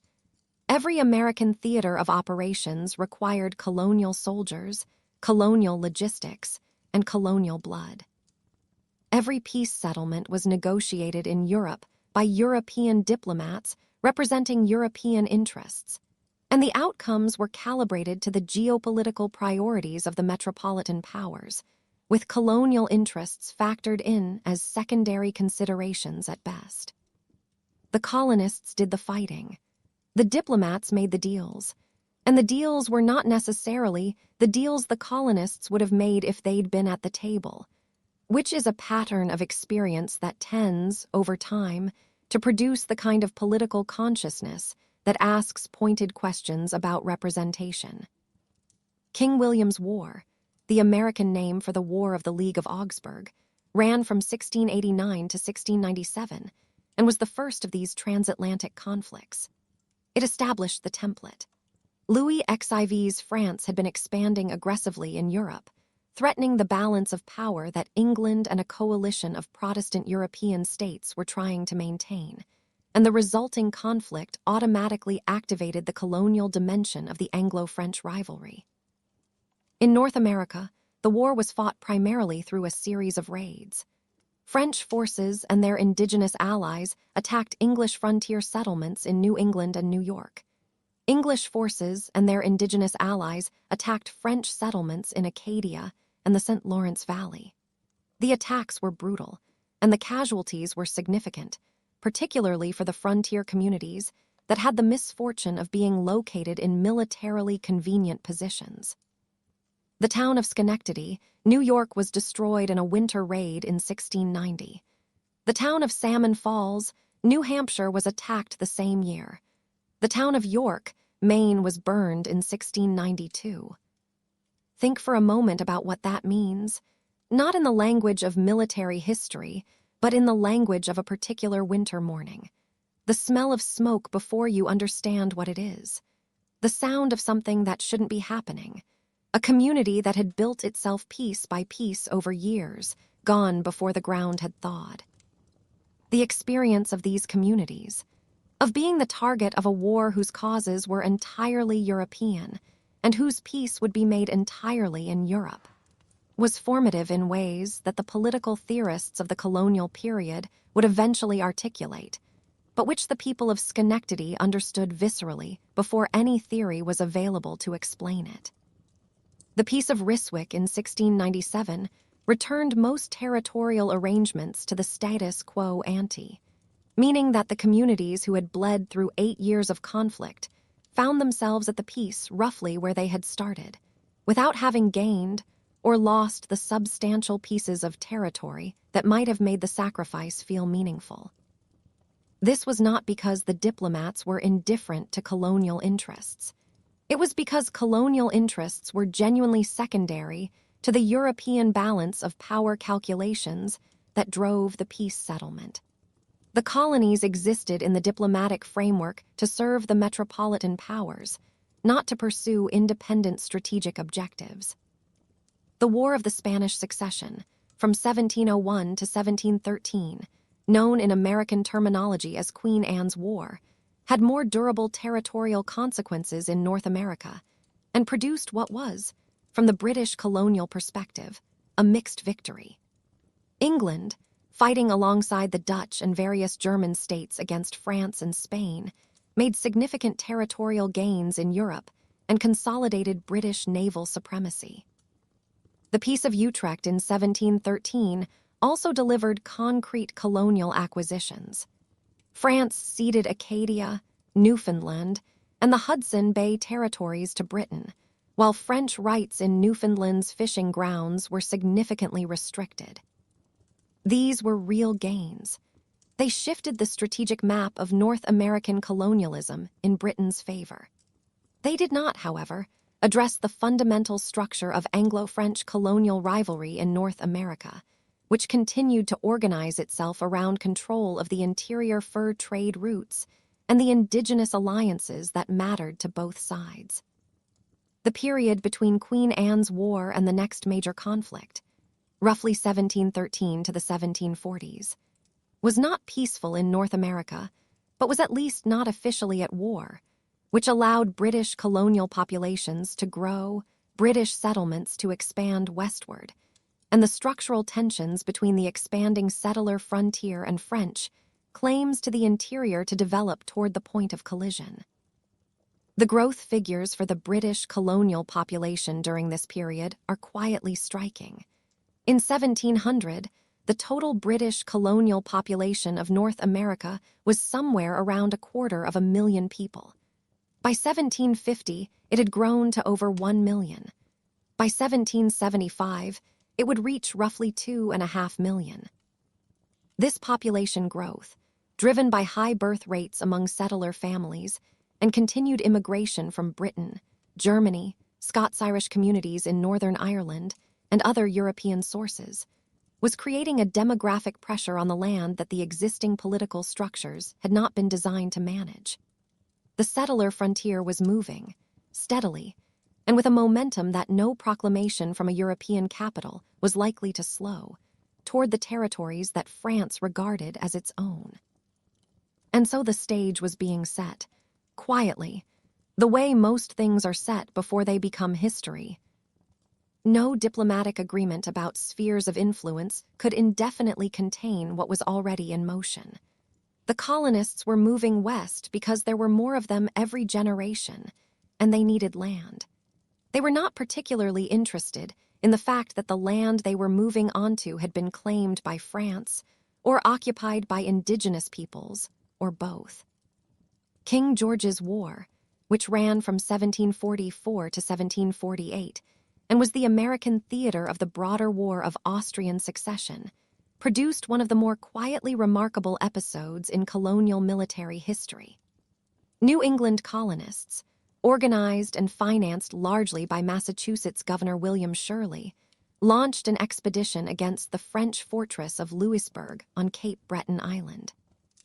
It was a massive stone fortification sitting at the mouth of the St. Lawrence, something the French had spent decades and enormous sums constructing as the key to their entire North Atlantic strategic position. The expedition was led by a merchant soldier named William Pepperell, a man with no formal military training to speak of. And somehow, it worked. Louisbourg fell to the colonial force in June of 1745 after a 46-day siege. The celebration in Boston was genuine and enthusiastic. New England received the victory as proof of something it had long suspected about itself: that colonial military capability could stand against professional European fortification and prevail. The subsequent dismay was equally genuine. The Treaty of Aix-la-Chapelle in 1748 returned Louisbourg to France in exchange for French concessions in India. From the perspective of British global strategy, it was a reasonable transaction. From New England's perspective, it was a betrayal of proportional seriousness. The colonists had bled for Louisbourg. British diplomats had given it back without, as far as New England could see, a second thought. The lesson was not subtle, and the people of New England were not slow learners. The 7 Years' War deserves careful attention here, because its consequences for the British colonial relationship were so fundamental. The war began with a skirmish in the Ohio River Valley in 1754, involving a young Virginia militia officer named George Washington, and it accelerated over the following 2 years into a global conflict that engaged every major European power and produced fighting on 5 continents simultaneously. In North America, the war began badly for Britain. At the Battle of the Monongahela in 1755, British General Edward Braddock led a force of British regulars and colonial militia into a French and indigenous ambush. Braddock was killed. More than 800 of his men fell with him. The battle demonstrated both the limitations of European linear tactics in North American forest warfare and the genuine military capability of the French-allied indigenous forces.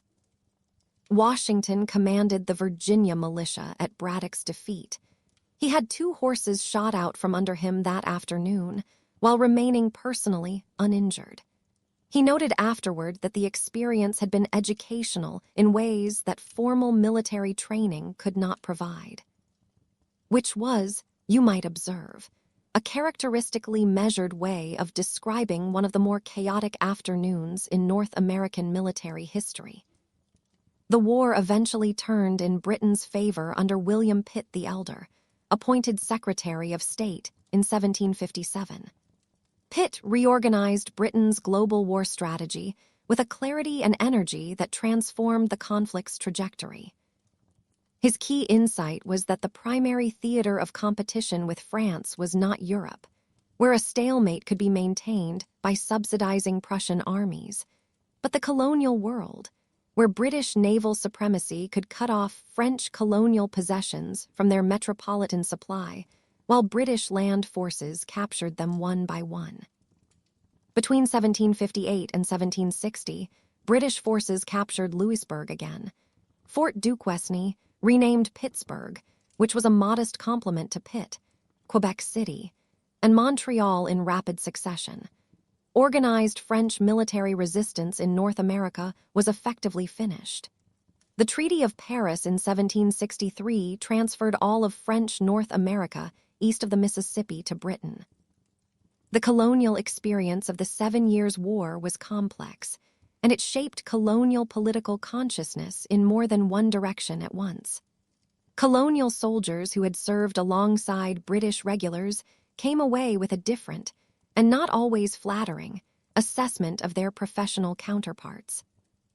The British regular army's officers frequently held colonial militia forces in open contempt, inadequately trained, insufficiently disciplined, unwilling to accept the rigid hierarchy of professional military command.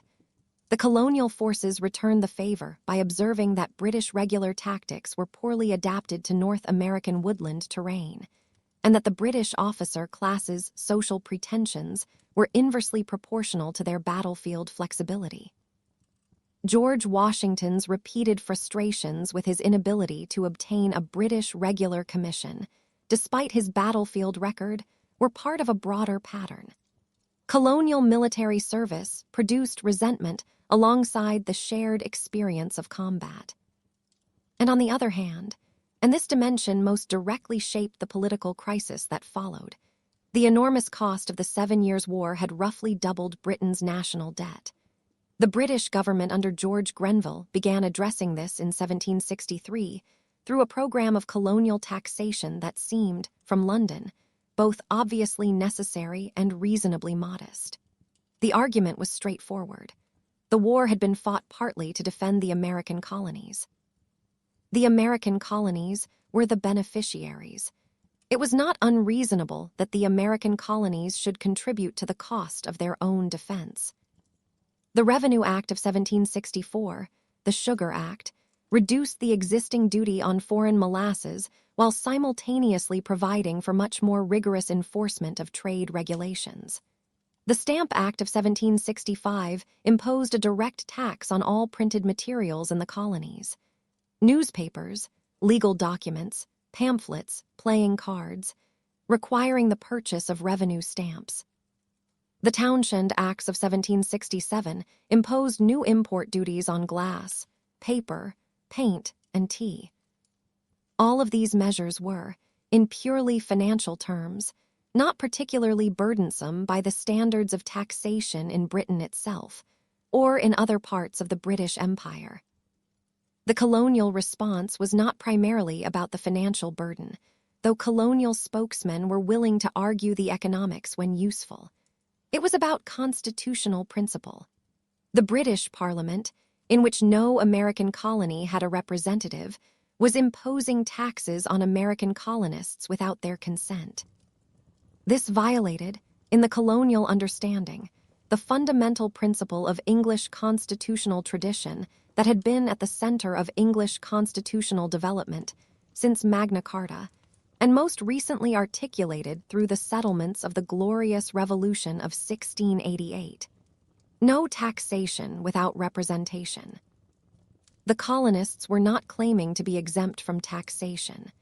They were claiming the right to be taxed only by bodies in which they had representation, which in practice meant their own colonial assemblies.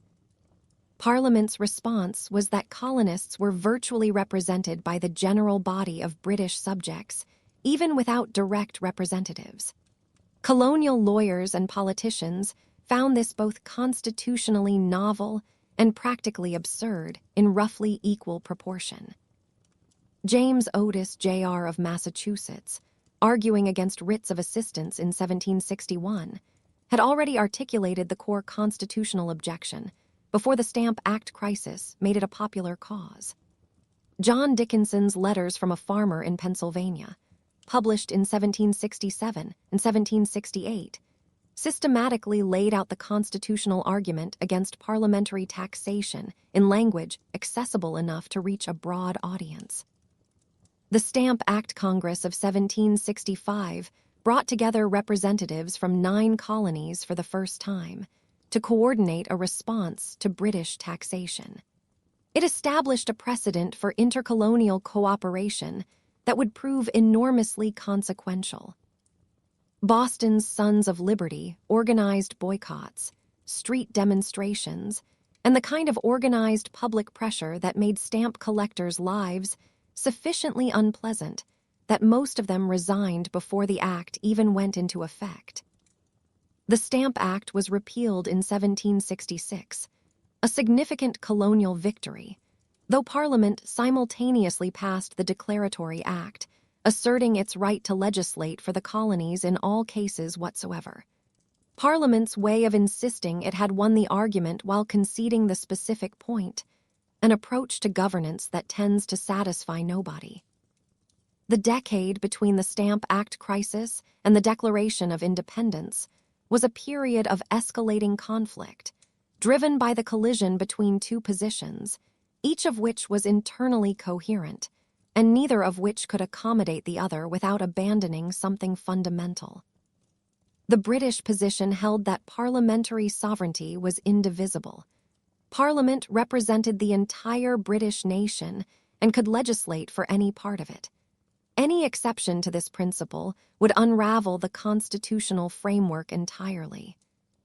The colonial position held that English constitutional tradition guaranteed that Englishmen could not be taxed without their consent through their elected representatives, and that a parliament in which they had no representation could not legitimately tax them.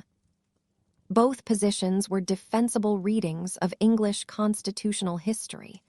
Neither position left room for a compromise the other side could accept. The tea crisis of 1773, in which the East India Company's monopoly over colonial tea sales, established by the Tea Act, provided the occasion for the Boston Tea Party, produced the Coercive Acts of 1774. These closed the port of Boston, reorganized Massachusetts governance to reduce colonial self-determination, and provided for the quartering of British troops in colonial homes. They were intended as punitive measures to bring Massachusetts into compliance. They were experienced in Massachusetts and eventually across all the colonies as a demonstration of exactly the kind of arbitrary metropolitan power that the constitutional argument had been resisting for a decade. The First Continental Congress met in Philadelphia in September of 1774. It was still, formally, seeking accommodation with Britain rather than independence. The delegates were, for the most part, men of property with significant economic ties to the British imperial system, and no particular enthusiasm for the disruption that military conflict would entail. The declaration and resolves they issued acknowledged their loyalty to the Crown, while firmly rejecting parliamentary authority over internal colonial matters. They organized an economic boycott of British goods, a tactic that had worked before with the Stamp Act, and agreed to reconvene if their grievances were not addressed. They were not yet talking about independence. They were talking about the restoration of constitutional rights within the empire. That distinction matters. It reveals that the revolution was not an inevitable or premeditated outcome. It was, as revolutions typically are, a contingent process driven by specific decisions made by specific people responding to specific provocations. Different decisions at key moments might have produced different outcomes. You are standing at the edge of a road outside Concord, Massachusetts, in April of 1775. The morning air is cold and still smells faintly of last night's frost. There are men around you, farmers mostly, holding muskets that feel heavier than usual this morning. Down the road, something is coming, and no one quite knows yet what this morning will be called by people who weren't there. The specific decision that closed off the possibility of accommodation came in that April of 1775, when British forces were sent to seize colonial arms stored at Concord. The engagement at Lexington and Concord, the shot heard around the world, in Ralph Waldo Emerson's retrospective phrase, was not planned as the opening of a revolution. British commanders were conducting what they considered a routine police operation against what they considered unauthorized military preparations. The colonial militia were defending what they considered their legal right to maintain arms and resist unconstitutional military interference. Both sides thought they were acting within constitutional norms. The fact that these constitutional norms were irreconcilable became unmistakably clear when the shooting started. And once the shooting started, the political possibilities contracted rapidly toward the question that the previous 10 years of constitutional argument had been, in retrospect, preparing everyone to answer. The Second Continental Congress assembled in Philadelphia in May of 1775. Still theoretically seeking reconciliation, it dispatched the Olive Branch Petition to King George III in July of that year. a document that affirmed colonial loyalty to the crown while petitioning for the redress of grievances. George III declared the colonies in open rebellion in August, before the petition could formally be considered, which settled the question of reconciliation fairly definitively from the colonial side. Thomas Paine's Common Sense, published in January of 1776, made the political argument for independence with a rhetorical clarity and accessibility that changed the public conversation almost overnight. Paine's argument was not primarily constitutional, but philosophical. He attacked the institution of monarchy itself, argued that hereditary rule was irrational and incompatible with human dignity, and made the case that American independence was not merely a political solution to a specific constitutional dispute, but the opening of a new chapter in human political history.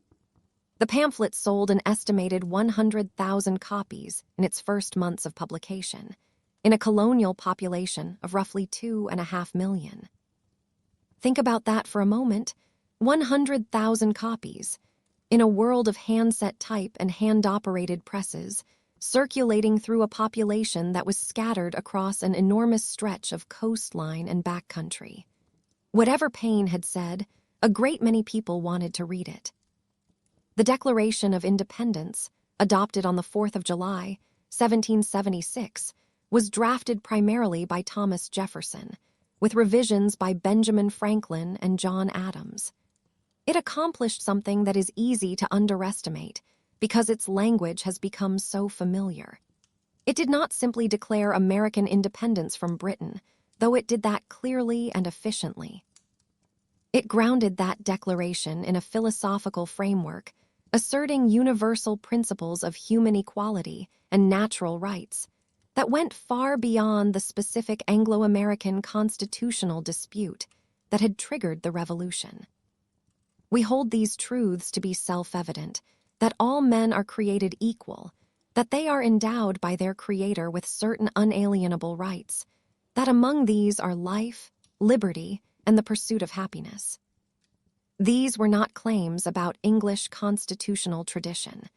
They were claims about the fundamental nature of human beings and the legitimate basis of political authority. Claims that were available to be used by anyone, anywhere, who found themselves in conflict with a political order they regarded as illegitimate. The Declaration was not just a document of American independence. It was, intentionally or not, a manual for revolution. And it was read as such by people in France, in Latin America, in the Caribbean, and eventually across the globe. The consequences were not slow in coming. The French Revolution of 1789 drew explicitly on the American example, and on the philosophical framework the Declaration had articulated, though the French revolutionary tradition evolved in directions that the American founders found increasingly alarming. The Haitian Revolution of 1791 was, among other things, an act of taking the Declaration of Independence at its word, in a context that the American founders had most certainly not intended. The wave of Latin American independence movements that swept from Venezuela to Chile between roughly 1810 and 1825, producing the liberation of most of Spanish South and Central America, drew explicitly on the American revolutionary example. The leaders of those movements, Simón Bolívar, José de San Martin, Miguel Hidalgo, were working within a tradition the Declaration had helped make possible. The era of revolutions that the Declaration opened was not limited to North America, and it was not limited to the political situations the American founders had in mind when they drafted their founding documents. What had colonization produced, in the end, across the 3 centuries from Columbus to the Declaration? It had produced, first and most visibly, an enormous transfer of wealth from the Americas to Europe. The silver of Potosi, the sugar of Barbados and St. Domingue, the tobacco of Virginia, the furs of the St. Lawrence. These financed the development of European capitalism, funded the Industrial Revolution, and accelerated the divergence in wealth and power between Europe and the rest of the world that would define global inequality for centuries. It had produced, through the slave trade and the plantation system, one of the largest and most consequential forced migrations in human history, with demographic, cultural, and political consequences that are still working themselves out in the 21st century. It had produced the near destruction of the pre-Columbian civilizations of the Americas through epidemic disease, military conquest, and systematic cultural suppression. A loss of human diversity and accumulated knowledge whose full dimensions we are probably still not entirely able to assess. It had produced new societies in the Americas that were neither European nor indigenous, but something genuinely novel. Mixed, hybrid, evolving communities that were working out new forms of identity and political organization in real time, under conditions of extraordinary stress and complexity. And it had produced, perhaps most consequentially for what followed, a political tradition in North America that combined the inherited English constitutional framework with the specific experiences of colonial life. The experience of religious persecution and its costs. The experience of fighting wars for someone else's geopolitical agenda.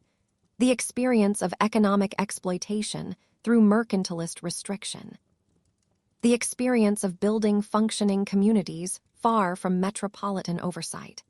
All of this was synthesized into an ideological framework that was both deeply rooted in English tradition and genuinely revolutionary in its implications. The American founding documents were not created from nothing.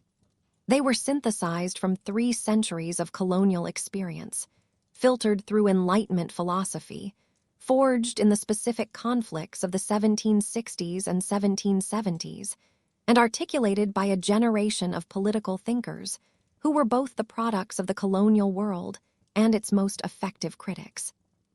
The colonization of the Americas was not a story with heroes and villains in the simple sense that popular history sometimes prefers. It was a story of human beings operating within the constraints and possibilities of their specific historical moments, making decisions whose consequences extended far beyond what any of them could see or calculate. The conquistadors who destroyed the Aztec and Inca empires were doing what the logic of their world, military, commercial, religious, made available and rewarding.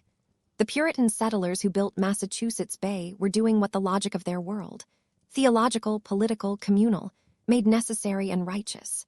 The African rulers who participated in the slave trade were doing what the logic of their world, commercial, military, political, made rational and inevitable. None of this is exculpatory. All of it is explanatory. Understanding why things happened as they did is not the same as approving of how they happened. And the distinction matters if we want to draw lessons from the past rather than simply repeat its patterns under new names and with new technologies. The colonization of the Americas created the world we live in. The economic structures, the demographic patterns, the political institutions, the cultural forms, the linguistic maps. All of these were shaped decisively by what happened between 1492 and 1776, and the shaping continues in ways both visible and invisible in the present. Understanding that process in its full complexity, with all its violence and all its creativity, all its tragedy and all its genuine achievement, is not optional for anyone who wants to understand the world they actually inhabit, rather than the simplified version that is easier to live with. 3 centuries of colonization are the prologue to everything that comes after. And the prologue is not separable from the story. It is the story, everything else is what happens next. This has been the final part of a journey that began with the silks and spices of the Silk Road, and a Turkish sultan whose actions changed the direction of European ambition, and ended here, with a group of American farmers turning their muskets toward the most powerful empire in the world, and deciding they had quite enough. Sleep well. The world will still be complicated in the morning. But now you carry a little more of its story with you into the dark. Sleep well tonight. Wherever you are, whatever you're carrying, the story will still be here in the morning. Sleep well.